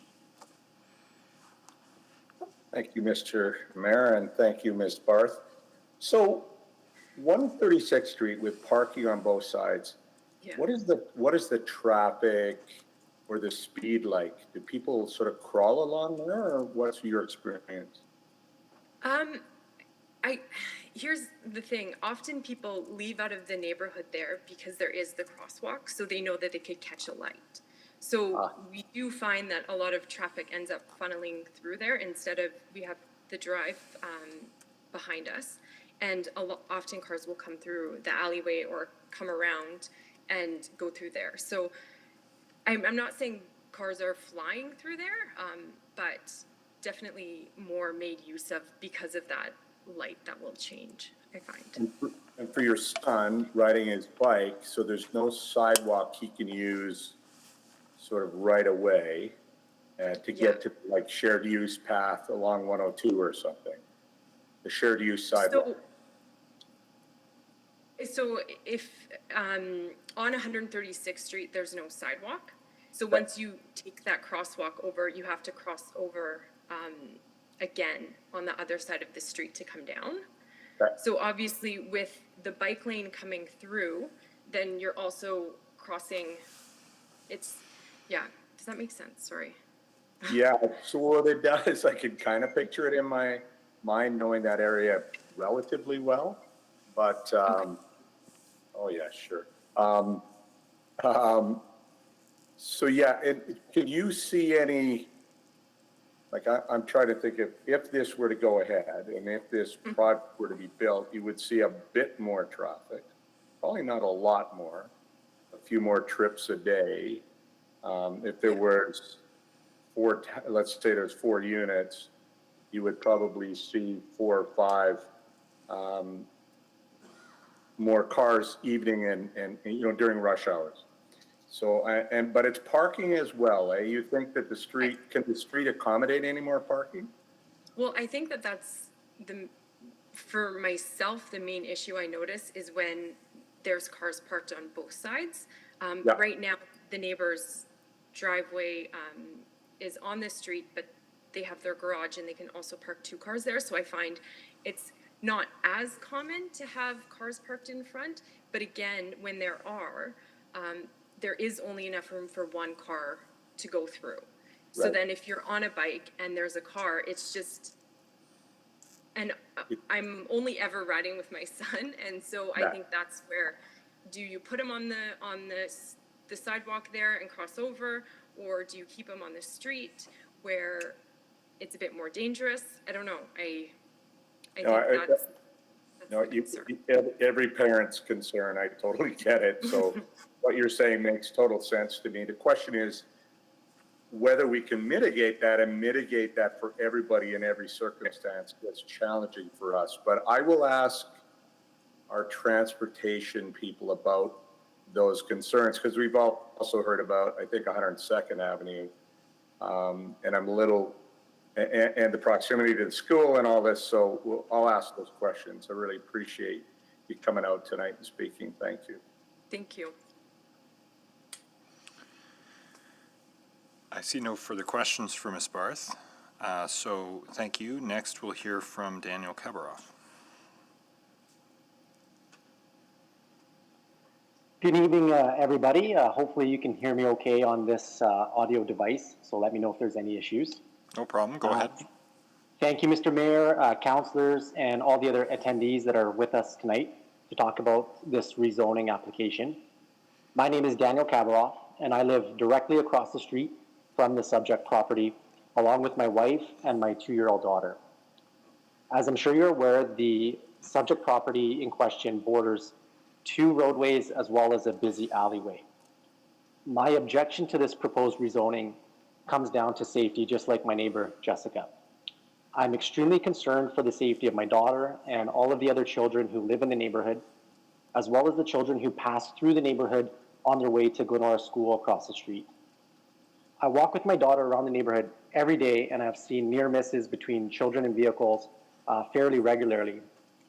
The mitigating factor in these circumstances have been the ability for the drivers, pedestrians, and bicyclists to be able to see each other, because there's typically a lack of parked vehicles on that area immediately south of 102 Avenue.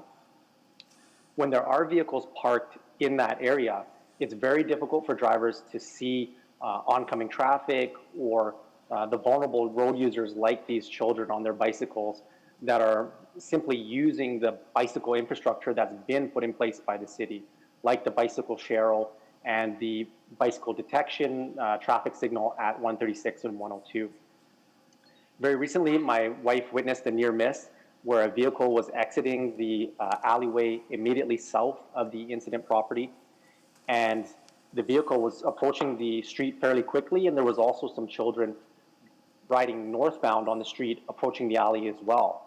And my wife actually had to run out basically into the street and flag down the driver to stop. And the driver was able to stop, and there was no collision. But, had my wife not been there, there's a very real chance that it could have been a negative circumstance. I don't want my daughter or any other child to get hit by a car. And by rezoning this property, there's a potential for a 12-fold increase in the number of dwellings on this piece of land. And that will simply increase the number of vehicles in our neighborhood and will have a direct impact on the number of parked vehicles in that immediate area. And this will create hazards for those vulnerable road users. The city transportation said that they did a traffic study, and the traffic volumes in the area are below the acceptable threshold. However, they didn't indicate whether or not this study was done during COVID-19. As we all know, that there's been a reduced amount of traffic on the roadways if people have been working from home and not able to go into the office.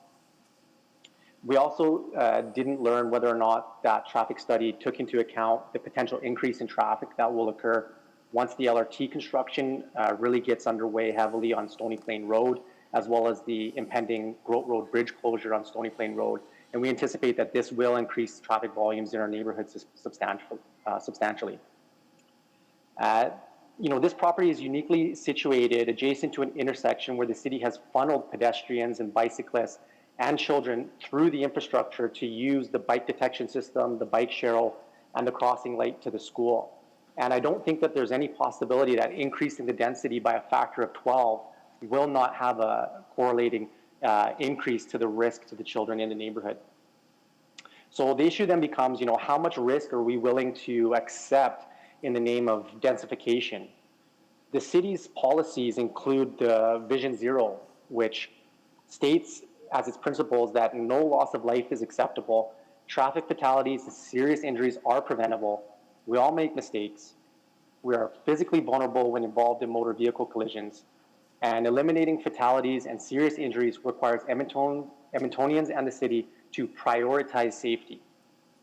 So the last point is important. We're calling upon the city to prioritize the safety of our children, pedestrians, and bicyclists and road users over just the goal to increase density as much as possible. When it comes to densification, the existing single-family home, which is a single residence, it can already, under the current zoning, be increased to 6 dwellings. So a 6-fold increase in density is already possible with the current zoning. And we're not opposed to this, and we agree that smart infill is important to increase density and diversity in our communities. My personal family is diverse, and we live in an infill property ourselves. Our concern is the over-densification of this uniquely situated property because we know that the road is already busy and nearing the maximum capacity, and adding in 5 additional dwellings might be manageable, but putting up to 12 dwellings there, which is possible under the RF3 zoning, will definitely tip that over the balance as we feel. Excuse me. One of our other concerns is that a multi-unit housing was built 3 blocks away in kind of similar circumstances, and this multi-unit housing actually sat on the market for several years and was not able to sell any of those units. So what happened is at least one of these units from this housing has consistently been listed on Airbnb continuously during that time frame. And the idea of if you build it, people will come, and this will allow lower cost housing in our community, I don't think is actually realistic, because based on the land value and construction prices, the developer is really going to have to put 12 units on that property to see any type of profit. Sorry, Mr. Kabaroff, I got to stop you there. We're at the 5 minutes. Okay, my apologies. That's fine. I'm happy to take some questions then. Thank you. Councillor McKean. Yeah, thanks, Dan, for coming out tonight. Appreciate your submission. So parking on both sides of 136 seems to be one of the issues. Is it parking all day or in the evening, or is it for residents using the street for parking, or is it for the school, or what's the demand? Why the demand there? I think one of the reasons for the demand there, there's definitely several different reasons. One being that, many households in our neighborhood have more than 2 vehicles per household, and a lot of the development only accommodates maybe 1 or 2 parking spaces per household. So all of those additional vehicles are then going to spill out onto the street for parking. So you'll see some that are resident parking, others may be visitors to these areas, or just people parking and then maybe accessing other areas, like going down into the ravine to go ride their bikes, or hopping onto 102 Avenue to then use the multi-use trail to maybe go further eastbound toward the downtown and 124th Street neighborhoods. But I do see that there is parked vehicles consistently throughout the day and evening hours. But right now, they're mainly situated along the west side of 136th Street, and it leaves the east side open. And that's really important as well, as Jessica touched on, that the bicycle detection sensors are situated in that area. Right. And if you have parked vehicles there, it's really going to render that infrastructure, useless and inoperable. So definitely, I think if, sorry, go ahead.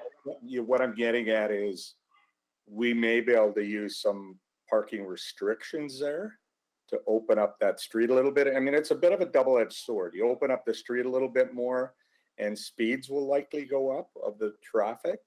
So, but I'll ask administration about that.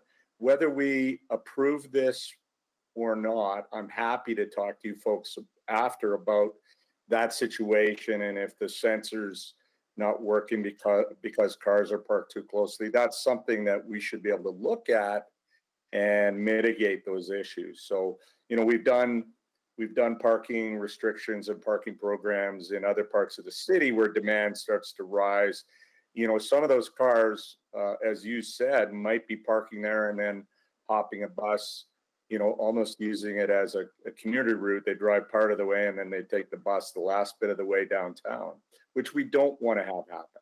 You know, you're not a commuter parking neighborhood. So those are the kind of things that we could certainly look at to reduce or improve sight lines by reducing some of the parking pressure. So that might help. And when you say 12 units, you mean it would be four townhouses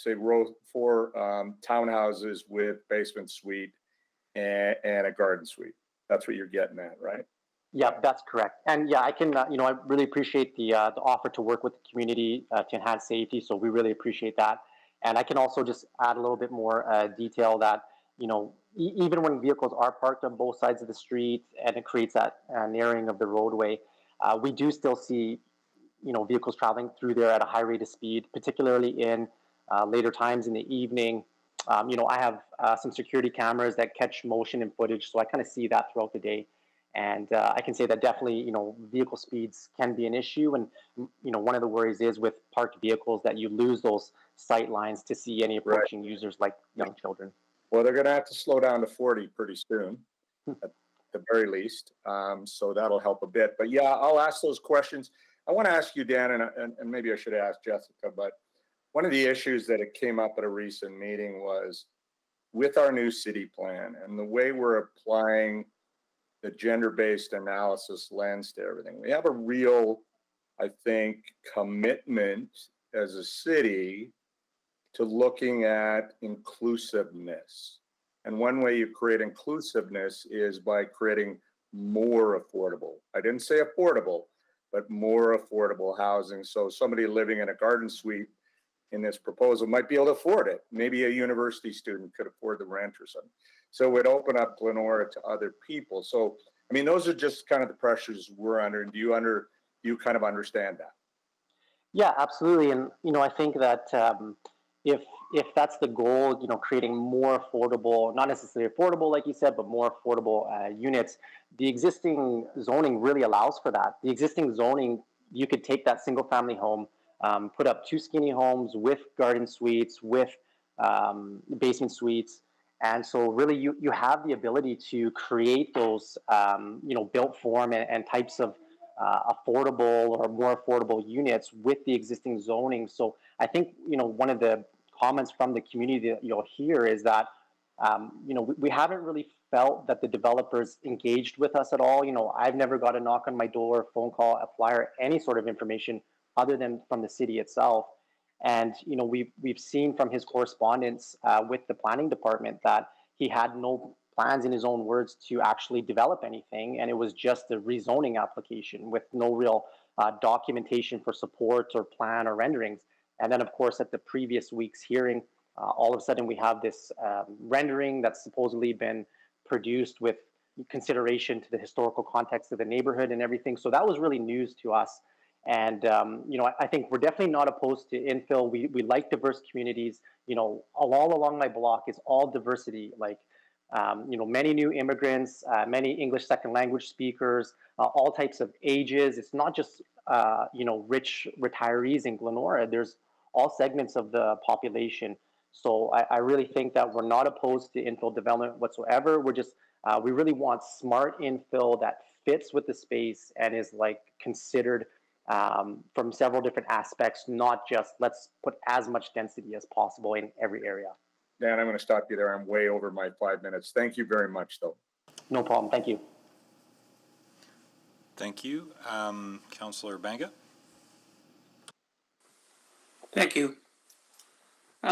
So, Daniel, you stated that you have seen a few near misses.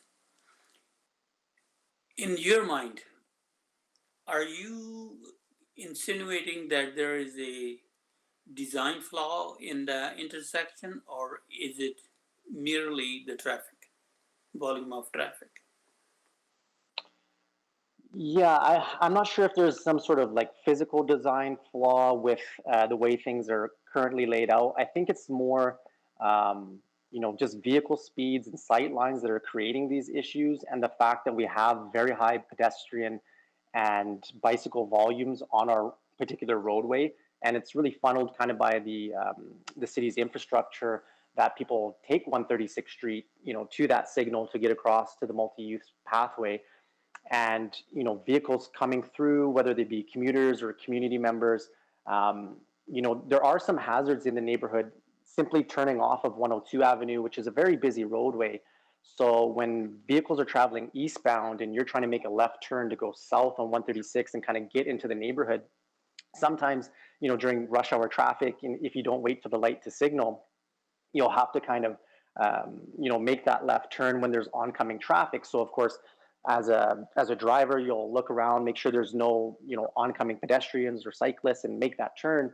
And if there's vehicles parked on both sides of the street, the concern is that now you have to clear the intersection to get out of the oncoming traffic from 102. And if there's any sort of road users or young children on bicycles, then you're faced with that dilemma, like, do I clear the intersection and plow over this kid? Do I avoid the kid and plow this home? Like, it's a difficult situation for sure. So we just think that if you keep adding density and more vehicles, more parked vehicles, eventually, something's got to give, and hopefully it won't be, any sort of injury accident. Yeah, no, I agree with you. But when you mentioned the density is going to increase 12-fold, but then you later on you stated that it's going to be doubled, I guess. You have concern with double density or the 12-fold? Right. So with the existing zoning, they could have, the developer could split the lot, put 2 single-family homes with 2 basement dwellings and 2 garden suites. So they could get a 6-fold increase in density under the existing zoning. Obviously, with a 6-fold increase in density, there'll be some increasing pressure on the infrastructure and parking and things of that nature, but it won't be the same magnitude as if 12 units gets built there. And under the RF3 zoning, there is in fact the possibility of 12 dwellings going in there. And with 12 dwellings on that particular piece of property, you're really going to only have parking for 4 vehicles on site. So the other 8 vehicles, if people have single vehicle households, are going to go on the street, and they're going to go immediately adjacent to the property right in that area.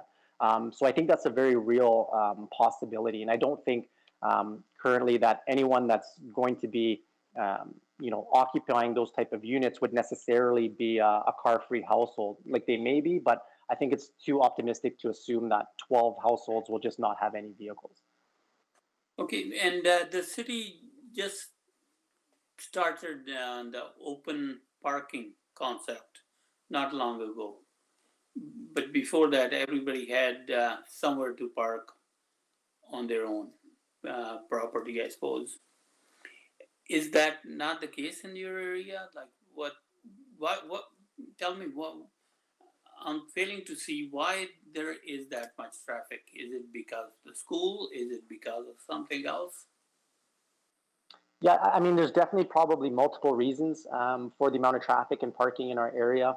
I really couldn't tell you precisely, where all those users are going, but I can say that, many of those vehicles are regularly parked there, and I assume they'd be residents who are parking maybe additional vehicles that don't fit on their own property or in their own driveways or garages. And it could be visitors to the properties, whether those be, healthcare workers or just, people visiting their family members as well. The school is right across 102 Avenue, so there's quite a few people that, especially during the pickup and drop-off times, traffic obviously in the entire area just becomes very congested as parents go to pick up their little ones and whatnot. So I think there's probably, multiple aspects as to why there's, vehicles parked on 136th Street quite often. And our concern is that adding that number of dwellings to that particular area is going to result in, more parking and more concerns with lines of sight for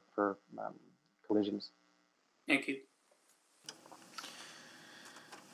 I see no further questions for you, Mr. Kabaroff. So Thank you next very up, much. you're welcome. Next will be Alan Zhao. Good evening. Can everybody hear me? Yes, go ahead. I assume. Perfect there, and I see you got my presentation on. Good evening again, dear Mayor, City Councilors here, and fellow residents and attendees for this meeting over here. First of all, I just want to second both Jessica and Dan here. They've characterized many of the common concerns that we have. I'll reiterate some of those concerns here, as well as address a few new ones over here as well. If you can see my presentation here, I've also attached some pictures of the community that we live in here, as well as the proposed rezoning area, to better conceptualize our neighborhood and where this proposed site is located. And as you can see from the first picture over there, that's 136th Street. We've got two cars parked flanking both west and east of this street. And very clearly you can see one car slowing down, perhaps struggling a bit to weave through that area there. There's no sidewalk on the east side, there is on the west. We move on to slide 2, or page 2 there, you can see the subject rezoning property here. There's at least half a dozen mature trees on this property already that will most likely have to be demolished or removed if this area is rezoned, leading to redevelopment here. Some of the points I want to focus today as a preview of what I want to discuss is, first of all, community consultation and the importance of that. Number 2, the idea of a sustainable development and the urban forest concept. Thirdly, commuter safety, cycling, as well as the concept of the 15-minute city over here. So start number 1 here. First of all, my wife and I, as well as our 1-year-old son, live at this property, 10124 136th Street. We're just southwest of the proposed rezoning area over here. Now, we're fairly new residents to Glendora. We've been here for 2 years. And as you can see here, I'm a visible minority as well. So there is quite a bit of diversity here.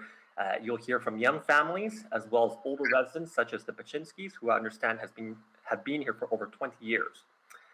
With respect to community consultation here, page 8 of your administration report cites 25 in opposition to this rezoning proposal and only 1 in support, I presume the developer himself. Number 2 here, the neighborhood response to the proposed rezoning letter sent to City Council on June 21st, before the last hearing, has garnered 41 signatures in the Capitol Hill area. So what I'm saying here, there appears to be unanimous opposition to this rezoning proposal within a block or 2 radius. You've also heard submissions from the Old Glenora Conservation Association, as well as their concerns at the last meeting.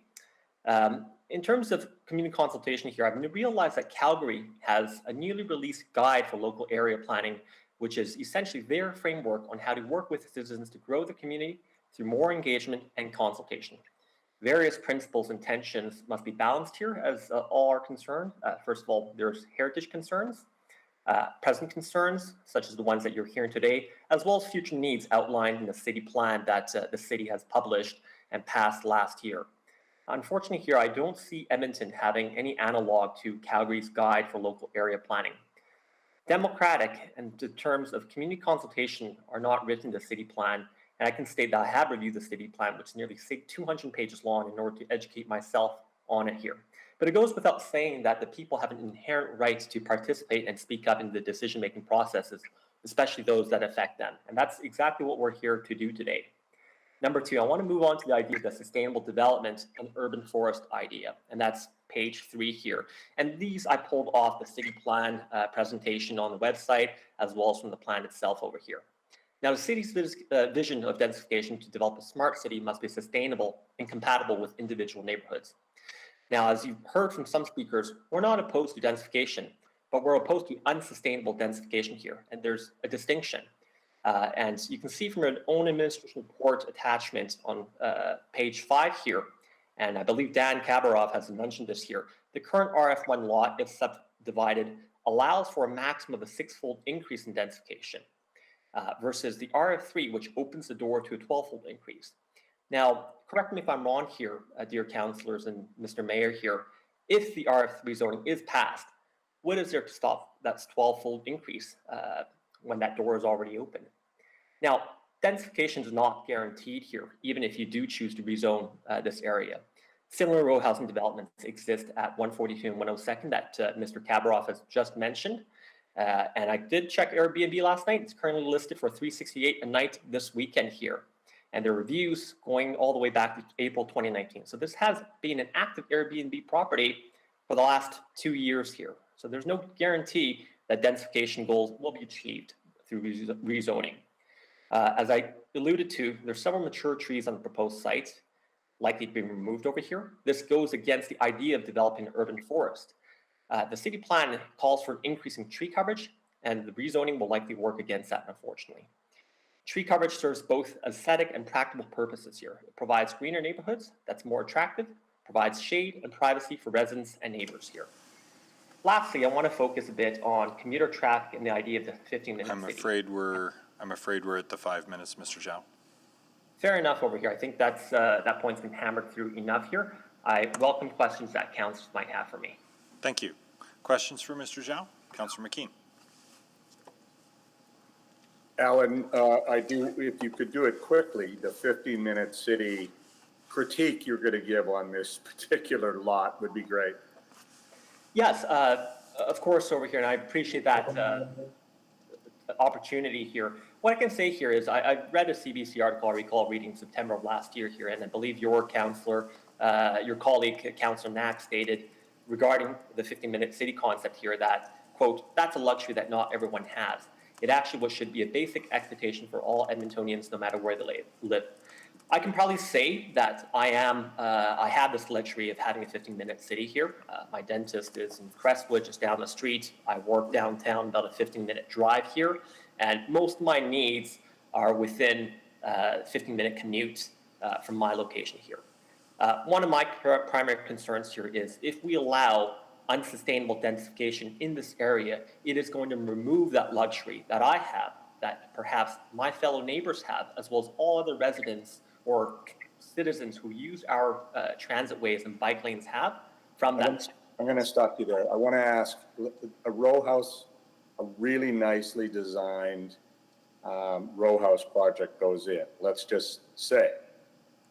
How is that, and maybe there's basement suites, basement suites and garden suites, that looks like a lot to put on that particular parcel, but wouldn't that contribute to sustainability given that it's on a major transit corridor? Isn't that, that's been one of the stated goals I've heard many, many, many times since I've been on council, is to get these nodes and corridors more density so that you can entice more people out of their cars. You should be riding your bike downtown, by the way. Kidding. But getting more people out of their cars and onto transit and other forms of transportation. So I just wanted to give that to you. You keep talking sustainable, and in another definition of sustainable, this would be seen as a very smart move. Councillor McKean, you ask a very good question over here, and this is what I can say in response to your question over here. And certainly, as I said here, we are not opposed to densification here. A 6-fold increase allowed by the current zoning is going to attract residents and citizens and maybe permit them to have that luxury of the 15-minute city that Councillor Knack has discussed in September 2020 here. However, what this potentially affects over here is all the other residents as well as other citizens who use this thoroughway here who may already have that 15-minute city. Every morning here when I work over the last year at home, I see people relying on this bike lane in front of our house, and they are commuting to work, to wherever they're going, and I assume if they're riding their bike, they're within close proximity of their workplace here. So they're already taking advantage of this 15-minute city, and it's a luxury that they already have here.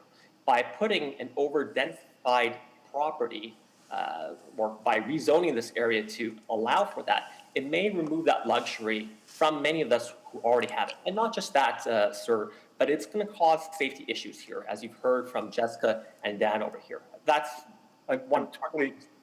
We'll have to ask a lot of questions of transportation about the safety issues, but I guess I'm wondering if, let's say they went all out on this and they had 12 units,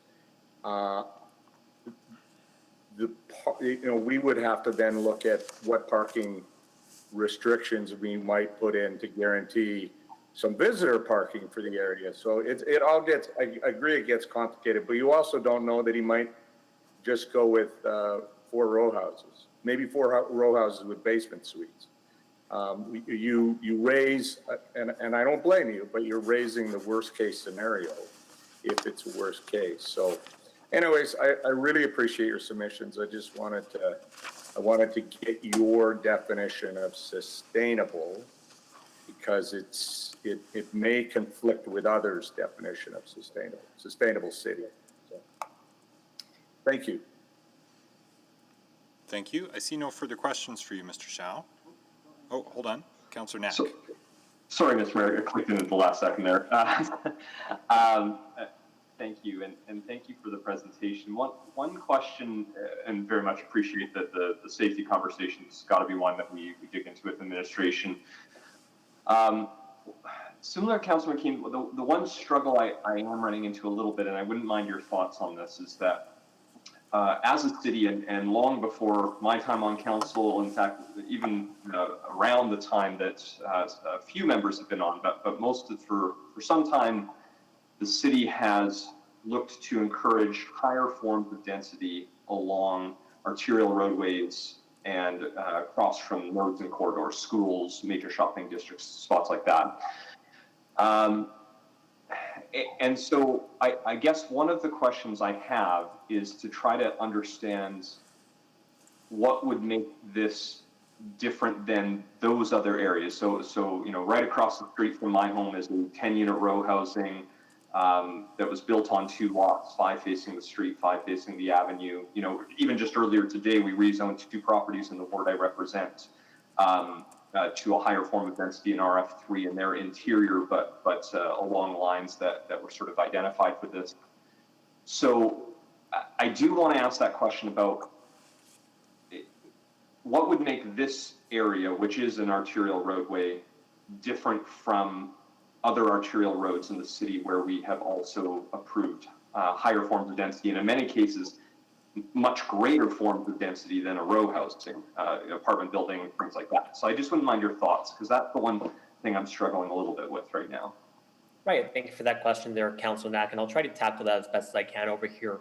Much of it goes back, not just to traffic concerns here, but the nature of the roadway that is 136th Street over here. This is a multi-use, street here. We have a bike lane that leads essentially a shortcut from 142nd through to 102nd Avenue here. And this is used by many people who commute to work or for leisure. Number 2 over here, we are on 102nd Avenue, and this property or the proposed site is right south of 102nd Avenue, which is a very busy passageway from the western part of town going to downtown. Now this traffic is going to be much, I would think increased and exacerbated once a few construction plans go into starts off here. We have Stony Plain Road Bridge, I believe, that's starting construction in a couple months, winter of the coming year. We also have the Edmonton West LRT construction, which is going to run along that Stony Plain Road, and that's going to stretch from 2022 to 2027.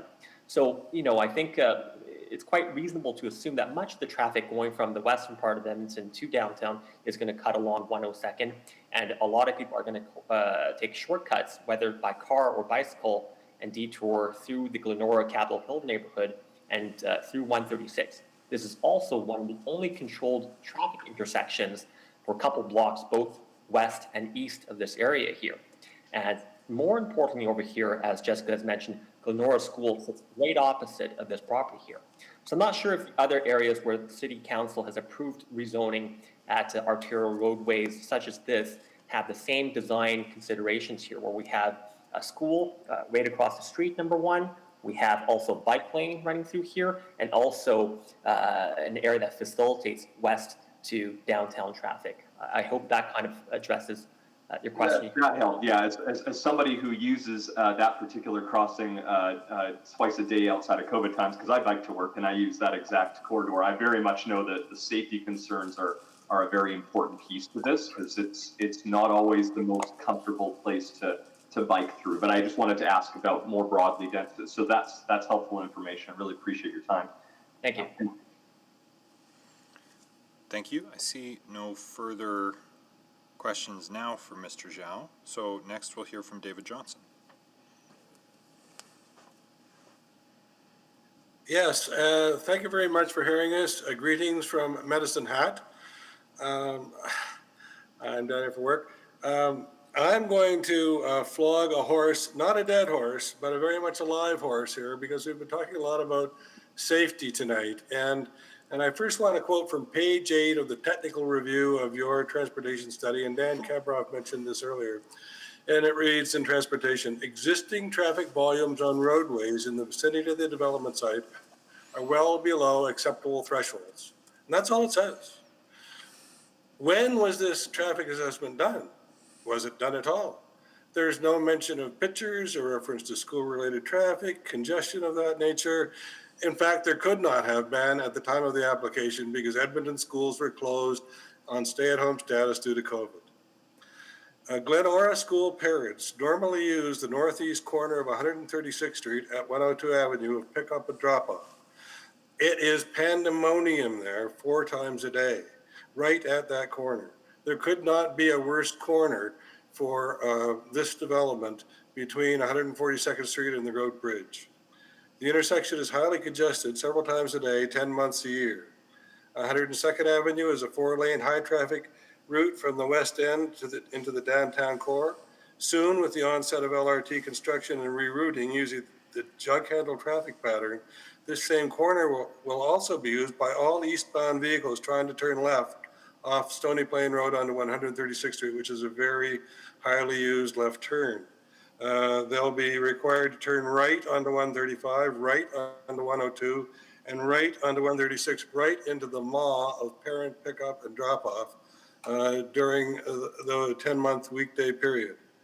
This is important information that should be included in a meaningful traffic safety assessment. And you need one of those to properly consider this application. I submit that what you have is not meaningful, and to approve this rezoning application would be negligent without a much more detailed study. In addition to the Glenora School issue, let's also think about the parents and children of Capitol Hill who cross this intersection going to and from Glenora Community League Play Care, Westminster Junior High School, St. Vincent's School, and St. Vincent's Play Care. And then there are the cyclists. My wife and I are cyclists. The recent widening of the sidewalk on the north side of 102 has exponentially increased cycling traffic crossing at this corner, and Councillor Lanack can probably speak to that. But the main reason I'm talking about safety here today is my own experience. Because for 10 years, living at 10123 136th Street, next to Jessica Barth and across the street from Alan Zhao, I worked in Sturgeon County, north of the city. My office was in Morinville. My normal route was north on 136 by the bus stop, behind Ross Shep, and over to the St. Albert Trail. A 40-minute drive at the busiest times of day on a high-volume route. So, twice a day, 10 times a week, easily 45 weeks a year I drove the route. 4,500 trips. Makes me tired just thinking about it. And do you know what the most difficult part, the most dangerous event on the entire route on the St. Albert Trail and through down uptown and across the Yellowhead every day for each and every one of those 4,500 trips was crossing 107th Avenue, crossing Stony Plain Road, and crossing 102nd Avenue on 136th Street. And I've seen so many dangerous events at all 3 intersections. And I need to mention, my neighbor Mary Heineman has required that I mention that there was in fact a very serious accident at that corner involving a nanny and 2 children several years ago. And that's a factor that is always in her mind when she thinks about that corner. So when we read that traffic volumes are well below acceptable thresholds, let's just say from my somewhat experienced point of view, I have a problem with that. Any consideration of zoning or development at 135, 102 Avenue that does not include this type of information, and more of it than I can give you here today, would be negligent. You owe it to the parents and kids of Capitol Hill, to city cyclists, and even to us working motorists to mitigate development with safety in mind.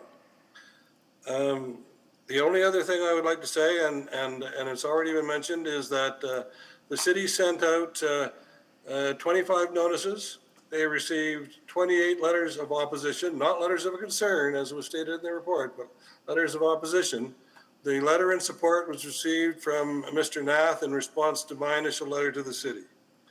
So in fact, no residences. No residents. Mr. Johnson, I gotta stop you there. That's okay. Thank you very much. Thank you. Questions? Councillor McKean? Yeah, David, thanks. And I have one question for you because then I could kind of predict what's ahead. The response we are likely to get is that this particular, the development that arises out of this rezoning wouldn't generate enough traffic at any time of day to create a problem. So I just wanted to give you an opportunity to respond to that potential answer, which I think we're going to get. I understand that, and I understand that some development is inevitable on that lot. I believe it's incumbent upon you folks, you councillors, to recognize that this is not any block on an arterial roadway. This is the most dangerous intersection, the most densely used intersection on the entire stretch of 102nd Avenue from 142 Street to the Grote Bridge. Thank you very much. Thank you. See no further questions, so next will be Barbara Finlay. Our office has reached out to Barbara, and we have not been able to connect with her. Okay, then Christine Lefebvre. Thank you, Mr. Mayor and City Councilors. So Jessica, Dan, Alan, and David have all articulated some of the things I'm basically going to repeat to you this evening. Some of the comments and concerns were brought to us at our parent council meeting on April 19th. And of course, this is with regards to the safety of the proposed RF3 zoning. I don't have to tell you that Glenora School sits between two arterial roads, and speeding on 102 is an issue. And we know there are no school zone speeds on any of those arterial roads. And I know that administration had related that 102 has less traffic volume, but as someone who uses this route twice daily for the past 7 years with all of my kids, I will tell you that traffic during the morning rush hour is very busy. And the addition of the bike lane has added some more complications to that traffic issue. Cars often run the red light at 136th Street and sometimes turn left on a red, whether they're coming north or south. I will tell you that people do that quite often. I'm not going to talk about the bike lane because that's already been talked about. So there is no sidewalk, as you know, on the east side, and I know administration suggested adding a sidewalk to where the new property is proposed to be built. This does nothing to mitigate pedestrian safety, and in fact encourages the kids to jaywalk very close to an intersection, which is very unsafe. Parents are also concerned about the site coverage of the building. By reorienting the building towards 136th Street and extending it out further along 102, this affects the sight lines. And we're not talking about 6 foot tall adults, we're talking about 4 foot tall kids for the most part and people on bikes. And then again, with the LRT construction, currently EPCOR is set up with a huge operation there on Stony Plain Road. And that's to continue until 2022, when it looks like the reconstruction of the bridge over Grote will start. We know that when the construction was going on 102 and they tore that bridge down, Stony Plain Road became the place to get downtown. And I'm sure that once Stony Plain Road is closed down, that 102 Avenue will become incredibly busy. We're also experiencing sort of an overabundance of construction right now in and around the school. So on top of EPCOR having the Stony Plain Road blocked off, Glenora School itself is going through a rebuild of its entire parking area, which has started already and is supposed to finish sometime in the fall. So another project on the corner of 136 and 102 at this point adds just more concerns, questions, dust, noise, vibration, access for parents, obviously, and heavy equipment and parking obviously, heavy equipment in and around this area will have to be really, really strictly monitored and considered, because this is the major cross, not just for the kids going to Glenora School, but we've got all the kids in Capitol Hill that cross that road, and David already talked about that, but, you know, you've got the kids now, the bus stop is only on 102 because there are no more bus stops on Stony Plain Road, so all those kids that come from Westminster, whether they're biking or taking the bus or walking from the west end to get to Westminster, now cross at that intersection. Progressive Academy, the Community League, the preschool, the daycares, everybody uses that particular crosswalk. So we're concerned about the construction, access, and all of the other things that were mentioned previously by other residents. Thanks for your time. Thank you. Questions for Ms. Lefebvre? Councillor McKean, then Councillor Knack.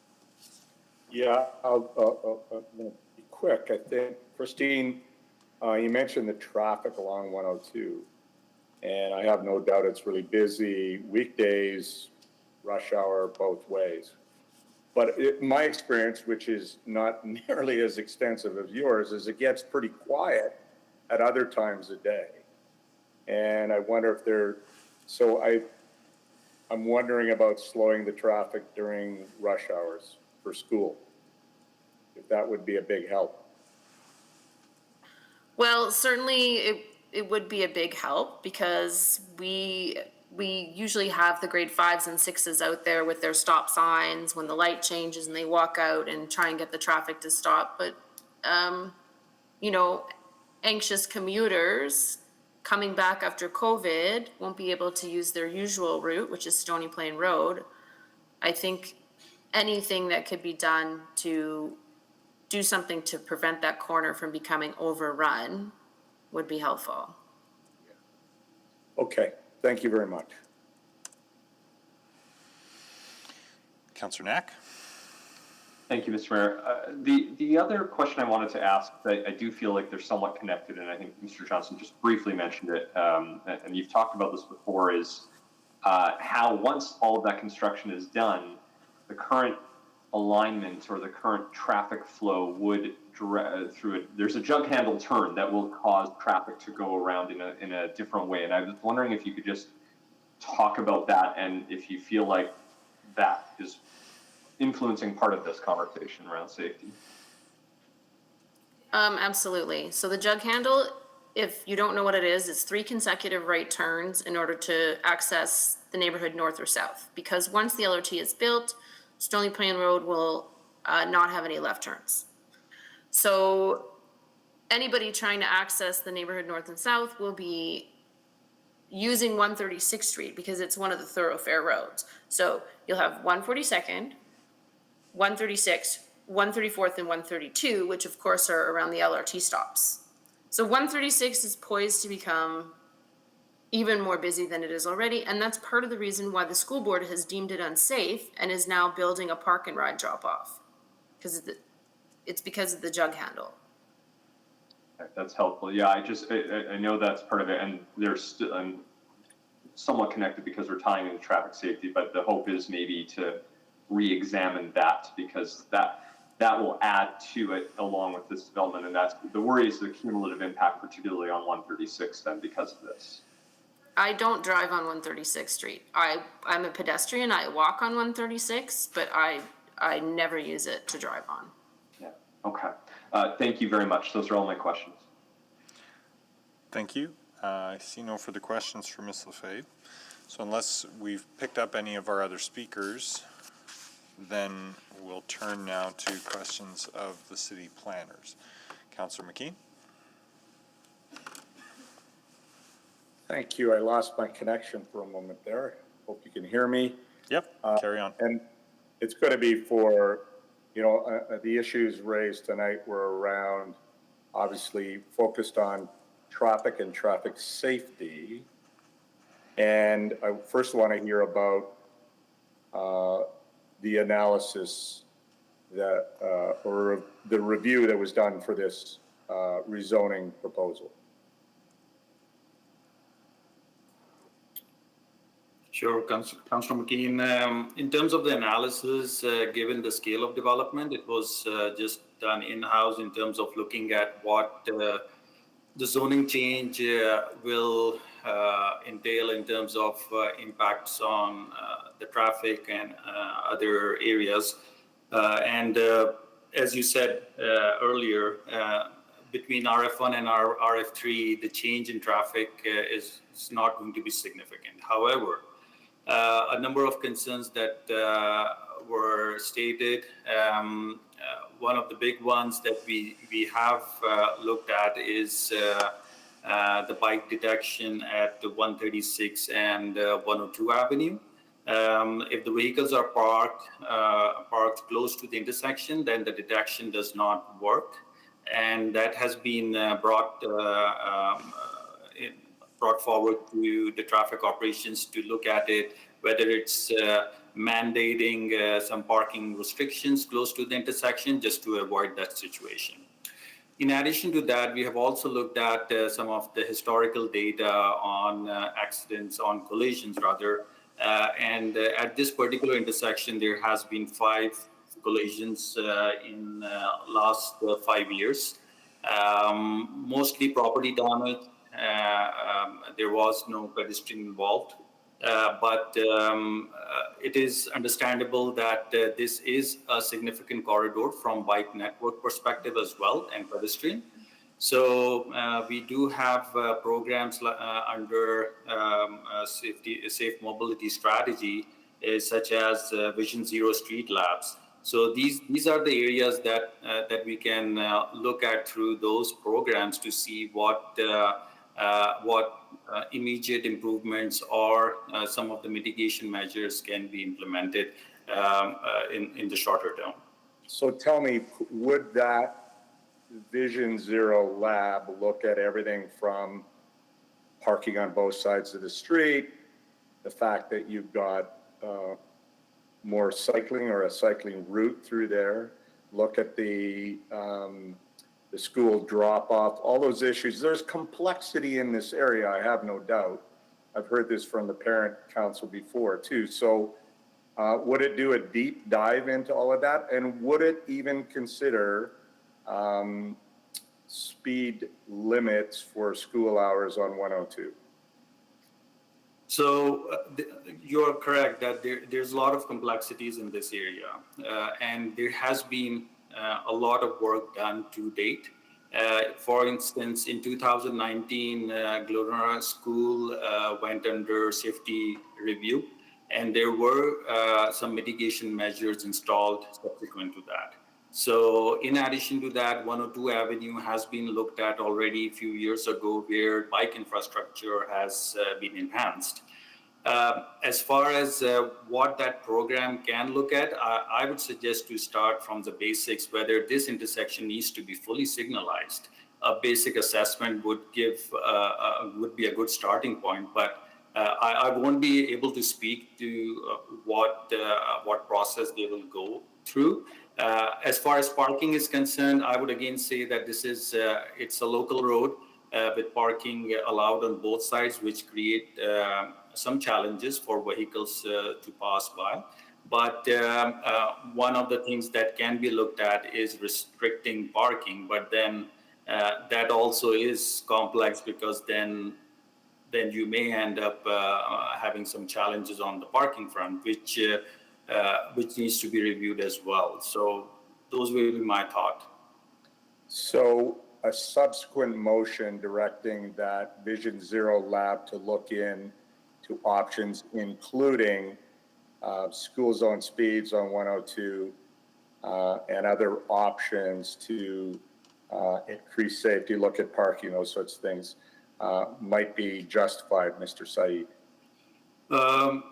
I would just add that the way that program works is it's directly connected to the community and for the community. So the community members can directly reach out to city folks and discuss these issues.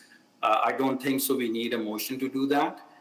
In addition to that, LRT construction which is going on currently and again in the next few years, that will change travel patterns here as well. So just to be more holistic and keeping in mind future changes coming, I think we can look at some imminent issues and then wait for some of the bigger changes that are expected in this area to counter through larger scale mitigation measures if necessary. I'm way over time. Thank you, Mr. Said. Councillor Knack? Thank you, Mr. Mayor. Just a number of questions, sorry.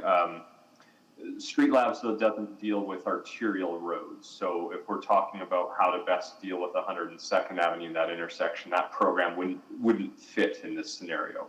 That would require a separate assessment for that work. Because Street Labs is all about local roads and adaptable traffic calming measures, correct?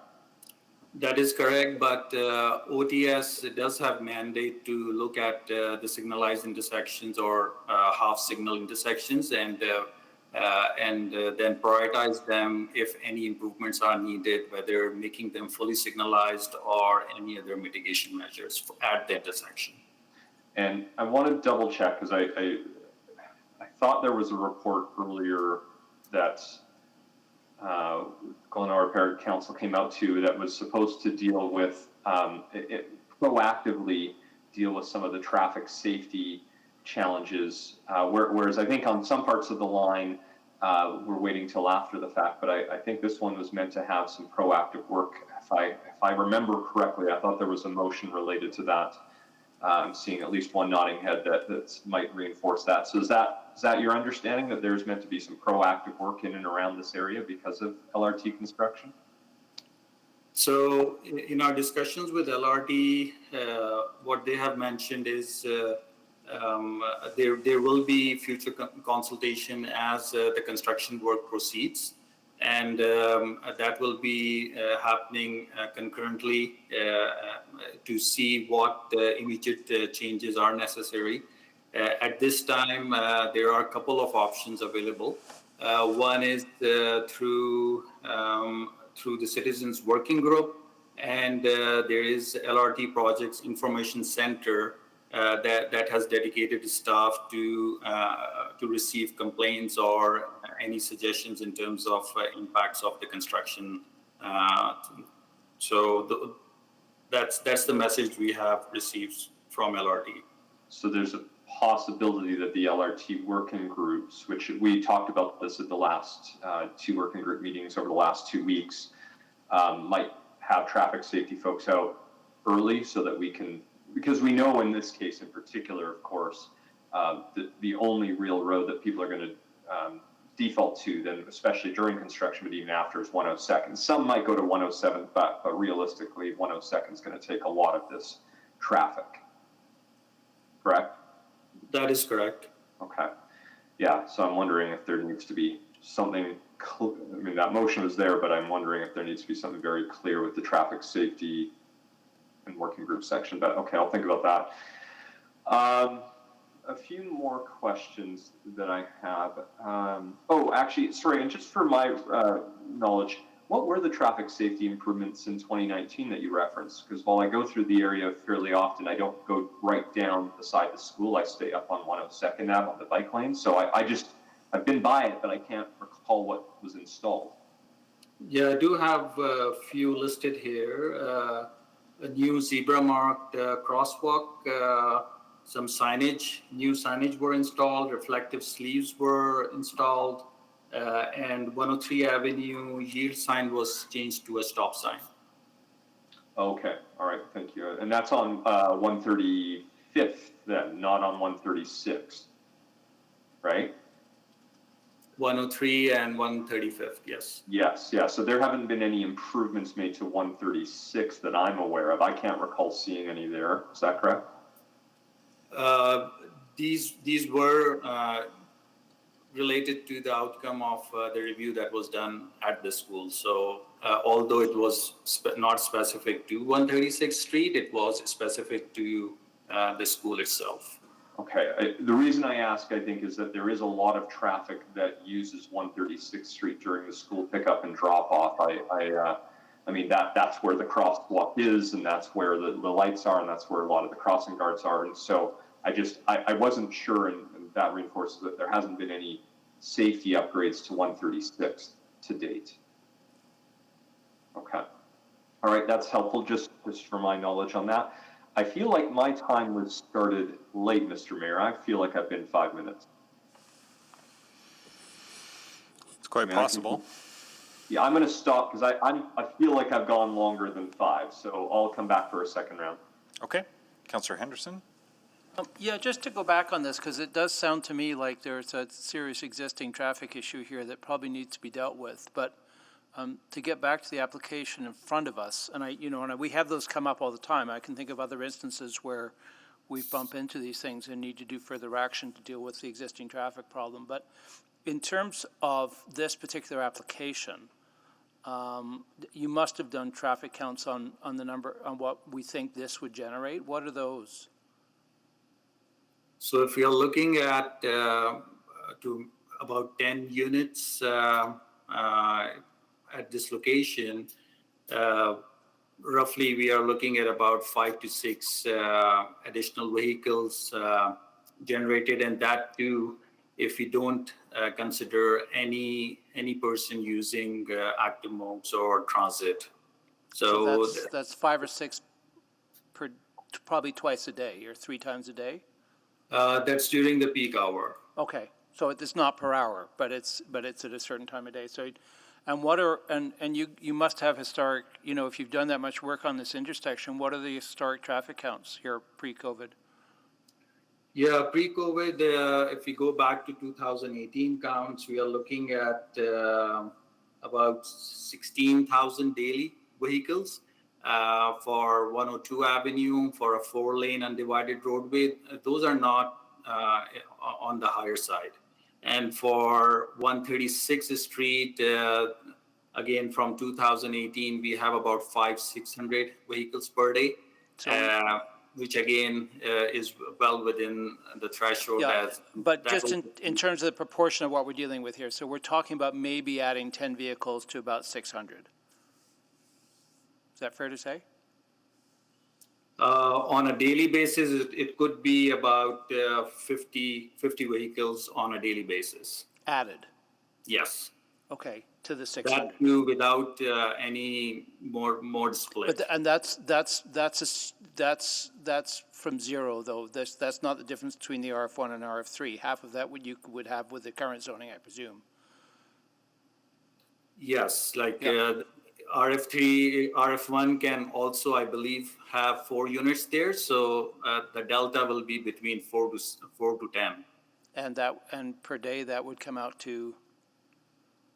So that will be half of that, 50. So even 25. Okay, so 25 added trips on 600 per day. Yeah. Okay. All right. And then one other question that I'm curious about, and you may not have the answer to this, but in terms, because I think probably the more likely impact is the parking one. But when we're talking about speeding, and if you're trying to slow traffic down, it seems to me having the extra parking is a benefit because you have to be much more careful going through, and people tend to drive as fast as they feel safe driving. Do we have any data on that? I suppose the danger with the parking is you may be hiding the unexpected. But do we have any data on what happens on a local road if you have more rather than less parking in terms of safety? I don't have data in front of me, but what your understanding is absolutely correct, that more we allow vehicles to go through with less and less obstruction, the chances of speeding increases. Yeah. And that's a trade-off against maybe somebody darting out when you don't expect them, but that's why people slow down, because they're aware that that can happen, and therefore they have less space to go through. The narrower the space, the more careful they tend to be, correct? Correct. Okay. Great, thank you. Councillor McKean and Knack are on the second round, so Councillor Henderson, would you? I'll move a second round for Councillor McKean and Councillor Knack. I'll second that. Is there any objection to another round? Not hearing any. Then on the next round, Councillor McKean. Yeah, thanks. And I'm going to switch it up a little bit. I don't know if it's Ms. Mickelson Mr. Pollock, who I could ask questions of the rezoning, not traffic. We're both here, Councillor. Yeah, so I just wanted, we've got a number of people in the hearing tonight, and I just want to go through your reasons for support, which I assume are, this is a transit corridor, and we, in our plans, want to see more density along corridors. And this is not a DC, so we don't get to look at exactly what the plans are, but we're comfortable, or you are comfortable, and please explain why, as some speakers have said today, with as many as 12 units on that lot. Hi, Councillor McKean. As we outlined in our report and the presentation, I know we gave the presentation a couple weeks ago now. You're right, this is on a transit corridor, about a block and a half from the primary corridor and LRT. It's adjacent to a bike route and in very, very close proximity, as we heard today, to a separated bike lane on a corner on an arterial. At this location, we would likely even consider, we don't have an application at hand, but even higher density at this location on this corner site. Excuse me, you said? At this location, given the transit-oriented guidelines and higher level policy, we would even consider a higher density product at this site if it was an application at hand. The changes that would happen with the redevelopment of the site, with adding the sidewalk segment that is missing on 136th Street, as well as reorienting the garage so that access must be taken off the lane, increases pedestrian and cyclist safety, eliminating one of the conflicts onto 136th Street with cars backing out of a garage at that location.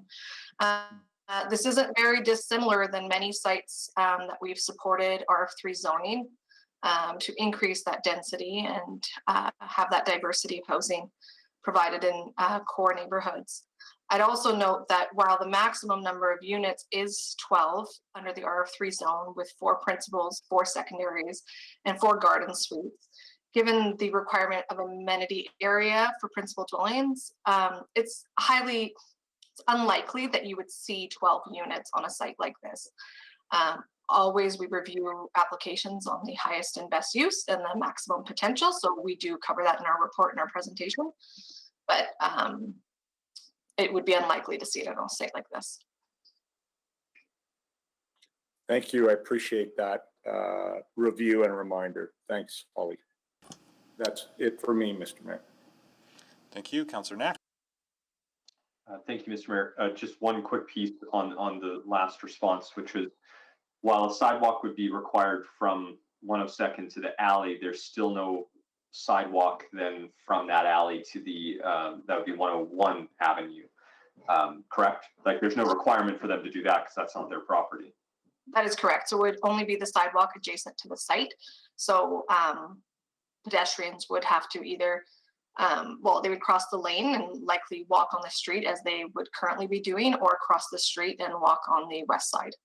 Yeah, and I mean, I do see, especially in the school mornings, that some folks will walk on the grass already, but I just wanted to make sure that was clear. So the other question I want to ask about relates to, I think, what we heard at the beginning, long ago when the first part of the public hearing had started, which does relate to the heritage side of things. Now, a decision has been made as of last week to pause some of the work that's ongoing in this area.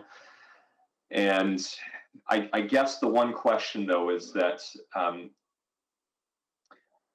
if this were to be approved, there's currently nothing that would, because especially now that it's on pause, there's nothing that would require any type of work related to the different types of characteristics that were being worked through in the heritage zoning. It could be referenced, but it's not guaranteed to be required in this, correct? So, Councillor, you are correct in stating that that heritage work, the DC one, has been paused. Even if that was still continuing today, it is not policy or zoning So the way we review these applications is that we review the current policy at hand. And part of that review is also a review of heritage of this property, and our heritage folks indicated that the building currently does not merit the inclusion on any heritage list or inventory. Yeah, and I understand that piece. I think the bigger question is that if there was going to be a redevelopment of any kind, at least based on what I remember from a couple of weeks ago, there was concern about not having any type of guidelines or requirements. So that would, and just confirming that's exactly the case. There would be no requirements if this were approved and they worked out all the other details. They could go and build whatever type of housing without any type of expectation of the DC1 influencing that. Correct. They would have to build within the RF3 zone and its regulations. Yeah. Okay. I think all of my questions, I guess I should ask this out loud. I mean, we know the answer, but just maybe we're saying, because I did appreciate the comment around this is obviously a very well-treated lot, but we run into this at any point in time. There's no requirement today. We can't require that the landowner retains those trees, regardless of whether or not they approve it. Tomorrow, they could wake up and go take down all the trees and not have to come to council, correct? That is correct. We currently don't have any private tree bylaw to. We do have landscaping requirements that we have put in place to try to serve as a bit of a carrot or an encouragement to retain more than what people might have done in the past. But that's sort of the main tool we have right now in terms of preservation of trees. That's correct. So if the developer is able to retain those trees, they can use that towards their landscaping requirements as outlined in the zoning bylaw. But as of right now, there is nothing stopping them from removing the mature trees on the site. No, I understand. Okay. I think those are all my questions as well. Thank you, Mr. Mayor. Thank you. Any other questions? Not seeing any. Then we'll check in on new information. Mr. Nath, did you have any new information arising from the public hearing so far?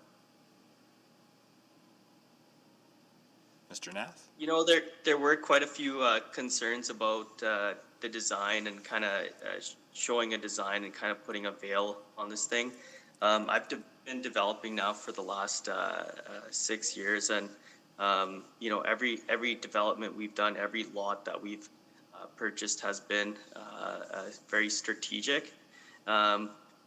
We haven't zoned and sold anything or zoned and sold property in the past, and our plan on this specific lot wasn't to do that. You know, it takes quite a few dollars to put together an entire development proposal, and without the rezoning being completed to undertake like the extra tens of thousands of dollars just wasn't a smart move for us. So that's the reason that we don't have a development proposal attached to this rezoning at the moment. The other thing was there's some concern for maxing out the density. The plan is to do a 4-unit development. There's no basement suites. There's definitely no garage suites on this one. We're feel like 4 units in that area, you know, you got to build a spec house that'll sell, and the extra space that a resident, when they purchase the house, you know, they would enjoy that extra basement. So we're not looking to push max density on this. So although we are able to do a 6 units or 2 units with basement suites and a garden suite, our intention is to only do 4.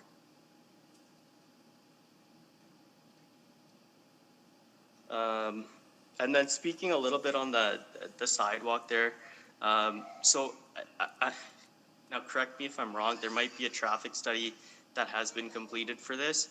I'm sure if there was something done or some kind of notes for it, but you know, I'm kind of question why there isn't a sidewalk there. I mean, the concern of jaywalking did come up, so I'm not sure if maybe that was the reason.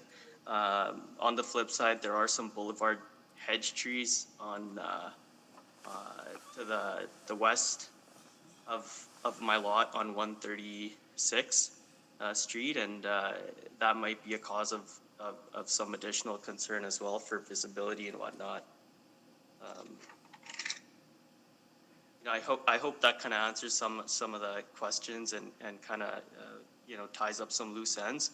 I welcome additional questions that council, the mayor, or any residents would have. Thank you. Questions for Mr. Nath on the new information? I do. Go ahead, Councillor McKean. Yeah, I was going to ask you about the number of units. You're on the record now before council and the community saying 4. I appreciate that. The other question that I wanted to ask you was about your willingness now, because I think we heard that the community felt like they weren't engaged. Your willingness to at least reach out to people in that general area and talk to them about what you're proposing.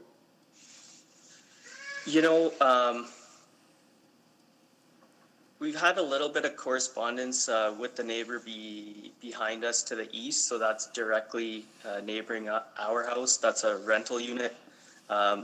You're right, I didn't go and kind of canvass the neighborhood, but on the flip side, I did have a development sign there for the longest time, almost 2 years. And I probably fielded 2 calls in that amount of time. So if residents were curious, I mean, my signs were up there, 4x4 signs. My phone number's on there, my email's on there, my website's on there.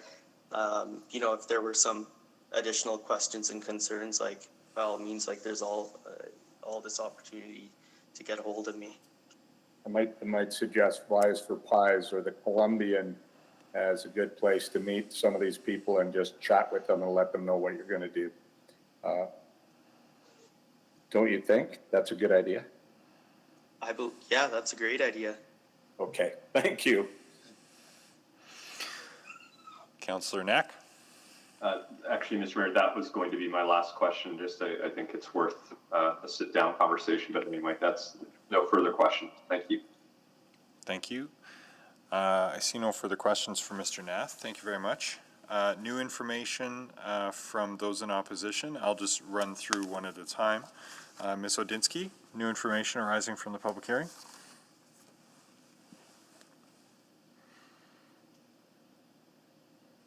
Is Ms. Odinsky with us?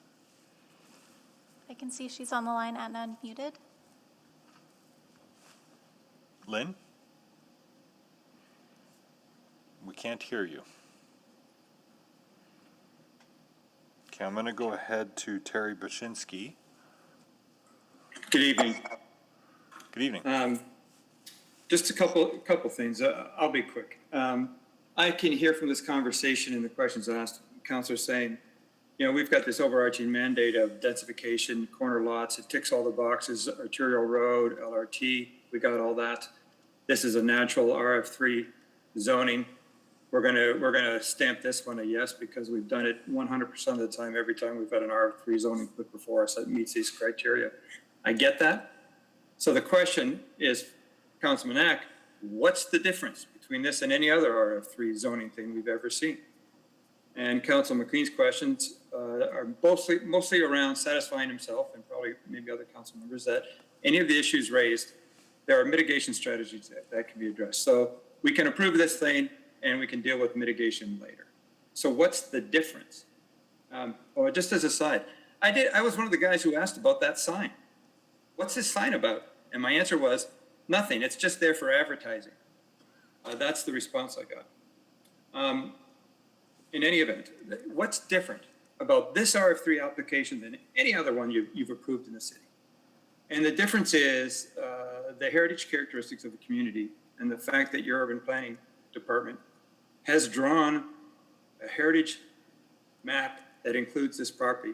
Now, I know that work's been put on pause. Mr. Nath and his industry came out in force at the Urban Planning Committee last week. I think perhaps this public hearing commencement 2 weeks ago sparked their interest for the first time on that process. But the result of that was to pause that work. I'm not sure what pause means. I don't know if it kills it. I don't know if it means it's going to be considered in a wider Edmonton zoning plan, but it wasn't killed, it was paused. But what comes from that meeting is the information contained in the report from the Urban Planning Department. And what was evident from the beginning of this public hearing 2 weeks ago was the city had two departments dealing with land use considerations on the same property that could potentially be in conflict. So I look at all that and I say, look, we don't mind the densification. If Mr. Nath only wants 4 more units there, he can achieve that under the existing zoning. So why the rezoning? So what's the sweet spot? Well, the sweet spot is what meets Mr. Nath's redevelopment plans by increasing the density on that piece of property from 1 unit, 1 residence to 4 units, while still respecting the fact that this property is within the boundary drawn by your own urban planning department that says it's part of a Garden City suburb, which your own independent third-party expert has advised you is a rare and unique urban community in Canada and worthy of protection. And it seems to me the sweet spot is let Mr. Nath build his 4 units within the existing zoning of the property. The RF3 zoning opens up further conflict, certainly opens up potential civil litigation if whatever he proposes does not match up with the Crothers caveat, but that's not City Council's concern. That's my concern because I'm a neighbor. So the sweet spot really is do not change the zoning. Mr. Nath can achieve the density he requires. The city achieves density and checks all of its boxes for increased density along arterial roads in proximity to LRT and bike lanes. All those boxes are checked. The only box that is not checked by rezoning it to RF3 is the integrity of the Garden City suburb heritage quality of the neighborhood. This lot being a pivotal lot on the very within that boundary. Whenever that work might get accomplished and considered within this wider city plan, regardless of the wider city plan, the characteristic of this neighborhood remains unchanged. And so for that reason, the sweet spot is leave the zoning alone because it achieves all of our objectives, every single party who's been involved in this call. Those are my comments. Thank you, Mr. Buczynski. Questions for Mr. Buczynski? Not seeing any. We'll go back to Ms. Odinsky and see if we're able to hear her, if she has any new information.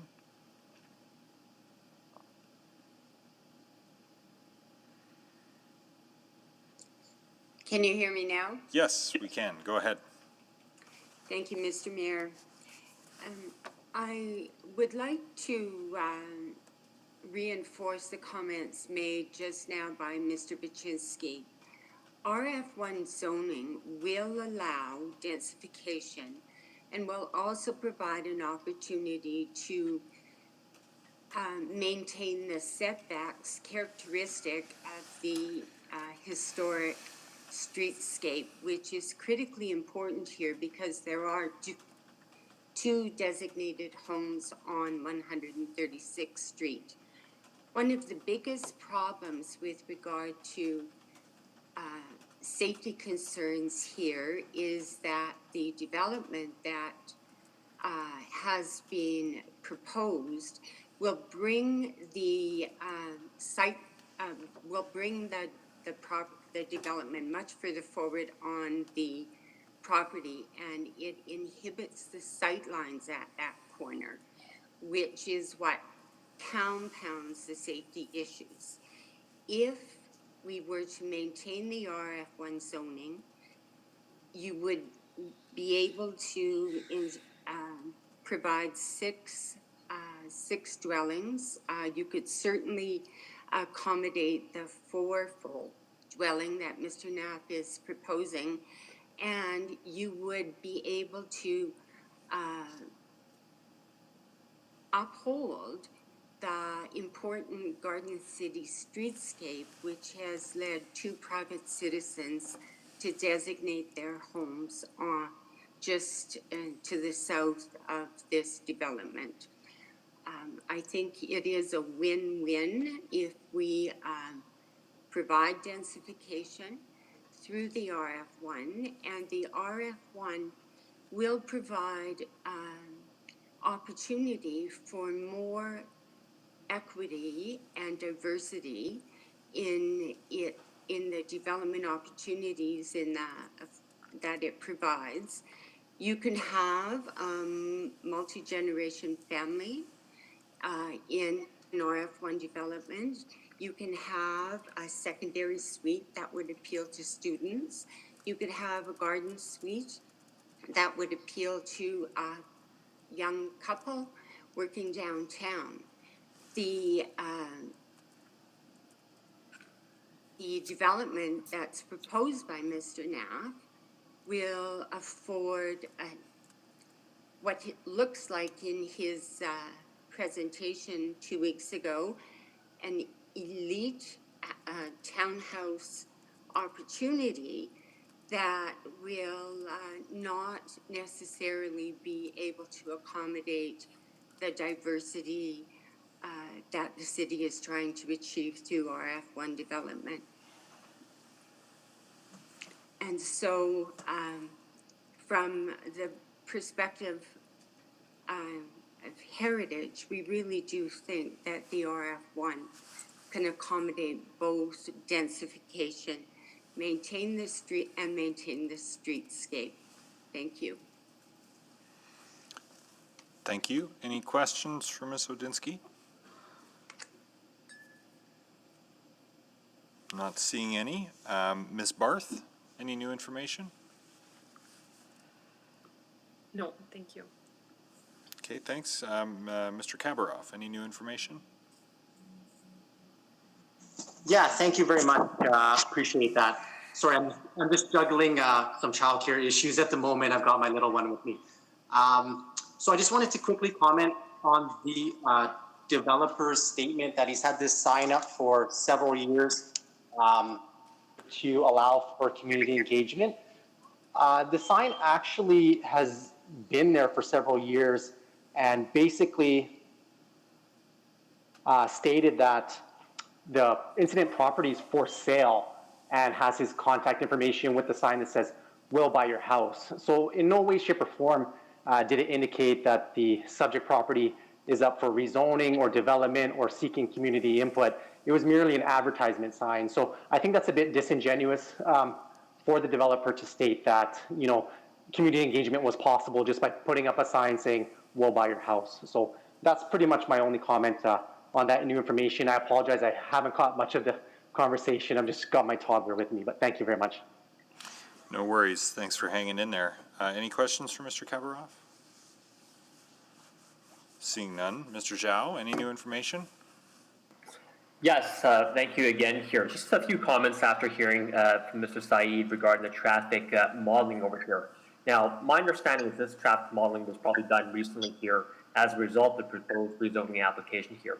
It considers perhaps a few multiple factor densification in this rezoning site. What it doesn't consider, however, are the factors that are in flux for this area of Edmonton over here. As I previously stated over here, we have the Stony Plain Bridge construction starting shortly. We also have an LRT, a multi-year project, and considering construction these days and all here, I would assume that there is a reasonable likelihood of further delays for the LRT here. So we don't know how long the LRT construction will stretch, when it'll start, when it'll end, potentially over here. And I'm to understand here that all the traffic modeling does not take this into consideration over here. So instead of mitigating the issues after approving rezoning, I think, and I'm hoping that council here will be more proactive in not trying to mitigate after the fact, but to prevent these issues or minimize the impact of these issues before even considering the rezoning application. Those are my comments. I'm open to questions, if any. Thank you. Any questions for Mr. Zhao? Not seeing any. Mr. Johnson? Nothing further. Thank you. Ms. Lefebvre? I just wanted to touch back a bit on what administration said about adding the sidewalk. I went to high school in Cégep in Montreal, and I'm a lifelong jaywalker. I think if you're crossing in the middle of the street, it's probably safe. The only time you get a ticket for jaywalking in Montreal is if you cross within 25 meters of an intersection. This sidewalk would be 25 meters to a very busy intersection. So I think it invites a bit of disaster. So I would like you to look into that further.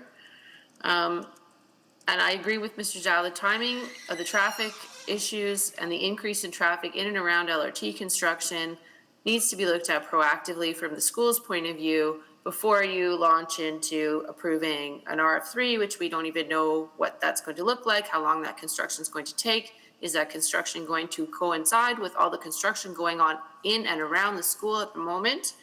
So we really question the timing of that. And lastly, just community engagement. I really appreciate Councillor McKean's attempt to de-escalate by saying that there should be more community engagement between developers and residents. I'm sad that the DC1 seems to be on pause and maybe a dead in the water. And that only leaves one tool in the toolbox for residents in Glenora, and that's the hammer, the caveat. So I would urge council to reconsider the DC1 as well, and I know that we're not talking about that here, but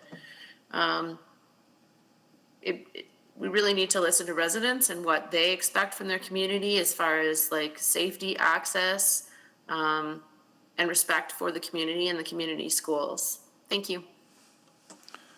Thank you. I see no questions for Ms. Lefebvre. So that concludes the new information. Councillor Knack? Mr. Mayor, I don't have questions, but I've been going back and forth, but I feel like I'd like to put a motion on to postpone this item until the completion of the heritage zoning work. Okay. Is there a seconder for that?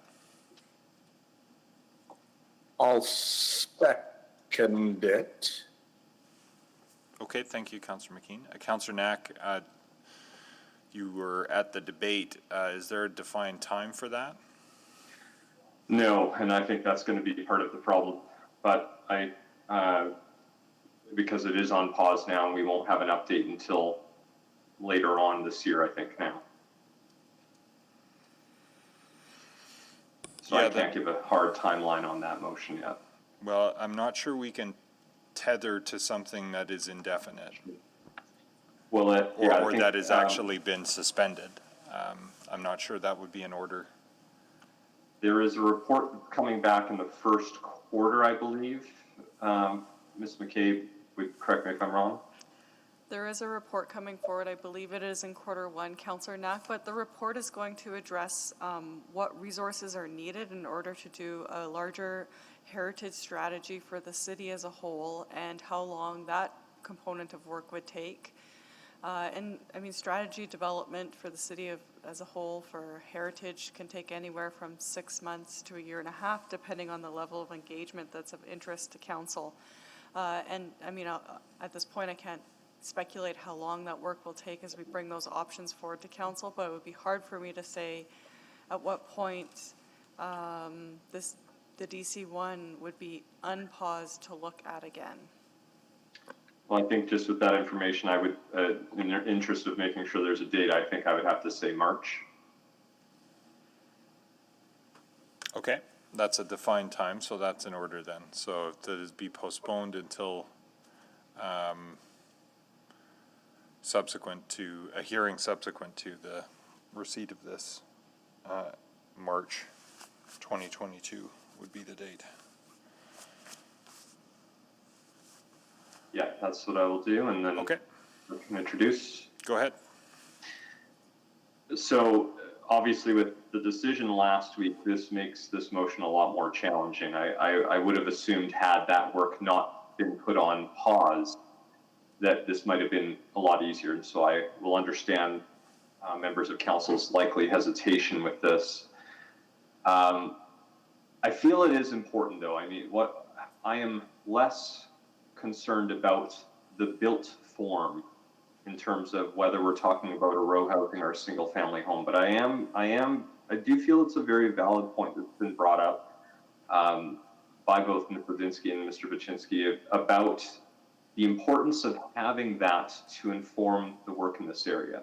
I know the concern with the previous work was that it might restrict certain built forms, which I think was a valid concern that was raised. But this is something that, this is an area that would apply to that zoning, whatever the final outcome is. And I also think this gives a bit of time to work through some of the other issues you talked about. While not directly referenced in the motion, this would give some time to potentially work through some of the traffic safety issues now instead of doing it subsequent to an approval. But I do think the bigger piece for me is when I think about this, this is an area that if this property were rezoned, and while I hope and I believe that the applicant would sit down with everyone to really work through the design, it's more important to actually have that direct control completed. So that is why I felt we should at least debate this. And I appreciate that, I saw some folks with their response when I put forward the motion, but I'd at least like council to debate this. And I think it is important enough, the heritage character zoning, to at least discuss right now. And that's why I wanted to put forward this postponement motion. Thank you. Thank you, Councillor Knack. Councillor McKean? Thank you. There is so much complexity here. I don't even know yet how I'm going to vote. This will be stream of consciousness. What concerns me about the Glenora is that it has the highest number of heritage, built heritage homes in Edmonton. And that is worth something. It is worth a lot. And so the city worked and the community worked for, I think it was over a year on the DC-1. And that's part of the complexity. The other part of the complexity is we had arguments brought to us at Urban Planning Committee about how that work flies in the face of our larger plans and our aspirations to create an inclusive, more compact city. In the sense that what we were looking at least initially in the DC-1 proposal, was not architectural guidelines or regulations for certain elements for a home to have. It was more about lot size and built form. And so that bothered me, to be honest. The other complexity here, and Mr. Baczynski referred to it, is no matter what we do here, and there was some argument that RF1 would allow density, but my understanding is all the lot splitting was occurring in Glenora to evade the Carruthers caveat. And in fact, if you wanted to do more than one home on a lot, you had to split it. So I'm torn apart on this. I really, I've supported the heritage work all along, and so I feel I'm struggling on this one. I really am struggling because it pushes this back a number of months, and I'm not sure we're going to end up in a different position than we are tonight. So that's my struggle. Thank you. Thank you. Councillor Essinger? Councillor Henderson was before me. It just kind of moved me up for some reason. I'll refer to him. You're right. Councillor Henderson, then Councillor Essinger. There's an irony here, because I actually do think and argued that there is something we need to understand that's important to preserve in Glenora, internal to the community and internal to the neighborhood. I'm really struggling, and I struggled with what was presented to us last week at Urban Planning, that 102 Avenue is part of that. This is an edge condition, really. I mean, it's yes, there's, Glenora exists on both sides of this road, But, I think what's particularly important in Glenora is not necessarily epitomized by what's happening on 102nd Avenue, nor is it likely to be in the long term. So, I mean, if this was a property further into the neighborhood, I would absolutely support this. But I'm really struggling to imagine how putting townhouses on the outside corner of the neighborhood on an arterial road is an inappropriate choice. And I'm not sure we were on top of what should be happening. I mean, I think if we'd been more on top of what we were really trying to achieve and what we were trying to preserve, we would have been able to go ahead with it last week. But I think there's a lot of thinking that still has to go into that in terms of what the actual essence is we're trying to preserve. Clearly, no one is saying that this is an historic building or an historic house. And I think what's being trying to preserved is something around the layout and feel of the internal way in which that neighborhood works. And I do think there's something of value there. I think we've been told that, but this isn't in that category. This is a corner property on the arterial road on the outside of the neighborhood that I don't think particularly affects what the interior of the neighborhood feels like, which is what I heard loud and clear we're trying to preserve. So, I find an irony here, because usually I'd be right at the front of the charge, and I would be right in front of the charge saying that I think there is something important, which is why I argued strongly that we should be pausing the work and not canceling it entirely, because I do think there's something we need to do for the internal part of Glenora. But this is not in the internal part of Glenora. This is not an historic building. And I think I'm really struggling with trying to imagine why fairly simple, low-density forum like RF3 that will end up with four street-fronting townhouse units is inappropriate on a corner lot on an arterial road. So I don't think I can support this, and I don't want that to be read as the fact that I'm not supportive of everything that's talked about in terms of what we need to do in terms of understanding what's important to preserve in Glenora and figuring out a way to preserve it. I just don't think this will come out as one of the examples of things we should be fighting to preserve. Thank you. Councillor Essinger. Thank you very much, and I'll echo a lot of the comments from my previous two colleagues, because as I sat and listened last week on the Urban Planning Committee, it seemed clear that the community was divided on what those pieces were, what should be preserved. And I think we came away with the ideas that more community engagement was required to determine that, because there wasn't a consistent architectural design. It seemed more about lot splitting, preventing that. So we recognized, I think, that there's a larger heritage conversation, which is important.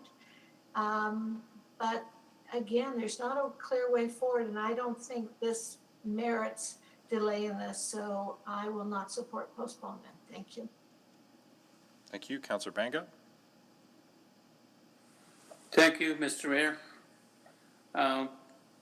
My feelings are exactly the same as the previous two speakers. I do understand that there is a possible loss of Glenora Heritage Area, possible.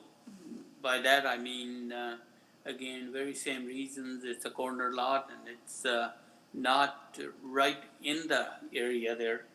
And I also feel that even though the motion says it should come back in March 2022, but I heard from administration that that work could take more than that.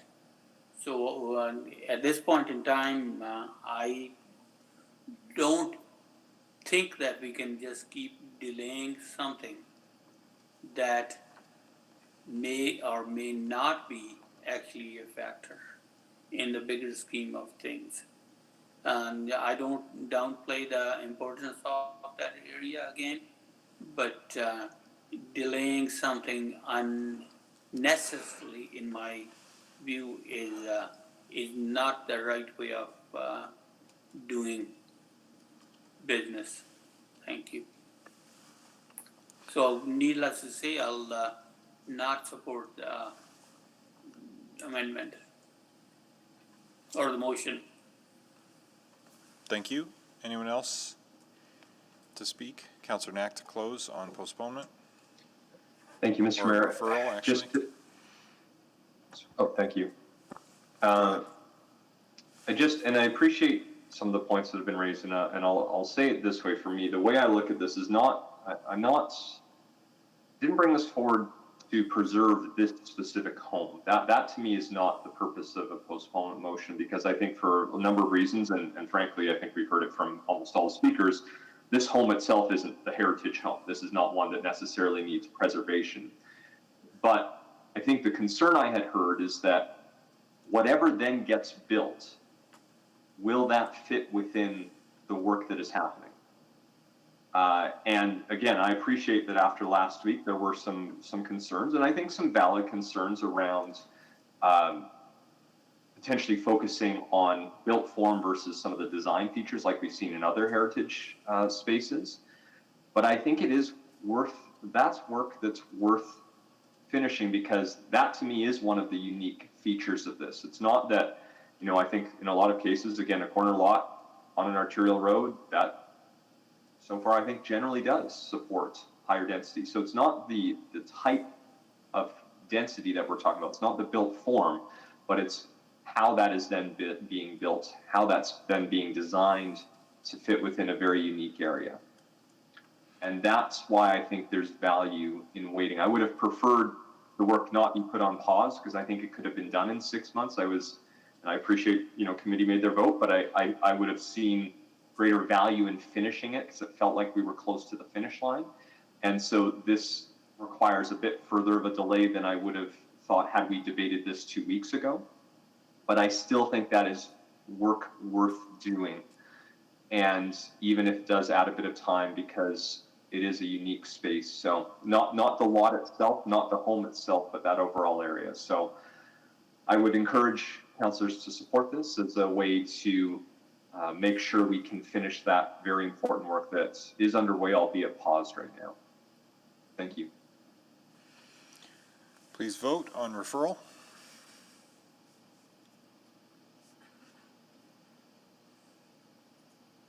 I'm a yes. Or, sorry, I'm a no. Sorry, thank you. Thank you, Councillor Hamilton. Yes. Thank you, Councillor Zadek. Just one moment while it loads for me here. Councillor Zadek was a yes.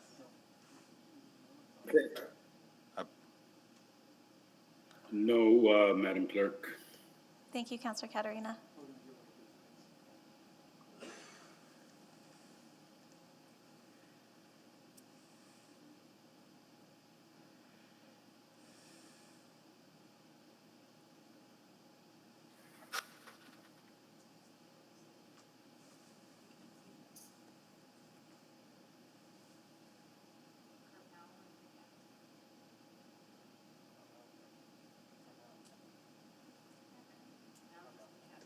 Apologies, we're still waiting for Councillor Cartmell and Councillor Briquette's votes.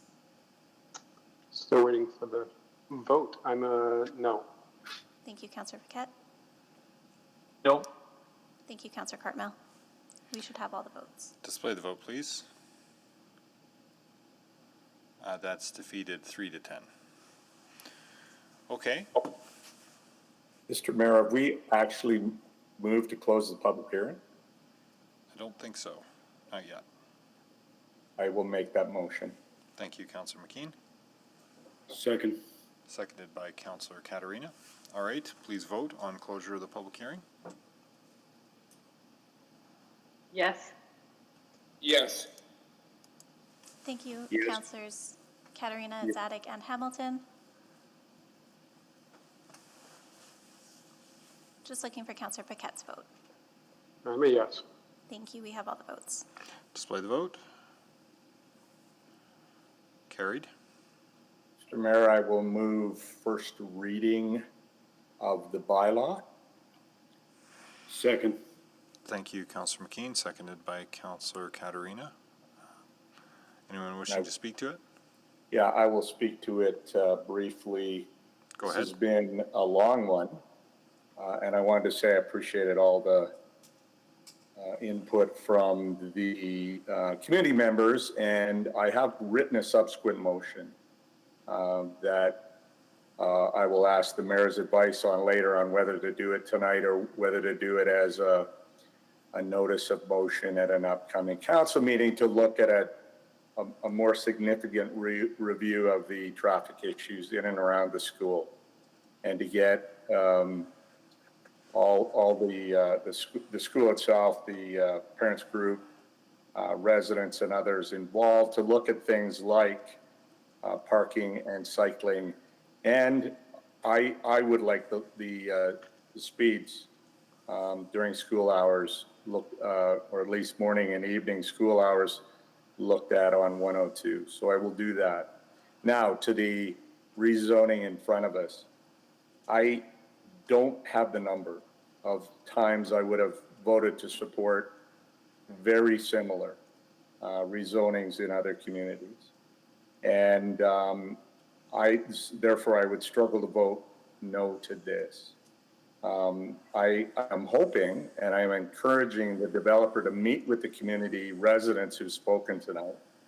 I think, especially because there is a threat looming for him that Mr. Baczynski outlined, that it is certainly not just worth the developer's time, but critical, I think, to the developer's time to meet with these folks and try to come up with something that is amenable to them as far as density,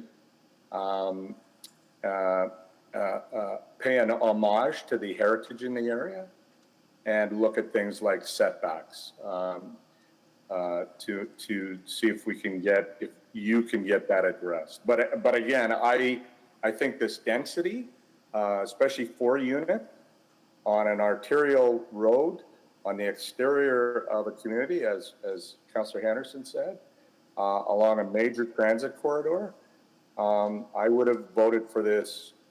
I would have voted yes for this in any other context. And so I won't be hypocritical, and I will be supporting this one here, although I know that won't make my current constituents in Glenora very happy. That's it for me, Mr. Mayor. Thank you. Thank you, Councillor McKean. Councillor Knack? Thank you, Mr. Mayor. Yeah, I obviously just lost a vote that I would have preferred to see that direction because I think there was value in that. But with this before me today, likewise, I would very much struggle with the notion of refusing an RF3 on a corner lot on an arterial road, because that is what we supported. That's what I supported a few hours earlier today in communities that I represent. It's what we've supported as a council and what I've supported as a member council for years. And so I don't see an issue with the zone. I would have preferred to have dealt with some of the other things, but the zone itself feels completely reasonable here. I do think, and I want to echo Councillor McKean, just because I happen to use, outside of COVID times, I go past that property twice a day, and I have for, about 7 years of the almost 8 years I've been doing this. And there are very valid traffic safety concerns that I think will actually be compounded by, not so much this specifically, especially if it's only 4 units, but by a number of the changes that are happening in the area. The thing is, and why I would struggle to vote against this, is that those concerns exist today and they need to be dealt with regardless. And I'm pleased to hear this a subsequent motion, because I think there are very valid concerns about how that intersection operates, the safety of folks. I see it. I'm usually not there for the PM school pickup, but I'm there often for the morning pickup or drop off.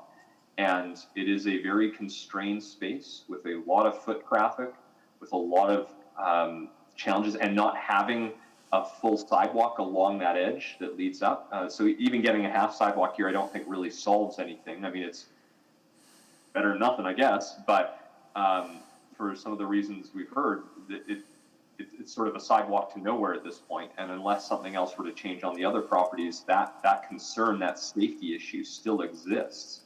And I'm not sure we would see any changes because I think some of the other homes are heritage homes. So unless there's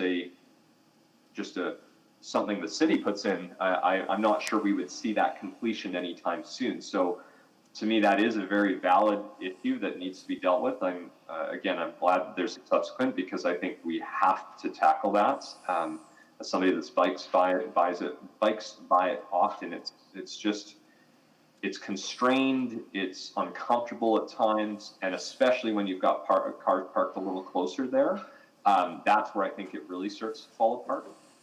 Again, does this specific piece make it substantially worse? Well, it will make it slightly worse, and we need to deal with it either way. So while I would have preferred to wait till we finish the heritage zoning, I can't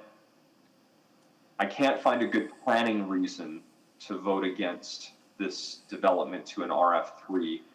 But similar to Councilor McKean, and considering some of the things that are outside of our control, I think it would be extremely wise for the developer, who I will give credit, and has built many great row housing developments in the ward I represent, because most of this work's been done in the communities I represent. They've looked great, but there are some unique things happening here that I think require some very thorough engagement with the nearby residents, with the Conservation Association, to really address some very valid concerns related to the future design and development of that. So I will support this, knowing that there's something else coming after. So thank you very much. Thank you. Anyone else? Not seeing any. Please vote. Yes, Madam Clerk. Thank you, Councillor Katarina. Yes. Thank you, Councillor Hamilton. Yes. Thank you, Councillor Zadek. Just looking for Councillors Banga and, I have Councillor Banga's vote. I'm just looking for Councillor Paquette's vote. Oh, jeez. I'm a yes. Thank you. We have 13 votes. Display the vote. Carried. Mr. Mayor, I'll move second reading of 322. Second. Please vote on second reading. Yes, Madam Clerk. Thank you. Yes. Thank you. Yes. Thank you, Councillor Zadek. Just looking for Councillor Paquette's vote. I am a yes. Thank you. We have all the votes. Display the vote. Carried. And I will move consideration of third reading. Second. To allow third reading to proceed, please vote. Yes, Madam Clerk. Thank you, Councillor Katarina. Yes. Thank you, Councillor Hamilton. Yes. Thank you, Councillor Paquette. Yes. Thank you, Councillor Zadek. We have all the votes. Display the vote. Carried. Mr. Mayor, I will move third reading on Charter Bylaw 19735. Second. Third and final reading, please vote. Yes. Yes, Madam Clerk. Thank you, Councillors Katarina and Hamilton. Yes. Thank you, Councillor Paquette. Yes. Thank you, Councillor Zadek. We have all the votes. Display the vote. Carried. Subsequent, Councillor McKean? Yeah, I hope I sent it to you, Madam Clerk. Did you get it? Yes, we'll just put it up on the board here. Thank you. I cobbled it together. It may need some wordsmithing, but administration worked with the Glenora Community League, Glenora School, and its Parents Council, as well as interested community residents, on a traffic safety analysis around Glenora School, utilizing the Vision Zero Street Lab, I think it's called, including review of parking in the area and the potential to establish school zone speed limits along 102nd Avenue during school hours, and provide a report back to committee. Second. Thank you. Did you want to speak to it, Councillor McKean? Yeah, if I could just introduce it, and I think maybe the fact that there's cycling lanes, which I didn't mention in the motion, would hopefully be included in the review anyways. But yeah, I think we heard tonight some really legitimate concerns, particularly from parents, about the school, the drop-off zone, the fact that there's going to be this jug handle, the fact that, there is that sort of speeding commuter traffic along 102 that people have to cross, the fact that there's maybe parking congestion in some areas, which might be creating some concerns, as well as parking that maybe doesn't allow the tripping of the light. I just think a review is definitely warranted, and will hopefully not take too long, and would be back to council, I would hope, long before any development occurred on the site we just talked about. Thank you. Thank you. Councillor Knack? Thank you, Mr. Mayor. First, just a question probably to the mover. First, it's Vision Zero Street Labs, but I just wanted to make sure that's what you were referring to. Yeah, I would be happy to see if the clerk could add street between zero and lab. And then while that's getting done, maybe to administration, I just want to make sure, because as we discussed earlier, Vision Zero Street Labs is primarily focused on traffic safety solutions within communities and not typically dealing with challenges on the main roadways. I think being that we reference in the motion 102nd Avenue, there's an assumption that there is going to be work along with that intersection along 102nd Avenue. We're not exclusively going to use street labs as a potential model here, which would, if you took it a strict interpretation, would then not include the main stretch. Is that correct?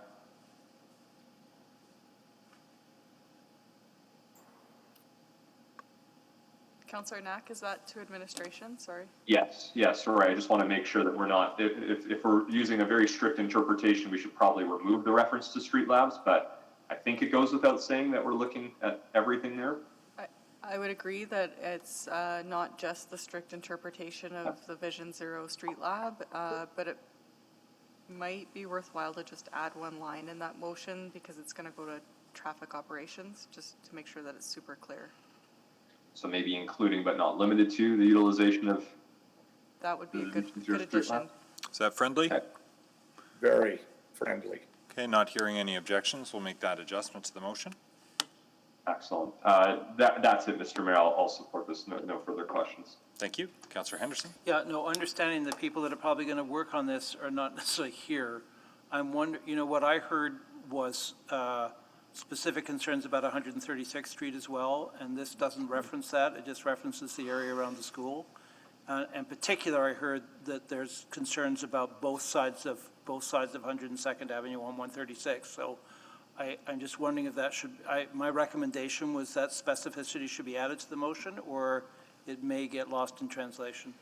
So I guess that's a suggestion to the mover. Do you have word suggestion? I don't, maybe it's just around Glenora School and 136th Street. Both north and south. Both north and south of 102 Ave. Yeah.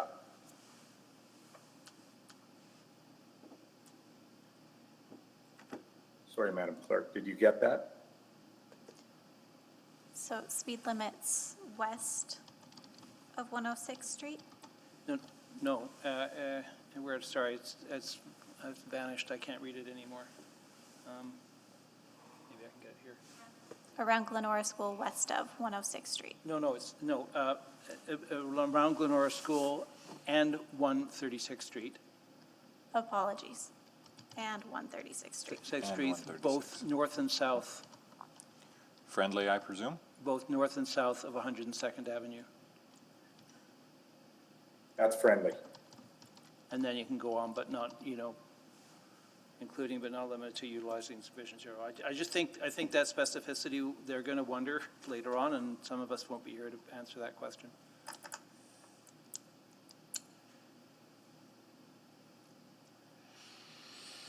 Councillor Paquette? Yeah, thank you. I'm going to support this and I'm tempted to throw Fort Road around Station Point in there as well. But I'm not sure if it passed muster. But it does give me an idea for future motions. But yeah, this is a good one. Thanks. Anybody else? Any other wise guys? No? All right. Please vote. I should give you the chance to close, Councillor McKean. 9:15, I have nothing else. Thank you. Please vote. Yes, Madam Clerk. You have precisely enough time to get to Glenora. Yes. Thank you, Councillors Katarina and Hamilton. I'm a yes. Thank you, Councillor Paquette. Yes. Thank you, Councillor Zadek. We're just waiting for one more. Oh yeah, that guy's vote. Submit. There you go. Thank you. We have 13 votes. Display the vote.